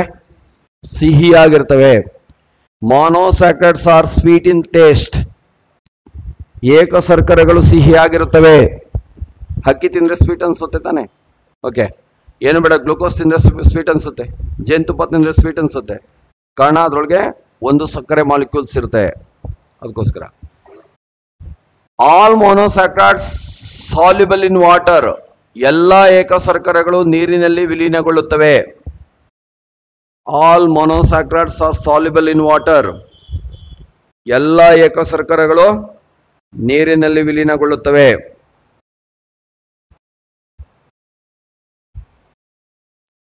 ಅಂದ್ರೆ ಏನರ್ಥ? ನೀರಿನಲ್ಲಿ ಕರಗ್ತವೆ. ಗ್ಲೂಕೋಸ್ ನೀರ್ಗ ಕರಗತ್ತೆ ತಾನೆ?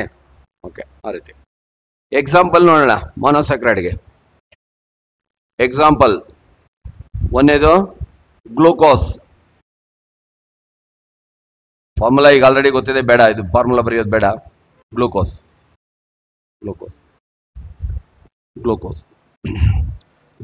ಮೇಲೆ ಇನ್ನೇನೇನು ಕೇಳ್ತಾನೆ ನೋಡೋಣ. ಸಿಂಪಲ್ ಕಾರ್ಬೋಹೈಡ್ರೇಟ್ಸ್, ಇದು ಸರಳ ಕಾರ್ಬೋಹೈಡ್ರೇಟ್ಸ್. ಇದು ಸಿಂಪಲ್ ಕಾರ್ಬೋಹೈಡ್ರೇಟ್ಸ್, ಅದು ಮುಂದೆ ಒಂದು ಸಣ್ಣದಾಗಿ ಸರಳ carbohydrates. Which is the simple carbohydrates ಅಂತ ಕೇಳ್ತಾನೆ ಅವನು. ಸಿಂಪಲ್ ಸರಳ ಕಾರ್ಬೋಹೈಡ್ರೇಟ್ಸ್ ಅಂತ ಬರ್ಕೋಬಿಟ್ಟು 2 ದಿನ ಹೋದ್ಮೇಲೆ ಸರಳ ಯಾರು ಸರ್ ಅಂತ ಕೇಳಬಾರ್ದು. Okay, simple carbohydrates. To provide energy, immediate ಆಗಿ ಶಕ್ತಿಯನ್ನು ಒದಗಿಸುತ್ತೆ. ಟು ಪ್ರೊವೈಡ್ ಎನರ್ಜಿ, ಶಕ್ತಿಯನ್ನು ಒದಗಿಸುತ್ತದೆ. ಇದನ್ನ ಡೆಕ್ಟೋಸ್ ಅಂತ ಕರೀತಾರೆ. ಇದನ್ನ ಇಲ್ಲಿ ಹೇಳಲ್ಲ ನಾನು. ಡೆಕ್ಟೋಸ್ ಅಂತ ಯಾಕೆ ಕರೀತಾರೆ ಅಂತ ಮುಂದೆ ಹೇಳ್ತೀನಿ ನಾನು. ಡೆಕ್ಟೋಸ್. ಮೊನ್ನೆ ವಾರ್ಡನ್ ಎಕ್ಸಾಮ್ ನಲ್ಲಿ ಕ್ವಶನ್ಸ್ ಬಂದಿದೆ B.Ed CT ಅವರಿಗೆ, B.Ed ಅವ್ರಿಗೆ. ಈ ಕೆಳಗಿನಲ್ಲಿ ಯಾವುದೊಂದು ಡೆಕ್ಟೋಸ್ ಎಂದು ಕರೆಯುತ್ತಾರೆ ಅಂತ ಗ್ಲೂಕೋಸ್ ಕೊಟ್ಬಿಟ್ಟು ಇನ್ನು ನಮ್ಮ 3 ಬೇರೆ ಕೊಟ್ಟಿರ್ತಾನೆ. ಗ್ಲೂಕೋಸ್ ಅನ್ನ ಡೆಕ್ಟೋಸ್ ಅಂತ ಕರೀತಾರೆ. ಯಾಕೆ ಅಂತ ಮುಂದೆ ನೋಡೋಣ, ತಲೆ ಕೆಡಿಸ್ಕೊಳ್ಳೋದು ಬೇಡ ಇಲ್ಲಿ. ಓಕೆ, ಬರೀಬೋದಲ್ವಾ ಇಷ್ಟದಿಂದ? ಇದೊಂದು ಎಕ್ಸಾಂಪಲ್ ಅಂತ ಗೊತ್ತಾಯ್ತು. ಅದ್ರ ಮೇಲೆ ಏನೇನೆಲ್ಲ ಸಣ್ಣದಾಗಿ ಕೇಳ್ತಾನೆ. ಎರಡನೇದ್ಕೋಣ, fructose.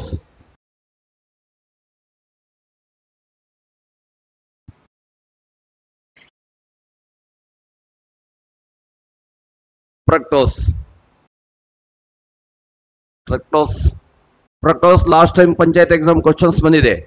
This is the sweetest carbohydrates. ಇದು ಅತಿ ಸಿಹಿಯಾದ ಕಾರ್ಬೋಹೈಡ್ರೇಟ್ಸ್. ಅದ್ರ ಮುಂದೆ ಬರ್ಕೊಳ್ಳಿ, ಸ್ವೀಟೆಸ್ಟ್ ಕಾರ್ಬೋಹೈಡ್ರೇಟ್ಸ್. ಅಷ್ಟೇ, ಒಂದೇ ಪದ ಸಾಕು, ಸಿಹಿಯಾದ ಕಾರ್ಬೋಹೈಡ್ರೇಟ್ಸ್. ಏನ್ ಫ್ರಕ್ಟೋಸ್ ಅಂದ್ರೆ? ಹನಿ. ಜೇನುತುಪ್ಪದ ರಾಸಾಯನಿಕ ಹೆಸರು ಏನು ಅಂತ ಕೇಳಿದ್ರೆ ಫ್ರಕ್ಟೋಸ್, ಹನಿ. ಅದಕ್ಕೆ ಹ್ಯಾಪಿ ಮೂಮೆಂಟ್ಸ್ನೆಲ್ಲ ಹನಿಯಿಂದ ಸ್ಟಾರ್ಟ್ ಮಾಡ್ತೀವಿ. ಹನಿಮೂನು, ಜಾಮೂನು, ಹಿಂಗೆ. ಆಯ್ತಾ? ಹನಿ, ಫ್ರಕ್ಟೋಸ್. ಒಂದು ನಿಮಿಷ, ಹನಿ ಅಂತ ಬರ್ಕೊಂಡಿದ್ದೀರಲ್ಲ, ಆ್ಯಂಡ್ ಫ್ರೂಟ್ಸ್ ಅಂತಾನು ಹಾಕೊಂಡಿರಿ ಒಂದು ಸ್ವಲ್ಪ. ಅದ್ರ ಮೇಲೂ ಕ್ವಶನ್ಸ್ ಬಂದಿದೆ. ಆ್ಯಂಡ್ ಫ್ರೂಟ್ಸ್, ಹಣ್ಣುಗಳಲ್ಲಿರುತ್ತೆ. ಹಣ್ಣಿನ ಸಿಹಿಗೆ ಕಾರಣವಾದ ಸಕ್ಕರೆ ಯಾವುದು ಅಂತ ಕೇಳಿದ್ದಾನೆ, ಫ್ರಕ್ಟೋಸ್. ಸುಕ್ರೋಸ್ ಕೊಟ್ಟಿಲ್ಲ ಅಂದ್ರೆ ಫ್ರಕ್ಟೋಸ್ನ ಬರಿಬೇಕು, ಗೊತ್ತಿರ್ಬೇಕು ಅದು. ಇದು ಕೂಡ ಪಂಚಾಯತ್ ಎಕ್ಸಾಮ್ ಕ್ವಶನ್ಸ್. ಫ್ರಕ್ಟೋಸ್ ಮೇಲೆ ಸಾಕಿದು. ಯಾಕೆ ಹಣ್ಣಿನಲ್ಲಿ ಇದಿರುತ್ತೆ, ಸುಸ್ತಾದ್ರೆ ಹೋಗುತ್ತೆ, ಅದೆಲ್ಲ ಮುಂದೆ ನೋಡೋಣ. ಓಕೆ. ಗ್ಲುಟಾರಿಕ್ ಆಸಿಡ್ ಅನ್ನೋ ಒಂದು ಆಮ್ಲ ಇರುತ್ತೆ, ನಿಮ್ಮನ್ನು ಸುಸ್ತನ್ನು ನಿವಾರಿಸುವಂಥದ್ದು ಇರುತ್ತೆ. ಮಕ್ಳಿಗೂ ಅಷ್ಟೇ, ಸುಸ್ತಾದಾಗ ಒಂದು ಹನಿ ನೀವೇನಾದ್ರು ಹನಿ ಡ್ರಾಪನ್ನು ಹಾಕ್ಬಿಟ್ರೆ ಸುಸ್ತು ಬೇಗ ನಿವಾರಣೆ ಆಗ್ಬಿಡುತ್ತೆ. ಇವರು ಡಯಾಬಿಟಿಕ್ ಪೇಷಂಟ್ಸ್ಗೂ ಅಷ್ಟೇ. ಓಕೆ. ಮೂರನೇದು ಗ್ಯಾಲಕ್ಟೋಸ್. ಗ್ಯಾಲಕ್ಟೋಸ್ ಗ್ಯಾಲಕ್ಟೋಸ್ ಅನ್ನೋದು ಎಂತ ಇದು? ಮೋನೋ ಸ್ಯಾಕ್ರೈಡ್, ಅಂದ್ರೆ ಒಂದೇ ಸಕ್ಕರೆಯ ಅಂಶವನ್ನು ಹೊಂದಿರೋದು. ಗ್ಯಾಲಕ್ಟೋಸ್ ಎಂತ್ರಲ್ಲಿದೆ ಅಂತ ಕೇಳ್ತಾನೆ. ಎಂತ್ರಲ್ಲಿರುತ್ತೆ? ಮಿಲ್ಕ್, ಹಾಲ್ನಲ್ಲಿ ಇರುತ್ತೆ. Next, it helps to development of immunity. ರೋಗ ನಿರೋಧಕ ಶಕ್ತಿಯನ್ನು ಹೆಚ್ಚಿಗೆ ಮಾಡುತ್ತೆ. ಇಮ್ಯುನಿಟಿ.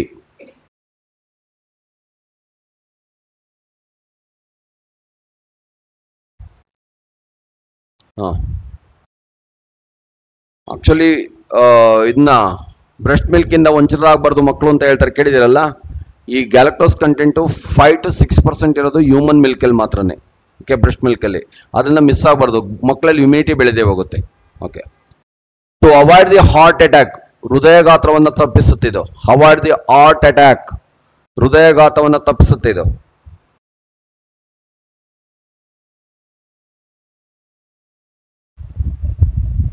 ರೈಬೋಸ್. ರೈಬೋಸ್ ಅಲ್ಲೇ ಅಡ್ಜಸ್ಟ್ ಮಾಡ್ಬಿಡ್ರಿ, ಇದೊಂದೇ ಲಾಸ್ಟ್. ರೈಬೋಸ್.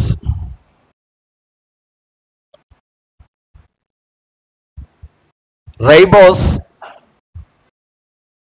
ಯಾವ್ದ್ರಲ್ಲಿರುತ್ತೆ? ನ್ಯೂಕ್ಲಿಕ್ ಆಸಿಡ್ಸ್ ಅಲ್ಲಿ ಇರುತ್ತೆ, ನ್ಯೂಕ್ಲಿಕ್ ಆಮ್ಲಗಳಲ್ಲಿರುತ್ತೆ. ನ್ಯೂಕ್ಲಿಕ್ ಆಸಿಡ್ ಅಂದ್ರೆ ಯಾವ್ಯಾವುದು? RNA ಮತ್ತು DNA.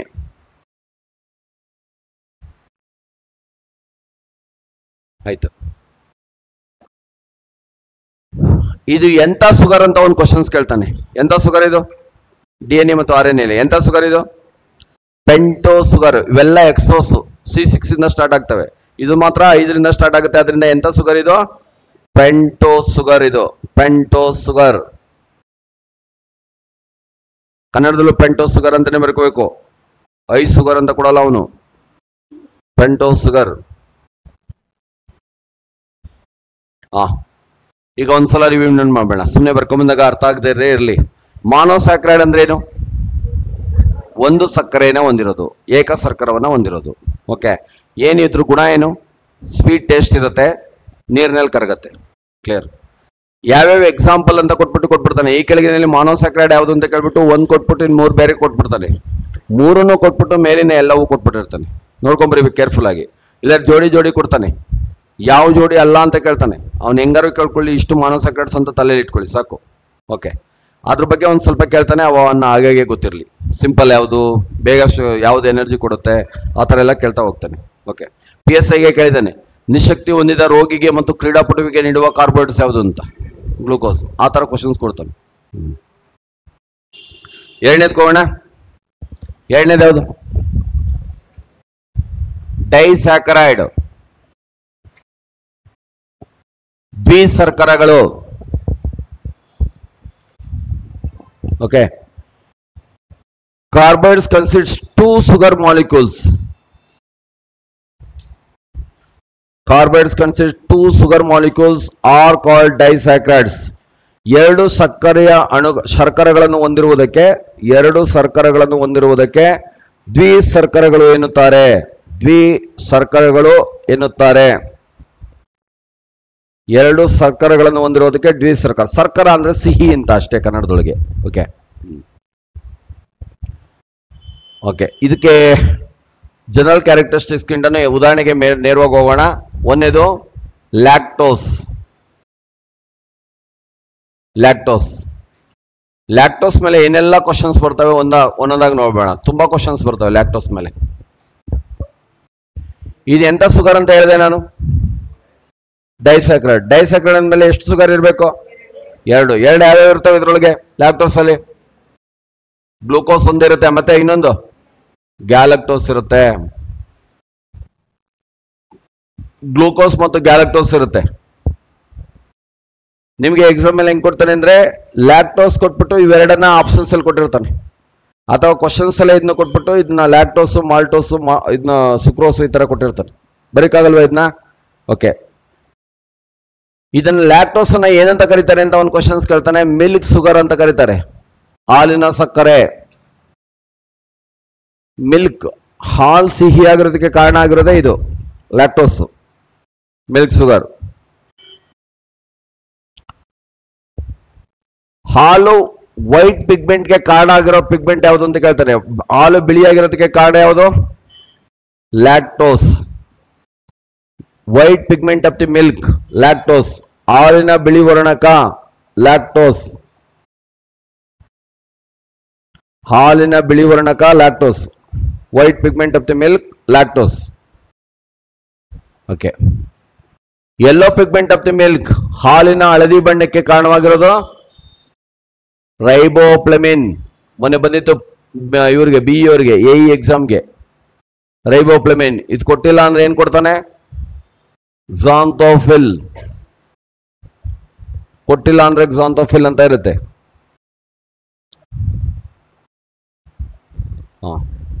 ಇದನ್ನ ನಾನಾ ಆಂಗಲ್ ಅಲ್ಲಿ ಕ್ವಶನ್ಸ್ ಕೇಳ್ತಾನೆ. UPSC ಕೊಟ್ಟಿದ್ರೆ ಆಕಳ ಹಾಲಿನ ಹಳದಿ ಬಣ್ಣಕ್ಕೆ ಕಾರಣವಾದ ವರ್ಣಕ ಯಾವುದು ಅಂತ. ಅಲ್ಲಿ ರೈಬೋಪ್ಲಮಿನ್ ಕೊಡಲಿಲ್ಲ, ಝಾಂಥೋಫಿಲ್ ಕೊಟ್ಟಿದ್ದಾನೆ. ಝಾಂಥೋಫಿಲ್ ಅಂತ ಪಿಗ್ಮೆಂಟ್ ಇರೋದ್ರಿಂದ ಒಂದ್ ಸ್ವಲ್ಪ ಬೇರೆ ಹಾಲ್ಗಿಂತ ಹಳದಿ ಬಣ್ಣದಲ್ಲಿ ಇರುತ್ತೆ, ವೈಟ್ ಕಲರ್ಗಿಂತ ಜಾಸ್ತಿ ಹಳದಿ ಬಣ್ಣದಲ್ಲಿ ಇರುತ್ತೆ. ಹಾಲಿನಲ್ಲಿರುವ ಕಿಣ್ವ ಯಾವುದು ಅಂತ ಕೇಳ್ತಾನೆ. ಮಿಲ್ಕ್ ಎಂಜೈಮ್ ಯಾವುದು ಅಂತ ಕೇಳ್ತಾನೆ. ಲ್ಯಾಕ್ಟೇಸ್. ಟೇಸ್ ಅಂತ ಬಂದ್ರೆ ಎಂಜೈಮ್. ಮಿಲ್ಕ್ ಎಂಜೈಮ್, ಹಾಲಿನ ಕಿಣ್ವ, ಲ್ಯಾಕ್ಟೇಸ್. ಹಾಲಿನ ಕಿಣ್ವ ಲ್ಯಾಕ್ಟೇಸ್. ಮಿಲ್ಕ್ ಎಂಜೈಮ್, ಎಂಜೈಮ್ ಬರೀತಿರಲ್ವಾ, milk enzyme, lactase. Okay.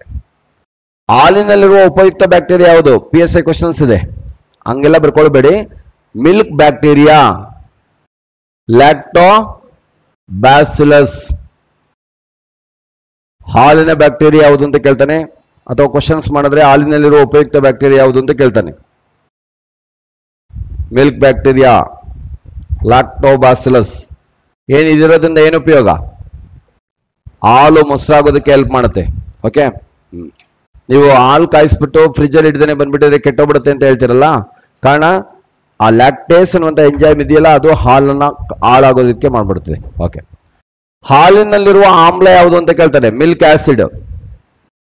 Milk acid, lactic acid. ಹಾಲಿನಲ್ಲಿರುವ ಆಮ್ಲ ಲ್ಯಾಕ್ಟಿಕ್ ಆಮ್ಲ, ಲ್ಯಾಕ್ಟಿಕ್ ಆಸಿಡ್. ಕ್ವಶನ್ಸ್ ಹೆಂಗ್ ಬಂದಿದೆ ಗೊತ್ತಾ ಇದ್ರ ಮೇಲೆ? ಮೊಸರಿನ ಹುಳಿಗೆ ಕಾರಣವಾದ ಆಮ್ಲ ಯಾವುದು ಅಂತ ಕೇಳಿದ್ದಾನೆ, ಲ್ಯಾಕ್ಟಿಕ್ ಆಸಿಡ್. UPSC ಕೇಳಿದ್ದಾನೆ ಹಾಲಿನ ಕಳಪೆಗೆ ಕಾರಣವಾದ ಆಸಿಡ್ ಯಾವುದು ಅಂತ, ಆಮ್ಲ ಯಾವುದು ಅಂತ. ನೀವು ಕಾಯಿಸ್ತಿದ್ದಂಗೆ ಹೊಡೆದೋಗ್ಬಿಡುತ್ತಲ್ವಾ, ಕಾರಣ ಲ್ಯಾಕ್ಟಿಕ್ ಆಸಿಡ್ ಕಂಟೆಂಟ್ ಜಾಸ್ತಿ ಆಗ್ಬಿಡುತ್ತೆ. ಮಜ್ಜಿಗೆ ನೋಡಿ, ಇವತ್ತು ಕುಡಿಬೋದು, ನಾಳೆ ಕುಡಿಬೋದು, ನಾಳಿದ್ದು ಕುಡಿಯೋದಕ್ಕೆ ಆಗೋದಿಲ್ಲ, ಕಾರಣ ಹುಳಿ ಬಂದ್ಬಿಟ್ಟಿರುತ್ತೆ, ಕಾರಣ ಲ್ಯಾಕ್ಟಿಕ್ ಆಸಿಡ್ ಕಂಟೆಂಟು ಜಾಸ್ತಿ ಆಗ್ಬಿಟ್ಟಿರುತ್ತೆ. ಇದರ ಪ್ಲಾಸ್ಟಿಕ್ ಬಾಟ್ಲಲ್ಲಿ ಮಜ್ಜಿಗೆನ ತುಂಬಿಟ್ಬಿಟ್ಟು ಒಂದು 10 ದಿನ ನೀವು ನೋಡಲಿಲ್ಲ ಅಂತಂದ್ರೆ ಬಿಟ್ಬಿಟ್ರೆ ಹಾಗೆ ಕ್ಯಾಪೇ ಬಂಪ್ ಆಗ್ಬಿಡುತ್ತೆ, ಓಪನ್ ಆಗ್ಬಿಡುತ್ತೆ, ಕಾರಣ ಲ್ಯಾಕ್ಟಿಕ್ ಆಸಿಡ್ ಕಂಟೆಂಟ್ ಜಾಸ್ತಿ ಆಗಿ. ಈಗ ಕ್ರಿಕೆಟಲ್ಲಿ ಗೆದ್ರೆ ಬಿಯರಲ್ಲಿ ಚೇರ್ ಅಪ್ ಮಾಡ್ತಾರಲ್ಲ, ಮಜ್ಜಿಗೆನ 10 ದಿನದ ಹಿಂದೆ ಇಟ್ಕೊಂಡಿರೋ ಮಜ್ಜಿಗೆಲ್ಲೂ ಚೇರ್ ಅಪ್ ಮಾಡ್ಬೋದು. ಓಕೆ. ಆಮೇಲೆ ಡಿಫ್ರೆಂಟ್ ಆಗಿರುತ್ತೆ, ಡಿಸೈನ್ ಆಗಿರುತ್ತೆ, ಕಡಿಮೆ ದುಡ್ಡಲ್ಲಿ ಆಗುತ್ತೆ. ಓಕೆ. ಆ ರೀತಿ ಮಾಡೋದಕ್ಕೆ ಸಾಧ್ಯತೆ ಇದೆ. ನೀವು ಕಾರ್ಡ್ ರೈಸ್, ಮೊಸರನ್ನ ಬೇಸಿಗೆ ಏನಾದ್ರು ಲಂಚ್ ತಗೊಂಬಂದಿದ್ರೆ ಬಾಕ್ಸ್ ಓಪನ್ ಆಗ್ಬಿಟ್ಟಿರುತ್ತೆ, ಬಿಕಾಸ್ ಲ್ಯಾಕ್ಟಿಕ್ ಆಸಿಡ್ ಪ್ರೊಡ್ಯೂಸ್ ಆಗಿ ಹಂಗಾಗಿರುತ್ತೆ ಅದು. ಓಕೆ. Next lactic acid. ಹಾಲು ಮೊಸರಾಗುವ ಕ್ರಿಯೆ, ಮಿಲ್ಕ್ ಕನ್ವರ್ಟೆಡ್ ಇಂಟು ಕರ್ಡ್. ಹಾಲು ಮೊಸರಾಗುವ ಕ್ರಿಯೆನ ಏನಂತ ಕರೀತಾರೆ? ಫರ್ಮೆಂಟೇಷನ್. ಫರ್ಮೆಂಟೇಷನ್, ಉದುಗುವಿಕೆ. ಹಾಲು ಮೊಸರಾಗುವ ಕ್ರಿಯೆನ ಉದುಗುವಿಕೆ ಅಂತ ಕರಿತೀವಿ, ಫರ್ಮೆಂಟೇಷನ್ ಅಂತ ಕರಿತೀವಿ. ಒಂದು ಹುಡುಗಿ BSc ಡೈರಿ ಮಾಡಿದ್ದು KMF ಇಂಟರ್ವ್ಯೂ ಬಂದ್ರಂತೆ. ವಾಟ್ ಈಸ್ ಕಾರ್ಡ್ ಅಂತ ಕೇಳಿದ್ರಂತೆ. ಆ ಕೇಳಿದಂತೆ the milk kept at night at straight is curd ಅಂತ ಹೇಳಿದಂತೆ. ಹಂಗೆ ಹೇಳ್ಬೇಡಿ, ಹಂಗಾದ್ರೆ ಮೊಸರಾಗಲ್ಲ ಅದು. ಓಕೆ. ಫರ್ಮೆಂಟೇಶನ್, ಹುದುಗುವಿಕೆ ಅಂತ ಕರಿತೀವಿ. ಓಕೆ. ಹಾಲಿನ ಶುದ್ಧತೆಯನ್ನು ಅಳೆಯುವ ಉಪಕರಣ ಯಾವುದು ಅಂತ ಕೇಳ್ತಾನೆ. ಮಿಲ್ಕ್ ಪ್ಯೂರಿಟಿಯನ್ನು ಅಳೆಯೋದಕ್ಕೆ ಬಳಸೋದು ಪ್ಯೂರಿಟಿ ಲ್ಯಾಕ್ಟೋಮೀಟರ್. ದುಗ್ಧ ಮಾಪಕ ಅಂತಾನು ಕರೀತಾರೆ ಕನ್ನಡದೊಳಗೆ. ಲ್ಯಾಕ್ಟೋಮೀಟರ್. ಹಾಲಿನ ಶುದ್ಧತೆ ಲ್ಯಾಕ್ಟೋಮೀಟರ್. ತುಂಬಾ ತಲೆ ಕಳಿಸ್ಕೋಬಾರ್ದು, ಸೆಂಟೆನ್ಸ್ ಎಲ್ಲ ಮಾಡ್ತಾ ಕೂತ್ಕೋಬಾರ್ದು. Okay. Purity of milk lactometer. ಕನ್ನಡದಲ್ಲಿ ದುಗ್ಧ ಮಾಪಕ ಅಂತಾನು ಕರೀತಾರೆ. ಓಕೆ. ಲ್ಯಾಕ್ಟೋಮೀಟರ್ನ ಯಾವ ತತ್ವದ ಮೇಲೆ ರೂಪಿಸಲಾಗಿದೆ ಅಂತ ಕೇಳ್ತಾನೆ. ಯಾವ ತತ್ವದ ಮೇಲೆ ಮಾಡಿದ್ದಾರೆ? ಆರ್ಕಿಮಿಡೀಸ್. ನೆನೆ ಹೇಳಿದೆ ಪೆನ್ಸಿಲ್ ರೀತಿ ಇರುತ್ತೆ, ಹಿಂಗೆ ಹಾಕಿದ ತಕ್ಷಣ ಪ್ಯಾಟ್ ಎಷ್ಟಿದೆಯೋ ಅಷ್ಟು ರೈಸ್ ಹಾಕ್ಬಿಡುತ್ತೆ. ಇದ್ರಲ್ಲಿ ಡೈರಿನಲ್ಲಿ ನೋಡಿದಿರಾ ಈಗ ಎಷ್ಟು ಪ್ಯಾಟ್ ಇದೆ ಅಂತ ತೋರಿಸೋದನ್ನ ಇದು ಮಾಡಿರ್ತಾರೆ, ಆ ರೀತಿ ಮಾಡಿರ್ತದೆ ಲ್ಯಾಕ್ಟೋಮೀಟರ್. ಶುದ್ಧ ಹಾಲಿನ ಡೆನ್ಸಿಟಿ ಎಷ್ಟು? UPSC ಕೇಳಿದ್ದಾನೆ. ಪ್ಯೂರ್ ಮಿಲ್ಕ್ ಡೆನ್ಸಿಟಿ, ಶುದ್ಧ ಹಾಲಿನ ಡೆನ್ಸಿಟಿ, ಶುದ್ಧ ಹಾಲಿನ ಸಾಂದ್ರತೆ ಕನ್ನಡದೊಳಗೆ ಎಷ್ಟು? 1.026. ಶುದ್ಧ ಹಾಲಿನ ಡೆನ್ಸಿಟಿ 1.026. ಓಕೆ. ಹ್ಯೂಮನ್ ಮಿಲ್ಕ್ ಅಲ್ಲಿ, ಮಾನವನ ಹಾಲಿನಲ್ಲಿ, ಬ್ರೆಸ್ಟ್ ಮಿಲ್ಕ್ ಅಂತಾನೆ ಹಾಕೊಳ್ಳಿ, ಬ್ರೆಸ್ಟ್ ಮಿಲ್ಕ್ ಅಲ್ಲಿ ಗ್ಯಾಲಕ್ಟೋಸ್ ಎಷ್ಟಿರುತ್ತೆ? ಗ್ಯಾಲಕ್ಟೋಸ್ 5 to 6% ಇರುತ್ತೆ. 5 to 6%. ಅದಕ್ಕೆ ಮಕ್ಕಳುಗಳಿಗೆ ಮಿಸ್ ಮಾಡಬಾರ್ದು. ಕಾರಣ ಅಂದ್ರೆ ಇಮ್ಯುನಿಟಿ ಡೆವಲಪ್ ಆಗಲ್ಲ ಮುಂದೆ. ಓಕೆ. ಮುಂದೆ ನೋಡೋಣ ಏನ್ ಕಾಯಿಲೆ ಬರುತ್ತೆ.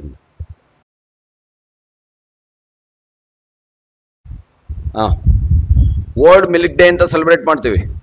ವಿಶ್ವ ಹಾಲಿನ ದಿನ, ವರ್ಲ್ಡ್ ಮಿಲ್ಕ್ ಡೇ. ನೋಡಿ ಅಕ್ಟೋಬರ್ 26, ಸೆಪ್ಟೆಂಬರ್ 26 ಡೇಟ್ ನೋಡಿ.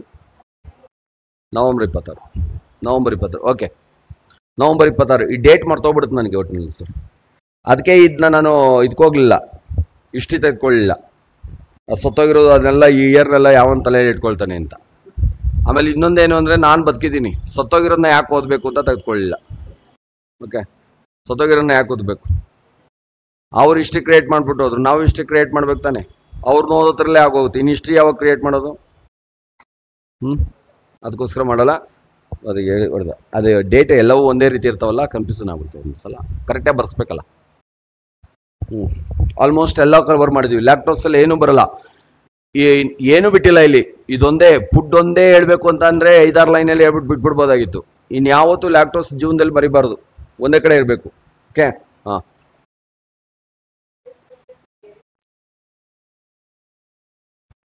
ಏನಿಲ್ಲ, ನಮ್ಮ ಕಡೆ ರೈತರು ಏನ್ ಮಾಡ್ತಾರೆ, ಯೂರಿಯಾ ಇದೆಯಲ್ಲ, ಯೂರಿಯಾನ ಹಾಲ್ಗೆ ಹಾಕೊಂಡು ತೆಗೆದುಕೊಂಡಾಗ ಹಾಕ್ಬಿಡ್ತಾರೆ. ಡೆನ್ಸಿಟಿ ಜಾಸ್ತಿ ಆಗಿ ಬಂದ್ಬಿಡುತ್ತೆ. ಅದು ಅಲ್ಲಿ ಗೊತ್ತಾಗಲ್ಲ ಅವ್ರಿಗೆ ಆಗಿದೆ ಅಂತ. ಹಂಗ್ ಮಾಡ್ತಾರೆ ಅಂತಾನೆ ಯೂರಿಯಾನ ಇವಾಗ ನೀಮ್ ಕೋಟೆಡ್ ಮಾಡ್ತಿದ್ದಾನೆ, ಬೇವು ಲೇಪಿತ ಯೂರಿಯಾ ಮಾಡ್ತಿದ್ದಾನೆ, ಹಂಗ್ ಮಿಕ್ಸ್ ಮಾಡದೇ ಇರಲಿ ಅಂತ. ಜನ ಏನ್ ಮಾಡ್ತಾರೆ ಅಂದ್ರೆ ಯೂರಿಯಾನ ಏನೇನಕ್ಕೆ ಬಳಸ್ತಾ ಇದ್ರು ಅಂದ್ರೆ, ಈಗ ಆಯುಧ ಪೂಜೆ ಇದಕ್ಕೆಲ್ಲ ಸ್ವೀಟ್ ಖರ್ಚಾಗುತ್ತಲ್ವಾ, ಸ್ವೀಟ್ ಜೊತೆನಲ್ಲಿ ಮಿಕ್ಸ್ ಮಾಡ್ಬಿಡ್ತಾ ಇದ್ರು. ಆರ್ಟಿಫಿಷಿಯಲ್ ಮಿಲ್ಕ್ ಮಾಡೋದಕ್ಕೆ ಬಳಸ್ಬಿಡ್ತಾ ಇದ್ರು. ಈ ರೈತರುಗಳು ಡೆನ್ಸಿಟಿಯನ್ನ ಜಾಸ್ತಿ ಮಾಡೋದಕ್ಕೆ, ಫ್ಯಾಟ್ ಕಂಟೆಂಟ್ ಅನ್ನ ರೈಸ್ ಮಾಡೋದಕ್ಕೆ ಬಳಸ್ಬಿಡ್ತಾ ಇದ್ರು. ಹಿಂಗ್ ಬಳಸ್ತಾರೆ ಅಂತಾನೆ ಯೂರಿಯಾನ ಅಗ್ರಿಕಲ್ಚರ್ ಪರ್ಪಸ್ ಬಿಟ್ಟು ಏನಕ್ಕೆ ಬಳಸಬಾರ್ದು ಅಂತಾನೆ ನೀಮ್ ಕೋಟೆಡ್ ಮಾಡ್ಬಿಟ್ಟಿದ್ದಾನೆ. ವಿಷ ಆಗ್ಬಿಡುತ್ತೆ. ಈಗ ಮಾಡೋಕ್ಕಾಗಲ್ಲ. ಓಕೆ. ಇನ್ನೊಂದು ರೀತಿಯಲ್ಲಿ ಏನ್ ಮಾಡ್ತಾರೆ ಅಂದ್ರೆ, ಒಂದು ಸೀಮೆ ಹಸು ಇರುತ್ತೆ, ಸೀಮೆ ಹಸು ಹಾಲಿನಲ್ಲಿ ಫ್ಯಾಟ್ ಬರಲ್ಲ. ನಮ್ ಕಡೆ ಏನ್ ಮಾಡ್ತಾರೆ, 2-3 ಸೀಮೆ ಹಸು ಇದ್ರು ಒಂದು ಎಮ್ಮೆ ಇಟ್ಕೊಂಡಿರ್ತಾರೆ. ಆ ಹಾಲ್ ಮಿಕ್ಸ್ ಮಾಡಿದ್ರೆ ಫ್ಯಾಟ್ ಆಲ್ಮೋಸ್ಟ್ ಆಲ್ ಮ್ಯಾಚ್ ಆಗ್ಬಿಡುತ್ತೆ. ಕಾರಣ ಹೈಯೆಸ್ಟ್ ಫ್ಯಾಟ್ ಕಂಟೆಂಟ್ ಇರೋದು ಎಮ್ಮೆನಲ್ಲಿ, ಬಫೆಲೋನಲ್ಲಿ ಇರುತ್ತೆ. ಓಕೆ. ಆ ರೀತಿ ಮಾಡ್ತಾರೆ.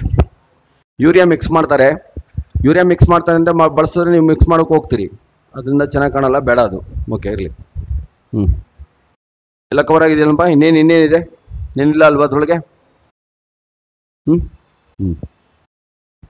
ನೆಕ್ಸ್ಟ್ 2ನೇದು ಹೋಗೋಣ. ಸುಕ್ರೋಸ್. ನಾನು ಈಗ ಬರ್ಕೋಬರ್ಕಾಗುತ್ತೆ ಅಂತ ಇಲ್ಲಿ ಬರ್ದಿದ್ದೀನಿ. ನೀವು ಬೇಕಾದ್ರೆ ಎಟ್ಟಿಂಗ್ ತಲೆ ಮೇಲೆ ಬರ್ದು ಹಂಗೆ ಕೆಳಗಡೆ ಬರ್ಕೊಬನ್ನಿ. ಸುಕ್ರೋಸ್ನಲ್ಲಿ ಏನೇನಿರುತ್ತೆ? ಎಲ್ಲದ್ರಲ್ಲೂ ಗ್ಲೂಕೋಸ್ ಕಾಮನ್ ಆಗಿರುತ್ತೆ. ಇನ್ನೊಂದೇನಿರುತ್ತೆ? ಫ್ರಕ್ಟೋಸ್ ಇರುತ್ತೆ. ಫ್ರಕ್ಟೋಸ್. ಸುಕ್ರೋಸ್ ಏನ್ರಲ್ಲಿ ಇರುತ್ತೆ ಅನ್ನೋದೇ ಒಂದಷ್ಟು ಕ್ವಶನ್ಸ್. ಏನೇಂದ್ರಲ್ಲಿ ಇರುತ್ತೆ ಸುಕ್ರೋಸ್ ಅಂತ ಅಂದ್ರೆ? ಶುಗರ್ ಕೇನ್, ಕಬ್ಬೆಲ್ಲಿರುತ್ತೆ. ಶುಗರ್ ಕೇನ್ ಕಬ್ಬು. ಕಬ್ಬೆಲ್ಲಿರುವ ಸಕ್ಕರೆ ಯಾವುದು ಅಂತ UPSC ಕೇಳಿದ್ದಾನೆ, SSC ಬಂದಿದೆ, ನಮ್ಮಲ್ಲಿ FDA ಬಂದಿದೆ. ಸುಕ್ರೋಸ್ ಅಂತ ಗೊತ್ತಿರಬೇಕು. ಕಬ್ಬು. ಫ್ರೂಟ್ಸ್ ಅಲ್ಲಿ ಇರುತ್ತೆ, ಹಣ್ಣುಗಳಲ್ಲಿ ಇರುತ್ತೆ. ಹಣ್ಣು ತಿಂದ್ರೆ ಸಿಹಿ ಇರುತ್ತೆ ತಾನೆ, ಫ್ರೂಟ್ಸ್. ವೆಜಿಟೇಬಲ್ಸ್ ಅಲ್ಲಿ ಇರುತ್ತೆ, ಕೆಲವು ವೆಜಿಟೇಬಲ್ಸ್, ಎಲ್ಲವೂ ಅಲ್ಲ. ತಿಂದ್ರೆ ಸ್ವೀಟ್ ಇರುವಂತ ವೆಜಿಟೇಬಲ್ಸ್ ಇರ್ತಾವಲ್ಲ, ಕ್ಯಾರೆಟು, ಬೀಟ್ರೂಟು, ಆ ಥರದವ್ರಲ್ಲಿ ಇರುತ್ತೆ. ಕಲ್ಸಕ್ಕರೆ ಮಾಡ್ಬೇಕಾದ್ರೆ ಬೀಟ್ರೂಟ್ ಅನ್ನ ಬಳಸೋದು, ಗೊತ್ತಿರುತ್ತೆ. ಈ ಕೆಳಗಿನ ಯಾವ ಹಣ್ಣಿನಲ್ಲಿ ಸುಕ್ರೋಸ್ ಅಂಶ ಹೆಚ್ಚಾಗಿರುತ್ತದೆ ಅಂತ ಕೇಳಿದ್ದಾರೆ, ಬಂದಿದೆ ಇದು ಕ್ವಶನ್ಸ್ ಕಾಂಪಿಟೇಟಿವ್ ಎಕ್ಸಾಮ್ ನಲ್ಲಿ. ಪೀಗ್ ಅಂತ ಕೇಳಿದ್ರಲ್ಲ, ಅಂಜೂರ. ಅಂಜೂರದಲ್ಲಿ ಜಾಸ್ತಿ ಇರುತ್ತೆ. ಹೈಯೆಸ್ಟ್ ಸುಕ್ರೋಸ್ ಇನ್ ಪೀಗ್ ಅಂತ ಬರ್ಕೊಂಡ್ರೆ ಸಾಕು. ಅತಿ ಹೆಚ್ಚು ಸುಕ್ರೋಸ್ ಅಂಶ ಅಂಜೂರ. ಅಂಜೂರ. ನೆಕ್ಸ್ಟ್,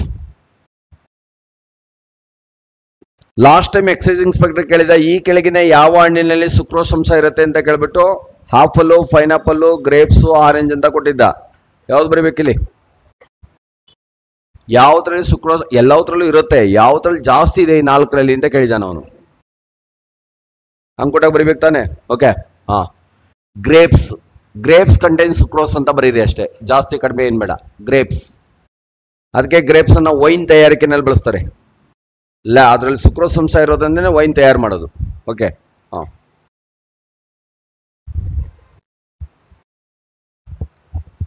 ವೈನ್ ಏನ್ ಹೆಲ್ಪ್ ಮಾಡುತ್ತೆ? To maintain the skin health, ಚರ್ಮದ ಆರೋಗ್ಯವನ್ನ ಕಾಪಾಡುತ್ತೆ. ಒಂದು, to enhance the digestive system, ನಮ್ಮ ಜೀರ್ಣ ಆಗೋ ರೀತಿಯಲ್ಲಿ ನೋಡ್ಕೊಳ್ಳುತ್ತೆ. ಕಾರಣ ಇದು ಬ್ಯಾಡ್ ಅಂತ ಅನ್ಕೊಂಡಿರ್ತೀರ, ವಿತಿನ್ 6% ಆಲ್ಕೋಹಾಲ್ ಯಾವ್ದಿರುತ್ತೆ ಅದೆಲ್ಲ ಒಳ್ಳೇದು. ಒಟ್ಟಿನಲ್ಲಿ ನಾವು ತಿನ್ನುವಂತ ರೈಸ್ ಇದ್ರಲ್ಲೆಲ್ಲೂ 6% ಇರುತ್ತೆ. ಓಕೆ. ಲೂಸ್ ದಿ ಅಪಟೈಟ್ ಅಂತ, ಹಸಿವು ಆಗದೆ ಇರೋ ರೀತಿಯಲ್ಲಿ ಮಾಡುತ್ತೆ. ಅದ್ ಮೀನ್ಸ್ ಡೈಜೆಷನ್ ಆಗೋ ರೀತಿಯಲ್ಲಿ ಹೆಲ್ಪ್ ಮಾಡುತ್ತೆ. ಓಕೆ, ಇರ್ಲಿ. ನೆಕ್ಸ್ಟ್,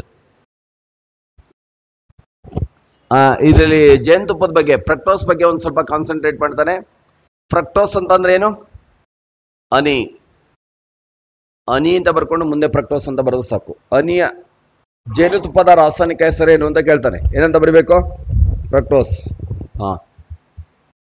ಈಗ ಆಲ್ರೆಡಿ ಸ್ವೀಟೆಸ್ಟ್ ಬರ್ಕೊಂಡಿದ್ದೀರಾ, ಆದ್ರೂ ಕೂಡ ಇಲ್ಲಿರೋದ್ರಿಂದ ಬರ್ದ್ಬಿಡಿ.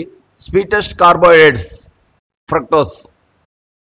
ಅತಿ ಸಿಹಿಯಾದ ಕಾರ್ಬೋಹೈಡ್ರೇಟ್ಸ್ ಯಾವುದು ಅಂತ ಪಂಚಾಯತ್ ಎಕ್ಸಾಮ್ ಅಲ್ಲಿ ಕೇಳಿದ್ದ? ಫ್ರಕ್ಟೋಸ್. Sweetest carbohydrates fructose. ಇದರಲ್ಲಿ ಶುಗರ್ ಲೆವೆಲ್ ಎಷ್ಟಿರುತ್ತೆ ಅಂದ್ರೆ 176 ಇರುತ್ತೆ. 176, 176. ಓಕೆ. ಜೇನುತುಪ್ಪದಲ್ಲಿರೋದು ಗ್ಲುಟಾರಿಕ್ ಆಸಿಡ್ ಇರುತ್ತೆ. Okay. Glutamic acid, glutamic acid ಇರುತ್ತೆ. ಇದು ನಮಗೆ ಸುಸ್ತನ್ನ ನಿವಾರಣೆ ಮಾಡುತ್ತೆ. Honey contains glutamic acid. ಜೇನುತುಪ್ಪ ಗ್ಲುಟಾಮಿಕ್ ಆಸಿಡ್ ಇರುತ್ತೆ. ಜೇನುಹುಳು ಒಂದು ಕೀಟ ತಾನೆ. ಕೀಟಗಳ ಅಧ್ಯಯನಕ್ಕೆ ಏನಂತ ಕರೀತಾರೆ? ಎಂಟಮೋಲಜಿ ಅಂತ ಕರೀತಾರೆ. ಕೀಟಗಳ ಅಧ್ಯಯನ ಎಂಟಮೋಲಜಿ. ಕೀಟಗಳ ಅಧ್ಯಯನ ಅಂತ ಹಾಕೊಂಬಿಡಿ, ಅದು ಒಂದು ಕೀಟ ಅದು. ಕರ್ನಾಟಕದ ರಾಜ್ಯ ಕೀಟ ಯಾವುದು ಅಂತ ಕೇಳ್ತಾನೆ. ಬಿ, ಜೇನು. ನಿಮ್ಗೆ ಮೋಸ್ಟ್ಲಿ ವಿಲೇಜ್ ಅಕೌಂಟೆಂಟ್ ಈ ತರದ ಎಕ್ಸಾಮ್ ಇದೆಯಲ್ಲ, ಈ ತರದವನ್ನೇ ಕೇಳೋದು. ರಾಜ್ಯ ಕೀಟ ಯಾವುದು, ರಾಜ್ಯ ಪಕ್ಷಿ ಯಾವುದು, ಈ ತರದವನ್ನೇ ಕೇಳ್ತಾನೆ. ರಾಷ್ಟ್ರಕ್ಕೆ ಹೋಗಲ್ಲ ಅವನು. ಕಾರಣ ನೀವು VI ಕೆಲಸ ಮಾಡೋದು ಕರ್ನಾಟಕದಲ್ಲೇ, ಬೇರೆ ಕಡೆಗೆ ಹೋಗಲ್ಲ. ಅದಕ್ಕೋಸ್ಕರ ಇಲ್ಲೇ ಕೇಳ್ತಾನೆ. ಅವನು ಹೇಳಿದ್ದಾನೆ ತಾನೆ, ಕರ್ನಾಟಕಕ್ಕೆ ಸಂಬಂಧಪಟ್ಟಂಗೆ ಕೇಳ್ತೀವಿ ಅಂತ ಹೇಳಿದೆ ಅಂತ ಸ್ಪಷ್ಟವಾಗಿ. ಅದಕ್ಕೋಸ್ಕರ ಹಂಗೆ ಕೇಳ್ತಾನೆ. ಕರ್ನಾಟಕದ ಕೀಟ, ಕರ್ನಾಟಕ ಇನ್ಸೆಕ್ಟ್ ಅಂತ, ಕರ್ನಾಟಕ ಸ್ಟೇಟ್ ಇನ್ಸೆಕ್ಟ್ ಅಂತ ಬರಬೇಕು. ಕರ್ನಾಟಕ ಅಷ್ಟೇ ಬರಿಬೇಡಿ, ಕರ್ನಾಟಕ ಸ್ಟೇಟ್ ಇನ್ಸೆಕ್ಟ್ ಅಂತ ಹಾಕೊಂಡು ಬಿ. ಜೇನುಹುಳು ಕಡಿಯೋದ್ರಿಂದ ಬಿಡುಗಡೆಯಾಗುವ ರಾಸಾಯನಿಕ ವಸ್ತು ಯಾವುದು ಅಂತ ಕೇಳ್ತಾನೆ. Methanoic acid. Bees contains methanoic acid ಅಂತ ಬರೀರಿ ಸಾಕು. ಜೇನುಹುಳುವಿನಲ್ಲಿ ಮೆಥನೋಯಿಕ್ ಆಮ್ಲ ಇದೆ. Methanoic acid. Methanoic acid. Bee rearing, ಜೇನು ಸಾಕಾಣಿಕೆಗೆ ಏನಂತ ಕರೀತಾರೆ ಅನ್ನೋದು ಕ್ವಶನ್ಸ್, ತುಂಬಾ ಟೈಮ್ ಕ್ವಶನ್ಸ್ ಆಗಿದೆ. ಏನಂತ ಕರೀತಾರೆ? ಎಪಿಕಲ್ಚರ್. ಜೇನು ಸಾಕಾಣಿಕೆ ಎಪಿಕಲ್ಚರ್. ಇಂಗ್ಲಿಷ್ ಅಲ್ಲಿ ಬರೆದ್ರೆ ಬಿ ರೇರಿಂಗ್ ಅಂತ ಬರೀಬೇಕು, RERING. ಬಿ ರೇರಿಂಗ್, ಜೇನು ಸಾಕಾಣಿಕೆಯನ್ನ ಎಪಿಕಲ್ಚರ್ ಅಂತ ಕರೀತಾರೆ. KPSC ಒಂದೇ ತೆಗೆದುಕೊಂಡು ಒಂದು 25 ಬಾರಿ ಬಂದಿದೆ ಇದು. KP ಅಂದ್ರೆ ಮೇಲೆ, ಮನೆಗಳ ಮೇಲೆ, ಮರಗಳ ಮೇಲೆ ಸಾಕೋದ್ರಿಂದ ಇದನ್ನ ಎಪಿಕಲ್ಚರ್ ಅಂತ ಕರೀತಾರೆ. ಓಕೆ, ನೆಕ್ಸ್ಟ್ ಆಯ್ತಾ. ಚೈನಾದಲ್ಲಿ ಒಂದು ರೆಡ್ ಕಲರ್ ಬೀಸ್ ಇದೆ, ತುಂಬಾ ದಪ್ಪ ಕಲರ್ ಇರುತ್ತೆ, ರೆಡ್ ಕಲರ್ ಇರುತ್ತೆ. 2 ಹುಳು ಕಡಿದು ಬಿಟ್ರೆ ನೀವು ಬದುಕೋಕೆ ಸಾಧ್ಯತೆನೇ ಇಲ್ಲ. ಮಾಂಸಖಂಡಗಳೇ ಕೊಳೆತು ಬಿದ್ದುಬಿಟ್ಟು ಮೂಳೆ ಮಾತ್ರ ಉಳ್ಕೊಳ್ಳುತ್ತೆ. ಯಾಕೆ ಅವ್ರಿಗೆ ಹಂಗಾಗಿದೆ ಅಂದ್ರೆ ಥಿಕ್ ಫಾರೆಸ್ಟ್ ಅಲ್ಲಿ ಇತ್ತು ಇದು. ಅವ್ರ ಕಾಡನ್ನ ಕಡ್ಕೊಂಡು ಥಿಕ್ ಫಾರೆಸ್ಟ್ ಹತ್ರ ಹೊಟ್ಟೋಗ್ಬಿಟ್ಟಿದ್ದಾರೆ ಈಗ. ಅದಕ್ಕೆ ಗೊತ್ತಿದೆ ಮಾನವನೇ ನಮಗೆ ತೊಂದರೆ ಕೊಡ್ತಾ ಇರೋದು ಅಂತ ಗೊತ್ತಾಗಿದೆ ಅವಕ್ಕೆ. ಹ್ಯೂಮನ್ ಬೀಯಿಂಗ್ಸ್ ಕಂಡ್ರೆ ಅಟ್ಯಾಕ್ ಮಾಡ್ಬಿಡ್ತವೆ. ಅದಕ್ಕೋಸ್ಕರ ಚೈನಾದವ್ರು ಏನ್ ಮಾಡಿದ್ದಾರೆ, ಸೋಲ್ಜರ್ಸ್ ಅಲ್ಲಿ ಒಂದು ಟ್ರೂಪ್ ಮಾಡಿದ್ದಾರೆ. ಆ ಟ್ರೂಪ್ ಕೆಲಸ ಏನು ಅಂದ್ರೆ ಡೇ ಟೈಮ್ ಅಲ್ಲಿ ಎಲ್ಲಿ ಕಾಲೋನೀಸ್ ಇದೆ ಅಂತ ನೋಡೋದು. ಜೇನುಳು ಅದ್ರ ಕಾಲೋನಿ ಬಿಟ್ಟು 8 ಕಿಲೋಮೀಟರ್ ದೂರ ಹೋಗುತ್ತದು ನೆಕ್ಟರ್ನ ತಗೊಬರೋಕೆ. ಅದನ್ನ ಟ್ರೇಸ್ ಔಟ್ ಮಾಡ್ಕೊಂಡು ಕಾಲೋನಿ ಎಲ್ಲಿದೆ ಅಂತ ನೋಡ್ಕೊಳ್ಳೋದು, ಹತ್ರಕ್ಕೆ ಹೋಗೋದಿಲ್ಲ, ನೋಡ್ಕೊಳ್ತಾರೆ. ಸಾಯಂಕಾಲ ಟೈಮ್ನಲ್ಲಿ ಎಂಟೈರ್ ಬಾಡಿಗೆ ಪ್ಲಾಸ್ಟಿಕ್ ಮೋಲ್ಡ್ ಹಾಕೊಂಡು ಅದನ್ನ ಬರ್ನ್ ಮಾಡ್ಬಿಡ್ತಾರೆ. ಇದಕ್ಕೆ ಬಿ ಬ್ಯಾಟಲ್ ಅಂತ ಕರೆದಿದ್ದಾರೆ. ಬಿ ಬ್ಯಾಟಲ್ ಯಾವ ದೇಶದ ಸಮಸ್ಯೆ ಅಂದ್ರೆ ಏನ್ ಬರಬೇಕು? China. B battle China. B battle ಕನ್ನಡದಲ್ಲೂ ಹಂಗೆ ಬರ್ಕೋಬೇಕು ನೀವು. ಜೇನುಹುಳುಗಳ ಯುದ್ಧ ಅಂತ ಕೊಡಲ್ಲ ಅವನು. ಬಿ ಬ್ಯಾಟಲ್ ಚೀನಾಕ್ಕೆ ಸಂಬಂಧಪಟ್ಟದ್ದು. ಓಕೆ, ನಾವೇನ್ ಮಾಡ್ತೀವಿ ಗೊತ್ತಾ, ಓದ್ಬೇಕು ಎಲ್ಲವನ್ನೇ, ಆದ್ರೆ ಯಾವ್ದು ಓದ್ಬೇಕು ಅದಕ್ಕೆ ಹೆಚ್ಚಿಗೆ ಒತ್ತನ್ನ ಕೊಟ್ಬಿಟ್ಟು ರಿಪಿಟೇಷನ್ ಮಾಡ್ಬೇಕು. ನೀವು PDO ಬರಿತಿದ್ದೀರಲ್ಲ, ಬೇಕಾದ್ರೆ ಇವತ್ತಿಗೂ ನೋಡಿ, ಇಂಡಿಯಾ ಮತ್ತು ಪಕ್ಕದ ಕಂಟ್ರಿಗಳ ಸಂಬಂಧದ ಮೇಲೆ ಒಂದು ಕ್ವಶನ್ಸ್ ಇದ್ದೇ ಇರುತ್ತೆ. ಹಂಗೆ VA ಬರೆದ್ರೆ ಕರ್ನಾಟಕ ಮತ್ತು ಕರ್ನಾಟಕದ ಸುತ್ತ ರಾಜ್ಯಗಳಿದೆಯಲ್ಲ, ಗಡಿಯನ್ನ ಹಂಚ್ಕೊಂಡಿರೋ ರಾಜ್ಯಗಳಿದೆಯಲ್ಲ, ಅದಕ್ಕೆ ಸಂಬಂಧಪಟ್ಟಂತ ಸಮಸ್ಯೆಗಳ ಬಗ್ಗೆ ಇರುತ್ತೆ. ಉದಾಹರಣೆಗೆ ಕಾವೇರಿ ನದಿ ಇಶ್ಯೂ ಯಾವ 2 ರಾಜ್ಯಕ್ಕೆ ಸಂಬಂಧಪಟ್ಟಿತ್ತು, ಈ ತರದ್ ಇರುತ್ತೆ. ಅದರಿಂದ ಪಕ್ಕದ ರಾಜ್ಯನೂ ಒಂದ್ಸಲ ನೋಡ್ಕೋಬೇಕು. ಅವ್ನು ಕರ್ನಾಟಕ ಅಷ್ಟೇ ಅಂದ್ಬಿಟ್ಟು ಅಲ್ಲೇ ಕುತ್ಕೊಂಡ್ಬಿಡ್ಬೇಡಿ, ನೀವು ನೋಡ್ಕೋಬೇಕು. ಈ ಕೆಳಗಿನ ಯಾವ ರಾಜ್ಯ ಗಡಿಯನ್ನ ಹಂಚ್ಕೊಂಡಿಲ್ಲ, ಯಾವುದು ನೈಸರ್ಗಿಕವಾಗಿ ಕರ್ನಾಟಕ ಮತ್ತು ತಮಿಳುನಾಡನ್ನ ಬೇರ್ಪಡಿಸಿದೆ, ಹಾಗೆ ಆ ತರ ಎಲ್ಲ ಕ್ವಶನ್ಸ್ ಅನ್ನ ಕೇಳ್ತಾನೆ. ಯಾವ 4 ಶೃಂಗ ಬಿಂದುಗಳು ಅಂತ ಕರೀತಾರೆ, ಈ ತರದವೆಲ್ಲ ಕ್ವಶನ್ಸ್ ಆಗ್ತವೆ. ಒಂದ್ ಸ್ವಲ್ಪ ಆ ಕಡೆ ಈ ಕಡೆ ಹೋಗ್ಬೇಕು. ಹೇಳಿದಾನೆ ಏನ್ಬಿಟ್ಟು ಕರ್ನಾಟಕ ಅಷ್ಟೇ ನೋಡ್ಕೊಂಡು ಕುತ್ಕೋಬಾರದು. Bee battle.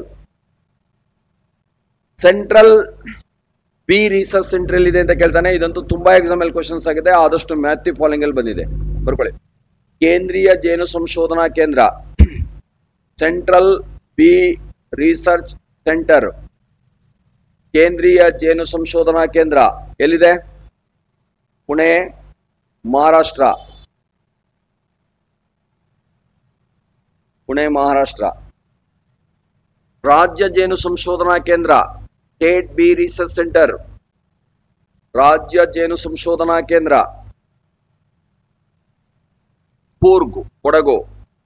ಕೂರ್ಗ್ ಅಂತ ಕೊಡ್ಬೋದು ಅಥವಾ ಕೊಡಗು ಅಂತ ಕೊಡ್ಬೋದು. ಇದು ಗೊತ್ತಾಗುತ್ತೆ. ಕರ್ನಾಟಕ ಅಂತ ಏನ್ ಬರ್ಸ್ಬೇಕಾಗಿಲ್ಲ ತಾನೆ, ಗೊತ್ತಾಗುತ್ತೆ ಇದು.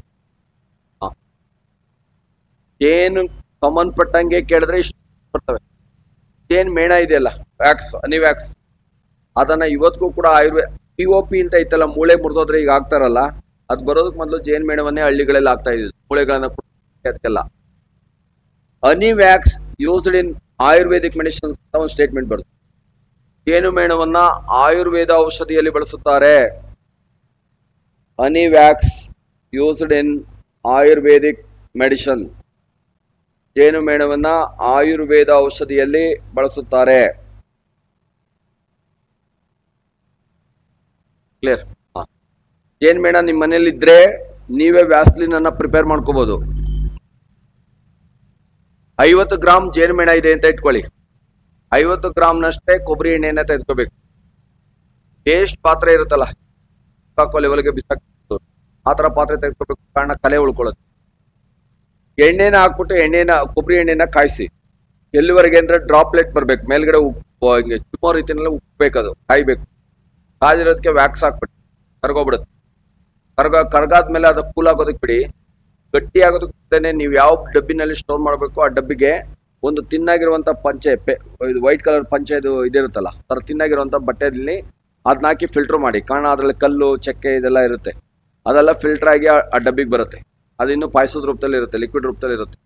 ಅದಕ್ಕೊಂದು 5-6 ಡ್ರಾಪ್ ಚೆನ್ನಾಗಿರ್ಲಿ ಅಂದ್ರೆ ಬೇಕಾದ್ರೆ ಪರ್ಫ್ಯೂಮ್ಸ್ ಹಾಕಿ, ಸುಗಂಧ ದ್ರವ್ಯನ ಹಾಕಿ ಪರ್ಫ್ಯೂಮ್ಸ್ ಶೇಕ್ ಮಾಡ್ಬಿಡಿ. ಇದೇ ವ್ಯಾಸ್ಲಿನ್.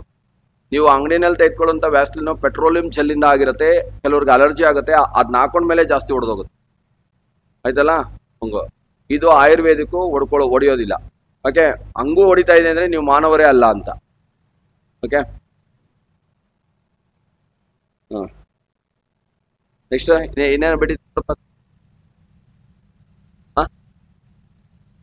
ನ್ಯಾಷನಲ್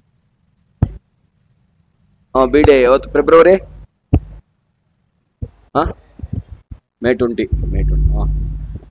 ರಾಷ್ಟ್ರೀಯ ಜೇನುಹುಳ ದಿನ, ಇದೊಂದು ಮರ್ತೋಗ್ತವೆ ಇವು. National bee day, bee day ಅಂತ ಬರ್ಕೋಬಾರ್ದು, bee day. National bee day May 20th, May 20th, May 20.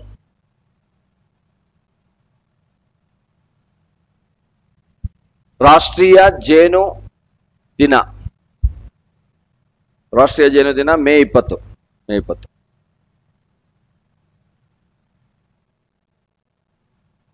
ನೀನೆಲ್ಲ cover ಮಾಡಿದೀವಿ. ತುಂಬಾ ಕ್ವಶನ್ಸ್ ಬಂದಿವೆ. ಇದನ್ನು ಕೊಟ್ಟು ಅದನ್ನ ಕೇಳ್ತಾನೆ, ಅದನ್ನ ಕೊಟ್ಟು ಇದನ್ನ ಕೇಳ್ತಾನೆ. ಈಗನ UPSC ನಲ್ಲೇ ಕೇಳಿದಾನೆ, ಇದನ್ನ SSC ನಲ್ಲಿ ಕೇಳಿದಾನೆ, ಇದು ಯಾವುದು ಎಕ್ಸೈಸ್ ಇನ್ಸ್ಪೆಕ್ಟರ್ ನಲ್ಲಿ ಕೇಳಿದಾನೆ. ಜೇನುತುಪ್ಪದ ರಾಸಾಯನಿಕ ಹೆಸರು ಒಂದು 5-6 ಬಾರಿ ಕ್ವಶನ್ಸ್ ಆಗಿದೆ, ಇನ್ಕ್ಲೂಡಿಂಗ್ PC. ಆ ರೀತಿಯಲ್ಲಿ ಎಲ್ಲವೂ ಕ್ವಶನ್ಸ್ ಬಂದಿರುವೆ ಇವು. ನೆಕ್ಸ್ಟ್ ಇನ್ನೊಂದು ಎಕ್ಸಾಂಪಲ್ ಹೋಗೋಣ. ಡೈಸ್ಯಾಕ್ರೈಡ್ ಎಲ್ಲ ಇದ್ದೀವಿ, ಅರ್ಥ ಆಗಿದೆಯಲ್ವಾ?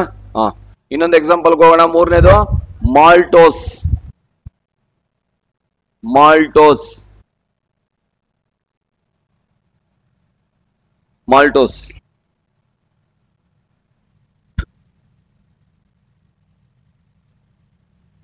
ಮಾಲ್ಟೋಸ್ ಡೈಸ್ಯಾಕ್ರೈಡ್ ಅಂದ್ಮೇಲೆ ಎಷ್ಟು ಶುಗರ್ ಇರಬೇಕು? ಮಾನೋಸ್ಯಾಕ್ರೈಡ್ಸ್ 2 ಯೂನಿಟ್ ಇರಬೇಕು. ಏನೇನಿರುತ್ತದೆ? ಗ್ಲೂಕೋಸ್ ಪ್ಲಸ್ ಗ್ಲೂಕೋಸ್ ಇರುತ್ತೆ, 2 ಗ್ಲೂಕೋಸ್ ಮಾಲಿಕ್ಯೂಲ್ಸ್ ಇರ್ತವೆ. ಓಕೆ,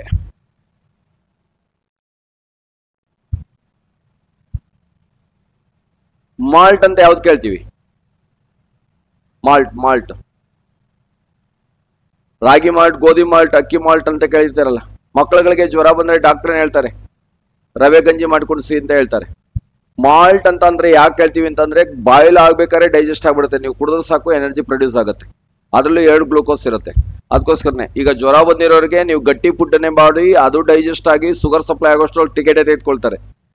ಅದ್ರ ಬದಲು ಇನ್ಸ್ಟೆಂಟ್ ಆಗಿ ಸುಸ್ತು ನಿವಾರಣೆ ಆಗ್ಲಿ ಅಂತ ಕೊಟ್ಟಿರ್ತಾರೆ ಇದು. ಓಕೆ, ಇದು ಎಂತಲ್ಲಿರುತ್ತೆ ಅಂದ್ರೆ ಆಲ್ ಗ್ರೈನ್ಸ್, ಧಾನ್ಯಗಳಲ್ಲಿ ಇರುತ್ತೆ ಇದು.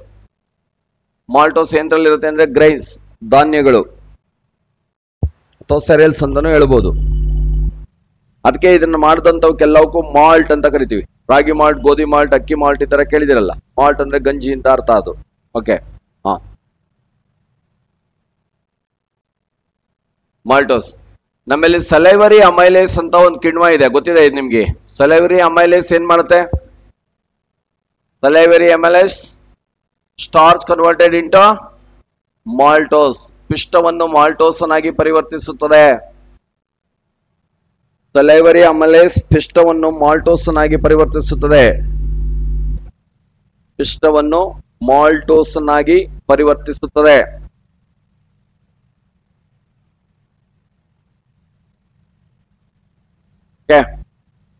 ಮೊನ್ನೆ ಕೇಳಿದ್ನಲ್ಲ, ಚಪಾತಿ ತಿಂದ ಸ್ವಲ್ಪ ಹೊತ್ತಿನ ನಂತರ ಸಿಹಿ ಬರಲು ಕಾರಣ ಎಂತ? ಯಾವಾಗ ಸಿಹಿ ಬರುತ್ತೆ? ಮಾಲ್ಟೋಸ್ ಆದಾಗ, ಹೌದಲ್ವಾ? ಜಗದಾಗ ಅನ್ಸಲ್ಲ.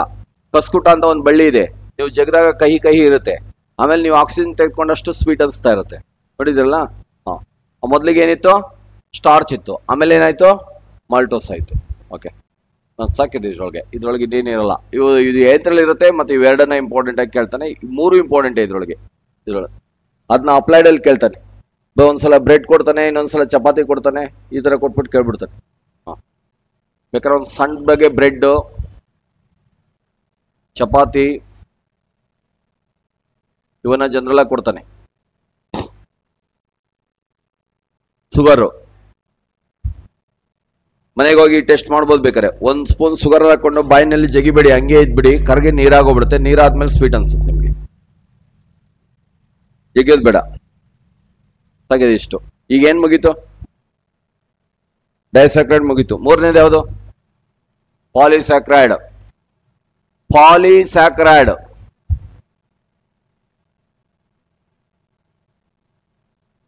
ಬಹು ಸರ್ಕರಗಳು. ಬೇಕಾದ್ರೆ ಇದನ್ನ ಈ ತರ ರೋಮನ್ ಲೆಟರ್ ಹಾಕೊಂಡು ಕನ್ಫ್ಯೂಷನ್ ಅಂತ ಬರ್ದಂಗ್ ಬರ್ಕೊಳ್ಳಿ. ಅದ್ರಲ್ಲಿ ಬರೋನು 1 2 3.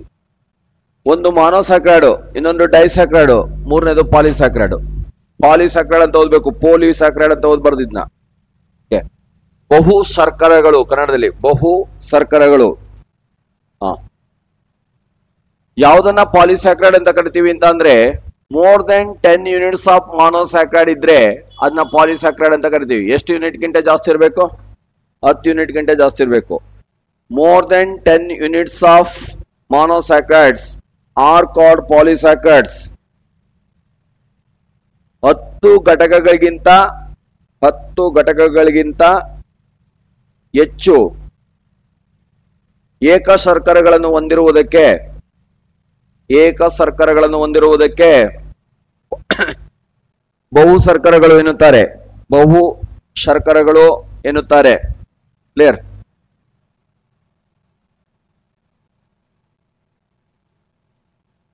ಎಕ್ಸಾಂಪಲ್ ನೋಡೋಣ. ಗ್ಲೈಕೋಜಿನ್. ಏನ್ ಗ್ಲೈಕೋಜಿನ್ ಅನ್ನೋದು? Animal storage food. ಇದು ಪ್ರಾಣಿಗಳು ಆಹಾರವನ್ನ ಸಂಗ್ರಹಿಸುವಂತ ರೂಪ. ಎಲ್ಲಿ ಸ್ಟೋರ್ ಆಗುತ್ತೆ ಇದು?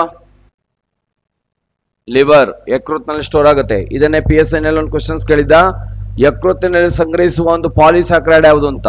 ಸೆಲ್ಲೋಸು, ಗ್ಲೈಕೋಜಿನ್, ಸೆಲ್ಲೋಸು ಹಿಂಗ್ ಕೊಡ್ತಾನೆ ಅವನು. ಯಾವ್ದಂತ ಬರಿಬೇಕು. Okay,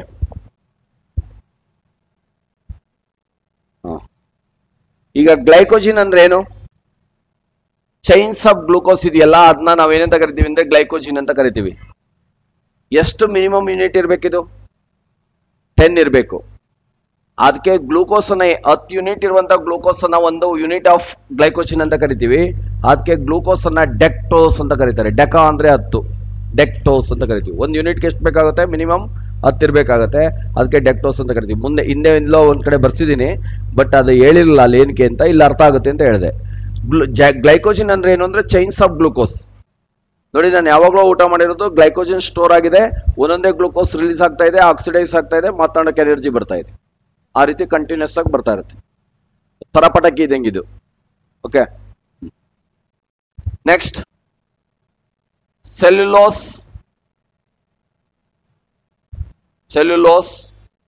and starch. ಪಿಷ್ಟ ಮತ್ತು ಸೆಲ್ಯುಲೋಸ್. ಕನ್ನಡದಲ್ಲಿ ಪಿಷ್ಟ, ಸ್ಟಾರ್ಚ್ ಅಂದ್ರೆ ಪಿಷ್ಟ, ಸೆಲ್ಯುಲೋಸ್ ಅಂತಾನೆ ಕರಿತೀವಿ ಕನ್ನಡದಲ್ಲಿ. ಏನಿದು? Plant storage food. ಇದು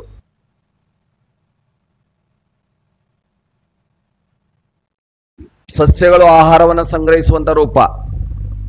ಈಗ ಆಲೂಗೆಡ್ಡೆ ಸ್ಟಾರ್ಚ್ ರೂಪದಲ್ಲಿ ಆಹಾರವನ್ನು ಸಂಗ್ರಹಿಸಿರುತ್ತೆ. ಕಡಲೆ ಬೀಜ 2 ಬೇಳೆ ಇರುತ್ತೆ ತಾನೆ, ಅದು ಸೆಲ್ಲೋಸ್ ರೂಪದಲ್ಲಿ ಆಹಾರವನ್ನು ಸಂಗ್ರಹಿಸುತ್ತೆ. ಹಂಗೆ ಈಗ ರಾಗಿ, ಜೋಳ ಇವೆಲ್ಲ ಕಾಳು ರೂಪದಲ್ಲಿ ಆಹಾರವನ್ನು ಸಂಗ್ರಹಿಸಿರ್ತವೆ. ಇಲ್ಲಿವರೆಗೆ ಕ್ಲಾಸಿಫಿಕೇಶನ್ ಆಯ್ತು.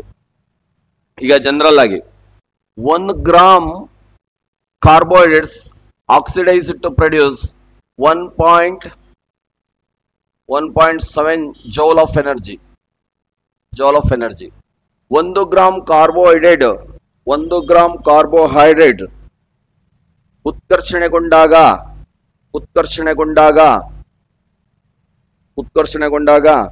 1.8 ಜೆ ಶಕ್ತಿ ಬಿಡುಗಡೆಯಾಗುತ್ತದೆ. 1 gram of carbohydrates oxidised to produce 1.8 J ಅಂತ ಬರ್ತದೆ, ಜೌಲ್ ಅಂತ.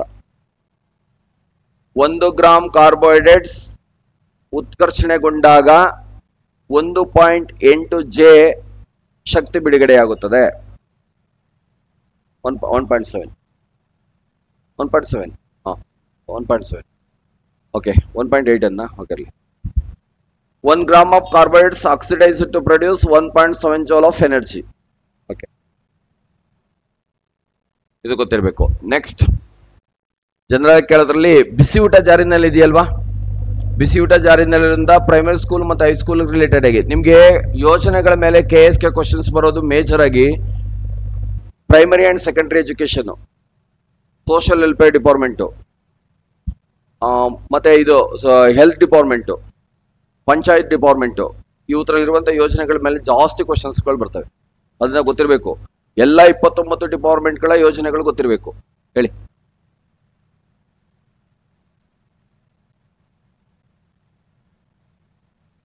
ಪ್ರಾಣಿಗಳಲ್ಲಿ ಇಲ್ಲ ಈಗ.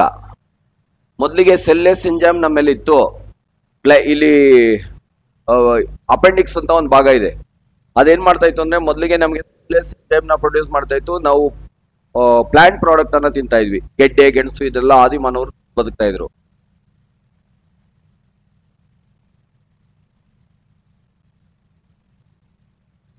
ಯಾವ್ದ್ರಲ್ಲಿ?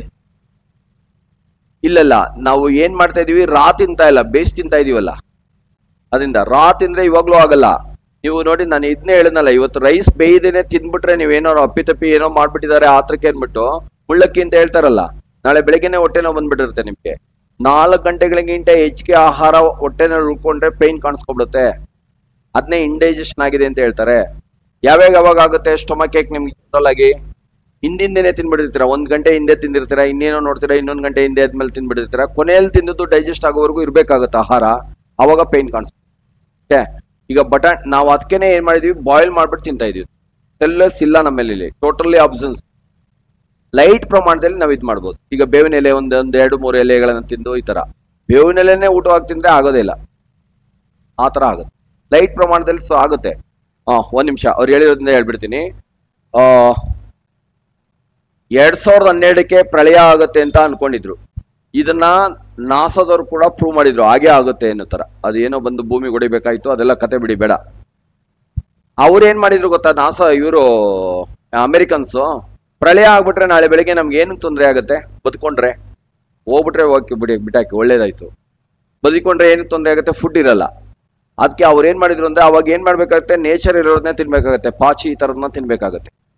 ಅವ್ರು ಏನ್ ಮಾಡಿದ್ರು, 6 ತಿಂಗಳ ಹಿಂದೆಯಿಂದ ಒಂದೊಂದೇ ಸ್ವಲ್ಪ ಪಾಚಿಯನ್ನ ತಿಂದು ಬಾಡಿಯನ್ನ ಅಡಿಟ್ ಮಾಡಿದ್ರು. ನಾಳೆ ಬೆಳಿಗ್ಗೆ ಪಾಚಿ ತಿಂದ್ರು ಡೈಜೆಸ್ಟ್ ಆಗ್ಬೇಕು, ಆ ತರ ಅಡಿಟ್ ಮಾಡಿದ್ರು. ಗ್ರಾಜುವಲ್ ಆಗಿ ತಿನ್ಕೊಂಡ್ ಬರ್ತಾ ಇದ್ರೆ ಸರೋಗುತ್ತೆ.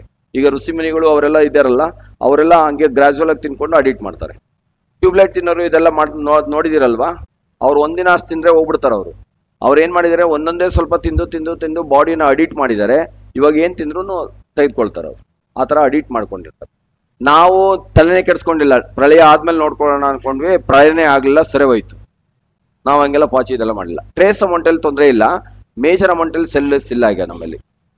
ಇನ್ ಕೇಸ್ ಸೆಲ್ಲೆಸ್ ಇತ್ತು ಅಂತ ಅಂದ್ರೆ ನಾವು ಈ ತರ ನೇಚರಲ್ ಆಗಿ ಕುರಿ ಮೇಕೆ ಹೆಂಗೆ ತಿನ್ಕೊಂಡು ಇದ್ ಮಾಡ್ತಾವೋ ಹಂಗೆ ನಾವು ಇರ್ಬೋದಾಗಿತ್ತು. ಗ್ರೇಸಿಂಗ್ ಅನಿಮಲ್ಸ್ ಇವೆಯಲ್ಲ, ಅದೇ ತರ ಇರ್ಬೋದಾಗಿತ್ತು.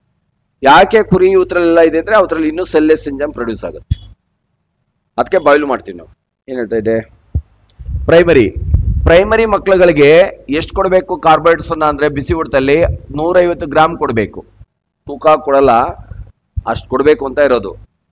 ಬಿಸಿ ಊಟದ ಉದ್ದೇಶ ಏನು,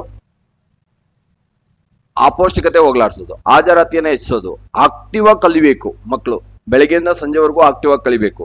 ನೀವು 200 ಗ್ರಾಮ್ 300 ಗ್ರಾಮ್ ಹಾಕಿದ್ರೆ ಮಧ್ಯಾಹ್ನ ಮೇಲೆ ನಿದ್ದೆ ಮಾಡ್ತಾವ. ನಿದ್ದೆ ಮಾಡಿಸೋದು ಯೋಜನೆಯ ಉದ್ದೇಶ ಅಲ್ಲ. ಅದಕ್ಕೋಸ್ಕರ 150 ಗ್ರಾಮ್ ಕೊಡ್ಬೇಕು, ಆಕ್ಟಿವ್ ಆಗಿರೋ ತರ ಕೊಡ್ಬೇಕು. ಮಲಗಿಸ್ಬೇಕಾಗತ್ತೆ ಇಲ್ದರೆ. ಸೆಕೆಂಡ್ರಿ ಹಂತದ ಮಕ್ಕಳುಗಳಿಗೆ 200 ಗ್ರಾಮ್ ಇರಬೇಕು. ಟೀಚರ್ಸ್ಗೆ ಇವೆರಡು ಸೇರಿಸಿರ್ಬೇಕು. ಇಲ್ಲ ಸುಮ್ನೆ ಹೇಳಿದೆ.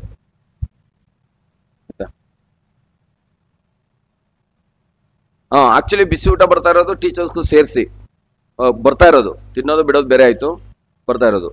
ಮೊದಲಿಗೆ ಏನ್ ಮಾಡ್ತಾ ಇದ್ರು, ಬಿಸಿ ಊಟ ಜಾರಿ ಮಾಡಿದಾಗ ಫಸ್ಟ್ ಟೈಮು ಇದು ಮಾಡಕ್ಕೆ ಆಗಲ್ಲ, ಈ ಯೋಜನೆನ, ಈ ಕೆಲಸ ಸಕ್ಸಸ್ ಆಗಲ್ಲ ಅಂತ ಅನ್ಕೊಂತಿದ್ರು. ಯಾಕೆಂತಂದ್ರೆ ಮಕ್ಕಳುಗಳು ಪಾತ್ರೆ ಸೌಂಡ್ ಕಡೆಗೆ ಹೊಟ್ಟೋಗ್ತಾರೆ, ಒಗ್ಗರಣೆ ಸೌಂಡ್ ಮೆಸ್ ಮೇಲೆ ಹೊಟ್ಟೋಗ್ತಾರೆ, ಆ ತರ ಆಗ್ಬಿಡುತ್ತೆ, ಡಿಸ್ಟರ್ಬ್ ಆಗುತ್ತೆ ಅಂತ. ಆಮೇಲೆ ಗೌರ್ಮೆಂಟ್ ಏನ್ ಮಾಡ್ತು, ಮಾಡ್ಲೇಬೇಕು, ಇದಕ್ಕೆ ಜವಾಬ್ದಾರು ಹೆಡ್ ಮಾಸ್ಟರ್ ಅಂತ ಮಾಡಿದ್ರು.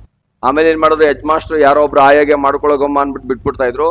ಅವ್ರು ಯಾವ್ದೋ ನೀರ್ ಹಾಕ್ಬಿಟ್ಟು ಇಲ್ಲಿ ಇಷ್ಟು ಜನ ಅಸ್ವಸ್ಥ ಮಕ್ಕಳು, ಅಲ್ಲ ಅಷ್ಟು ಜನ ಅಸ್ವಸ್ಥರಾದ್ರು, ಆ ತರ ಬರ್ತಾ ಇತ್ತು. ಆಮೇಲೆ ಗೌರ್ಮೆಂಟ್ ಇನ್ನೊಂದು ಕಾನೂನು ಮಾಡ್ತು, ಬಿಸಿ ಊಟವನ್ನ ಹೆಡ್ ಮಾಸ್ಟರ್ ಮಾನಿಟರಿಂಗ್ ಅಲ್ಲೇ ಮಾಡಿಸ್ಬೇಕು, ಸೂಪರ್ವಿಷನ್ ಅಲ್ಲೇ ಮಾಡಿಸ್ಬೇಕು. ಊಟ ರೆಡಿ ಆದ್ಮೇಲೆ ಹೆಡ್ ಮಾಸ್ಟರ್ ಅದನ್ನ ಊಟ ಮಾಡ್ಬೇಕು. ಹೆಡ್ ಮಾಸ್ಟರ್ಗೆ 15 ನಿಮಿಷ ಏನೂ ಆಗದಿರೆ ಮಕ್ಕಳಿಗೆ ಬಡಿಸ್ಬೇಕು ಅಂತ ಮಾಡಿದ್ರು. ಹಂಗೆ ಆಮೇಲೆ ಇದನ್ನ ಫಾಲೋ ಮಾಡಿದ್ಮೇಲೆ ಅವರು ತಿನ್ಬೇಕು ಅಂದ್ಮೇಲೆ ಸರಿಯಾಗಿ ಮಾಡಿಸಿದ್ರು. ನಾಳೆ ಬೆಳಗ್ಗೆ ಬಿಸಿ ಊಟವನ್ನ ನೆನೆಸ್ಬಿಟ್ರೆ ಮಕ್ಕಳಿಗಿಂತ ಜಾಸ್ತಿ ತೊಂದರೆ ಆಗೋದು ಟೀಚರ್ಸ್ಗೆ. ಕಾರಣ ಬಾಕ್ಸ್ ಮನೆ ಸ್ಕೂಲಲ್ಲೇ ಸಿಗುತ್ತೆ ಅಂತ ಮನೇನ ಅರ್ಲಿಯಾಗಿ ಬಿಟ್ಟು ರೂಢಿ ಆಗ್ಬಿಟ್ಟಿದ್ದಾರೆ. ಇನ್ನ ಈಗ ಬಾಕ್ಸ್ ತೆಗೆದುಕೊಂಡು ಹೋಗ್ಬೇಕು ಅಂದ್ರೆ ಮನೇಲಿ ಇರ್ಬೇಕು ಅಂದ್ರೆ ಕಿವಿಗೆ ಹತ್ತಿ ಹಾಕೋಬೇಕು, ಆಯ್ತಾ? ಆಮೇಲೆ ಕೊಡೋ ಗಂಟೆ ಇರಬೇಕು. ನೋಡಿ ಈ ರೀತಿನೆಲ್ಲ ಆಗ್ಬಿಡುತ್ತೆ. ಈಗ ಹೋಗ್ತಾ ಇರೋದೆಲ್ಲ ನಿಲ್ಸೋಗ್ಬಿಡುತ್ತೆ. ಯಾರಿಗೆ ತೊಂದರೆ ಆಗುತ್ತೆ? ಕಿವಿಗೆ ಹತ್ತಿ ಹಾಕೋಬೇಕು ಅಂದ್ರೆ ಯಾಕೆ ನೋಡ್ರಿ, ಪಾತ್ರೆ ಸೌಂಡ್ ಬರ್ತಾವಲ್ಲ ಮನೆಯಲ್ಲಿ, ಅದಕ್ಕೆ ಗೌರ್ಮೆಂಟ್ ಆಯ್ತು. ನೆಕ್ಸ್ಟ್, ಹೆಚ್ಚಿಗೆ ಆದ್ರೆ ಏನಾಗುತ್ತೆ, ಕಡಿಮೆ ಆದ್ರೆ ಏನಾಗುತ್ತೆ, ಇಷ್ಟು ಬರ್ಕೊಂಡು ನಿಲ್ಸಿರೋಣ. ಓವರ್ ಹೆಚ್ಚಿಗೆ ಆಗ್ಬಿಟ್ರೆ ಏನಾಗ್ಬಿಡುತ್ತೆ ಇದು ಅಂದ್ರೆ ಒಬೆಸಿಟಿ ಬರುತ್ತೆ, ಒಬೆಸಿಟಿ ಸ್ಥೂಲತೆ. ಕಡಿಮೆ ಡಿಫಿಸಿಯನ್ಸಿ, ಕಡಿಮೆ ಆಗ್ಬಿಟ್ರೆ ಸ್ಲಗಿಸ್ನೆಸ್ ಸುಸ್ತು ಬರುತ್ತೆ. ಸ್ಲಗಿಸ್ನೆಸ್ ಸುಸ್ತು ಬರುತ್ತೆ. ಟೆಸ್ಟ್ ಆಮೇಲೆ ನೋಡೋಣ. ಪುಣೆಯಲ್ಲಿ ಹೋಗುವಾಗ ಅರಿಬರಿ ಆಗ್ಬಿಡುತ್ತೆ. ನೀವು ಏನಾದ್ರು ಫರ್ದರ್ ಏನಾದ್ರು ಕ್ಲಾರಿಫಿಕೇಶನ್ಸ್ ಏನಾದ್ರು ಇದ್ರೆ, ಆಮೇಲೆ ಇದೇನಾದ್ರು ಕಾಂಪಿಟೇಟಿವ್ ಎಕ್ಸಾಮ್ ಅಲ್ಲಿ ಆಲ್ಮೋಸ್ಟ್ ಆಲ್ ಬ್ಯಾಂಕಿಂಗ್ ಸೆಕ್ಟರ್ ಅಂದ್ಬಿಟ್ರೆ ಇನ್ನು ಉಳಿದವೆಲ್ಲವೂ ನನ್ಗೆ ಐಡಿಯಾ ಇದೆ, ಹೇಳ್ತೀನಿ. ಇನ್ ಕೇಸ್ ಹೇಳಲಿಲ್ಲ ಅಂದ್ರೆ ನಾನು ತಿಳ್ಕೊಂಡಾರು ಹೇಳ್ತೀನಿ. ನನ್ನ ಕಾಂಟ್ಯಾಕ್ಟ್ ನಂಬರ್ನ ಕೊಟ್ಟಿರ್ತೀನಿ.